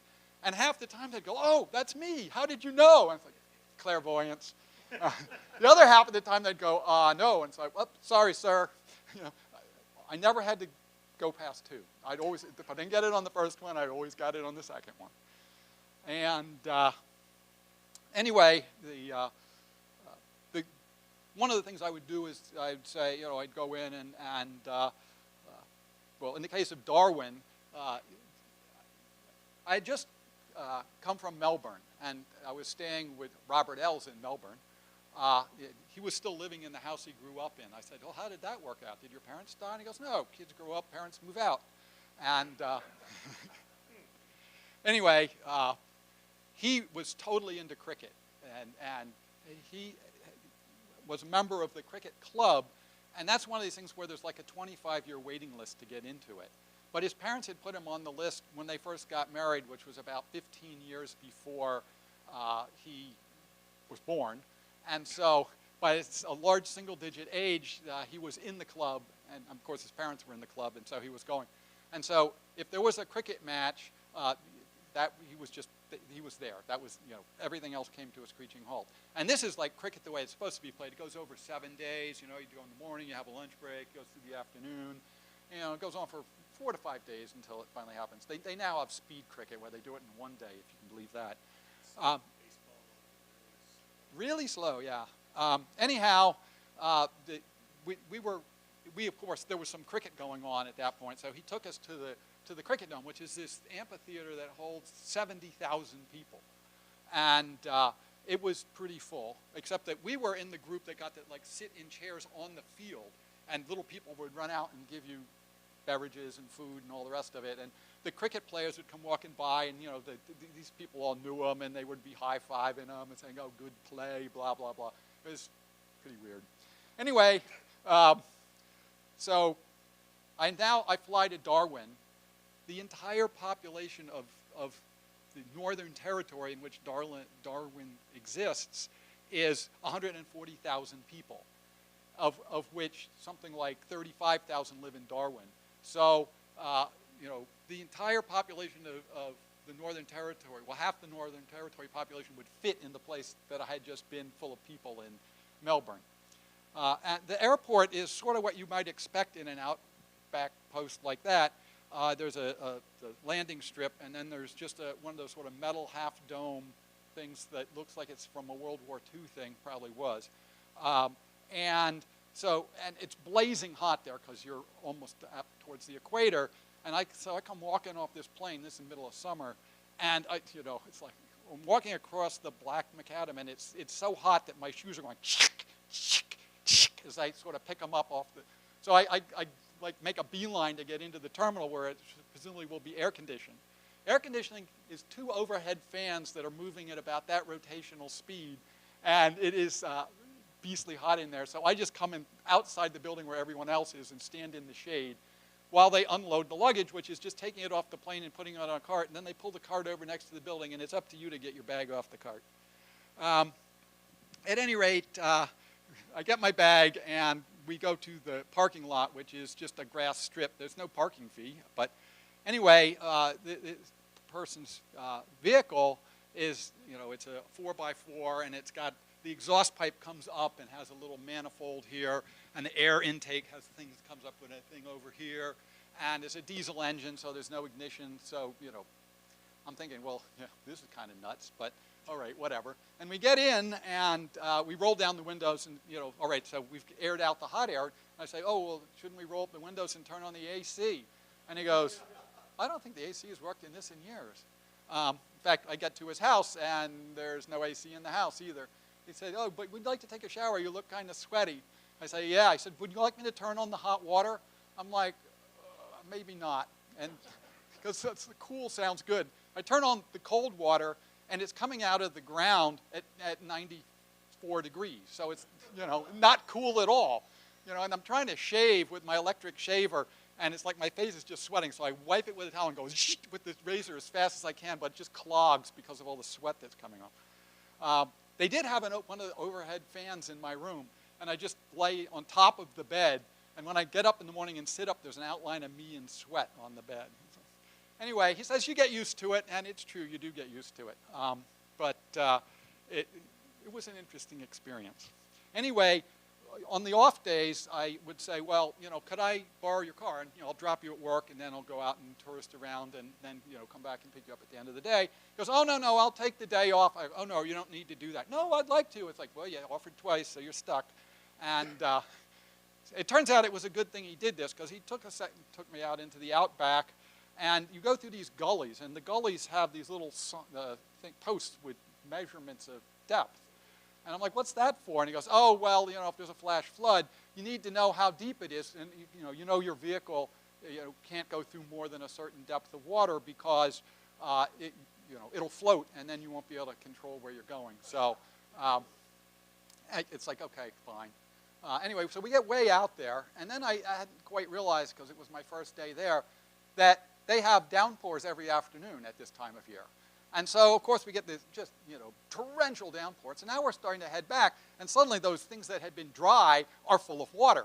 And we get to the first one, and it's like 2 feet. He's like, oh, yeah, that's fine, And we go in, and you hear the engine sort of burble, burble, burble, burble, and coming up, and he's like, oh, I understand why he's got those things now. And then finally we get to one where it's just sort of at a borderline. So he actually gets out and he walks across to see, how high it goes on him, and okay, that's going to be okay. And so we go through that, and we get to the next one, and it's not even that deep. And I say, he says, well, I'm not sure about this one. I said, does it mean you have to walk across it? And he goes, no, we're going to wait till it gets down to an acceptable level. I say, what's the difference? A higher current or something? He goes, no, this one has crocodiles in it. And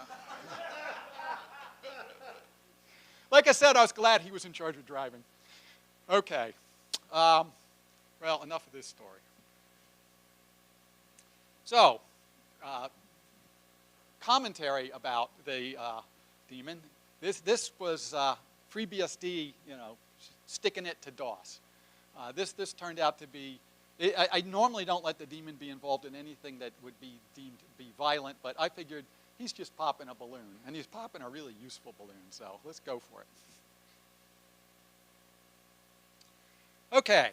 So now this brings us up to the third version of the BSD daemon. Again, drawn by John Lasseter, and you can see this was commissioned for the 4.4 BSD book, which George will also show you.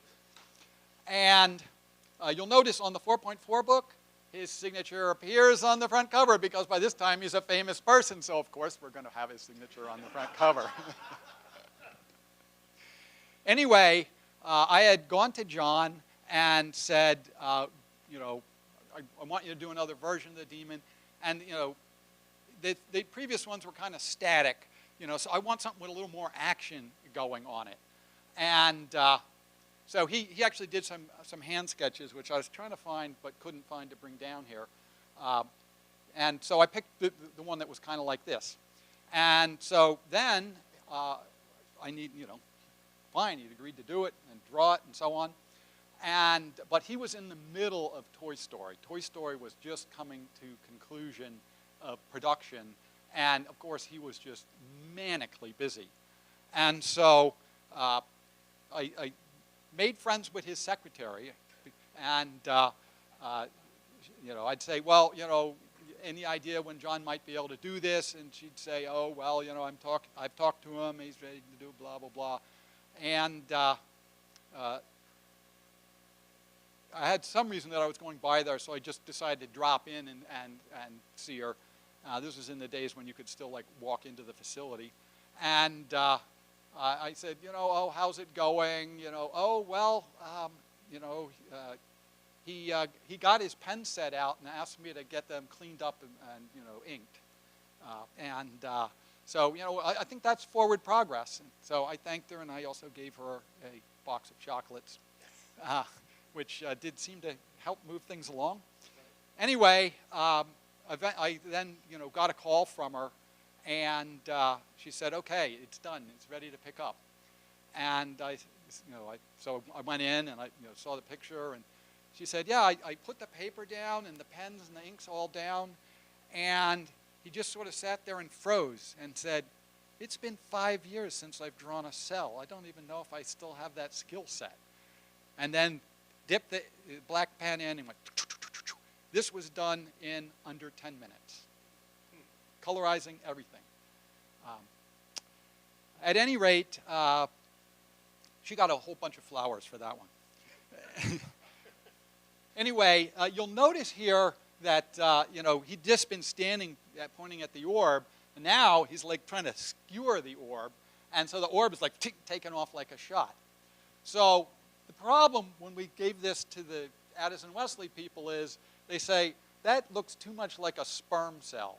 So when you look at the front of the book, you'll notice that the glowing orb is missing.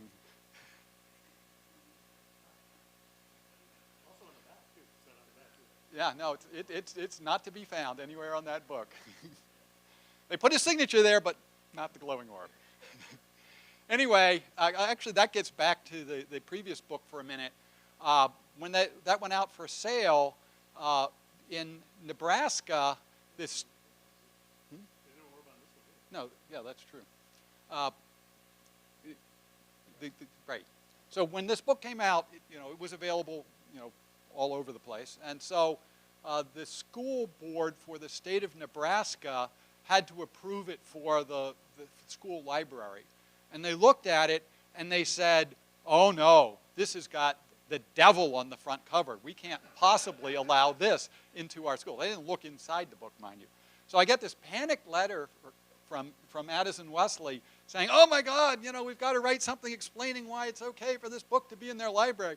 I'm telling George about this, and George I said, no, don't do that. Just put a big thing across the front of the book that says banned in Nebraska. And anyway, they didn't take him up on that idea. They got it into the school board. All probably one copy that got sold there. Okay, so you've already seen it, the cover of the 4.4 book.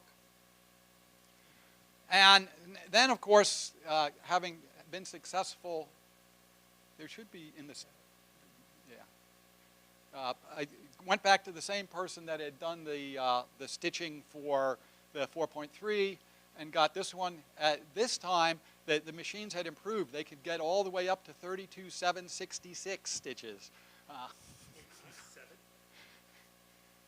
For some reason, -2. I think they were just being cautious. You know, they might start at 0 and count 0 or something. I don't know. Anyway, the actually that other one that's on the top there, yeah, that's an earlier one, but this was done by some folks that were fans of the Atlanta Braves baseball team, which had an Indian theme back in those days that they no longer have for good reason. Anyway, they made, got this T-shirt, and I agreed that since that was the team logo, that they, Team Hatchet, that they could do that. Okay, then the T-shirts.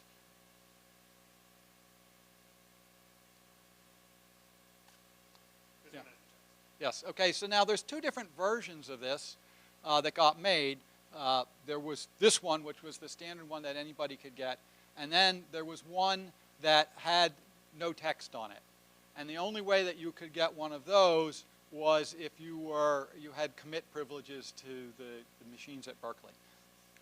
Or actually if you'd contributed and had some of your code committed. That was another reason you could get it.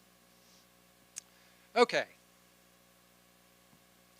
So now continue forward, and actually, yeah, I didn't bring these pictures. These pictures are considerably bigger, and I was just afraid that they would get broken if I brought them. So along comes the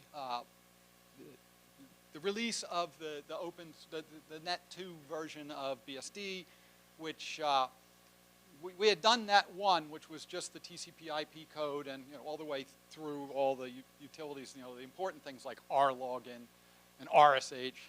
Thank God, finally got rid of. And at any rate, that was fine. There was no problem with that. But then we started getting a lot of requests for, well, can't you give us more? And Keith Bostick basically set about, trying to get the utilities and libraries done. We'd go to Usenix conferences, and he'd get up and say, get your name in lights, rewrite some of the utilities or parts of the libraries, and we thought, yeah, that'll work. And this stuff would come in, and it was some of the easy things, cat, and then someone tackled LS, and just the number of options in LS makes it a bigger program. And these things would come in, and I would say many of them were rather amateurish in the terms of the way they were written. So Keith would pretty much rewrite it from top to bottom, but he wouldn't put his name on it. It was always the name of the contributor. And I said something like, Keith, you basically wrote this. Why, at least put your name on there. He goes, there's no end to the good you can do in this world by giving credit to other people. And furthermore, that's who they're going to go after if ATT is concerned about it. So the upshot was that Mike Carls and I were in charge of dealing with the kernel, but we couldn't really say, rewrite, the kernel. So we weren't quite sure how to deal with that, but we figured that Keith wasn't going to get anywhere. So he comes walking into our office at some point and says, well, guys, I've got over half of the libraries and utilities done. How's that kernel coming?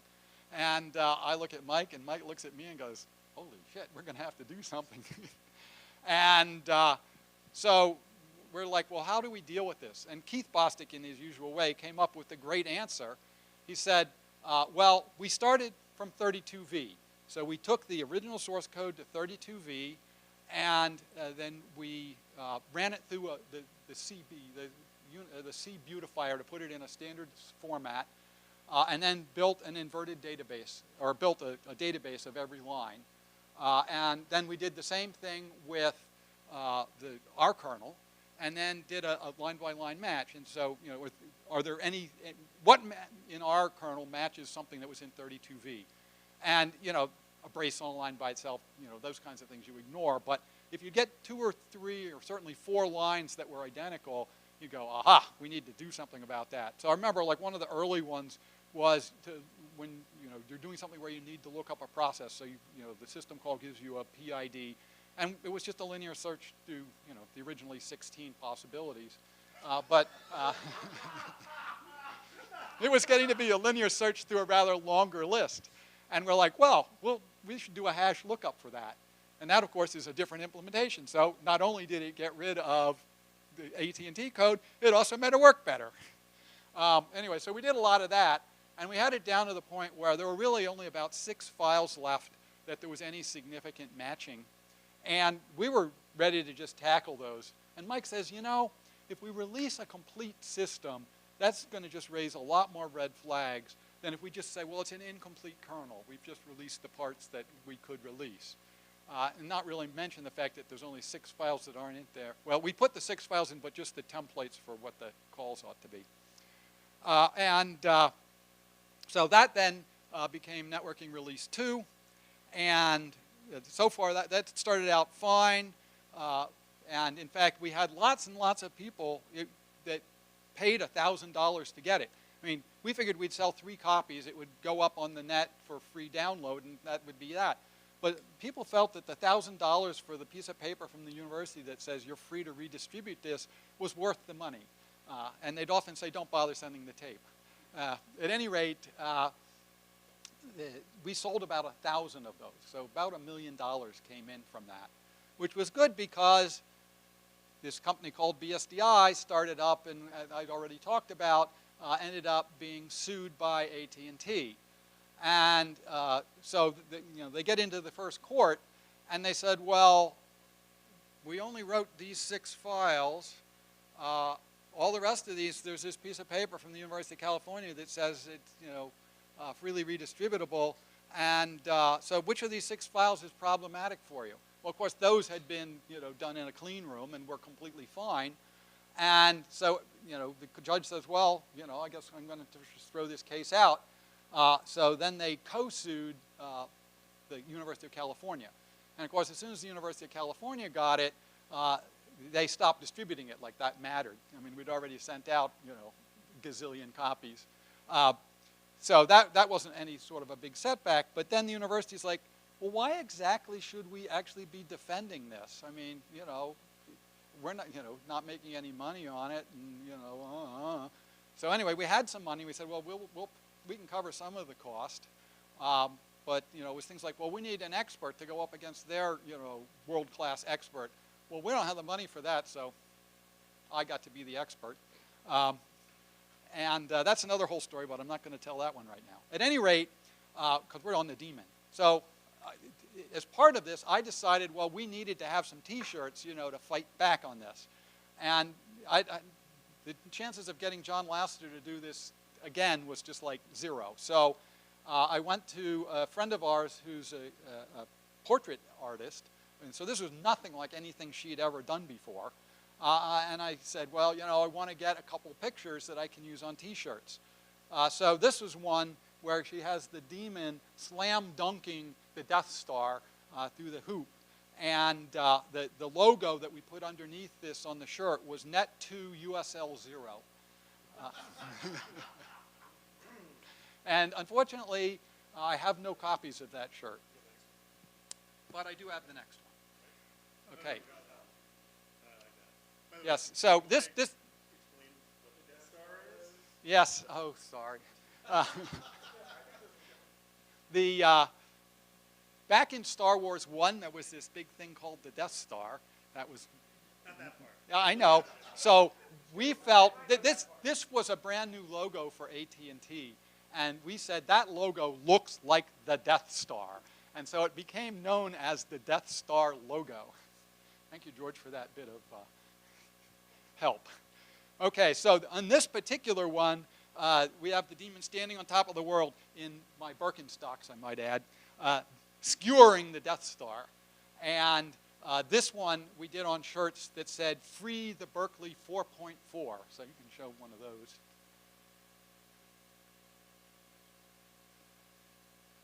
And then I think the next one in the pile is the same one, but without the text, which again is the same story of being the special one that you had to be an inside person in order to get it. So anyway, these shirts sold extremely well. And in fact, I still have a check from Dennis Ritchie for one of them, which I chose not to cash. But Dennis said, "Look, Kirk, I understand where you're coming from. I support what you're doing, but that logo that you're using is the AT&T logo, and it's not AT&T that's suing you. It is USL, and I would really appreciate it if you would use the USL logo on your T-shirts." So I did a new run of the T-shirts with the USL logo.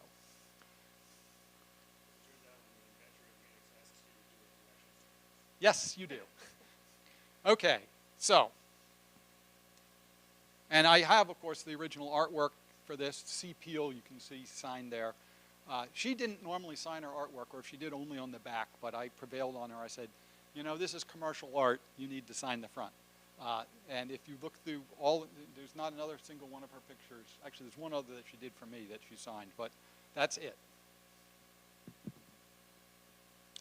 Okay, so again, here's just the shirt. So now it ended up also being used, I think there's one in there. Yes, so try the left far left, well, maybe, no. Yeah. That's what I'm looking for. So FreeBSD first came out, and so they wanted to get a T-shirt. There's of course the very well-known one from Walnut Creek, where it's sort of the demon walking with the CD rolling out ahead of them. But this was the very first one before they had gotten that logo. So this is just the same one that you've seen, but it adds the FreeBSD at the top, and the daemon is free because it's the free distribution. And of course, John Lasseter's always appears on anything I do. Other of the groups also used the daemon early on. So this was an early NetBSD. I don't think I have that one. And even OpenBSD was using the daemon early on. And I had one more. The FreeBSD Foundation had the daemon in a suit. And I thought I'd put that in here, but it turns out I didn't, and I don't have it with me. But if I ever give this talk again, I'll add that one. Of course, all of the distributions and the foundation have now all gone away from using the daemon, mostly because the PR in some parts of the world is not so great because it's viewed as an evil spirit. So, and rightly, have moved on to their own logos. All right, just for amusement and grins and giggles, this is actually the copyright assignment that I got from John Lasseter. The more interesting part, of course, is the second page, where it's signed by me and also then co-signed by him. This was assigning it to me as a work for hire and assigning the copyright to me, which I then, of course, filed with the Copyright Office. And it turns out, someone pointed out to me, that was 1988. You got to renew it every 35 years, so I'm actually in the process of getting it renewed. So I also up in the front here, if you're curious, I have copies of these things so you can just see what they look like. Okay, so I'm almost didn't overrun. Okay, so I have time for questions. There's my email, my website, my YouTube channel. Now, you notice there's this huge pile of shirts up here, and there's a whole pile on the right, which are shirts that I've gotten from conferences or other things, which I have too many duplicates of, and they're in piles by size. So there's a medium pile, a large pile, extra large pile, etc. They are free. You can come up, you can go through. If you want one, take it. In fact, I'll be really happy if they disappear, and Eric will be even more happy if they disappear. The ones on the left in the front here are the vintage ones that I have. These are ones that I've actually paid for and used to sell. So I'm simply selling them off if you want them. Anything that's a t-shirt is, I say $20, but that's tax included. So that's like $17 plus $3 tax. Similarly, the polo shirts are $40. You can give me cash, and I also have the ability to take credit cards. So at this point, it's come up and just take a look through things. and take a shirt if you want them.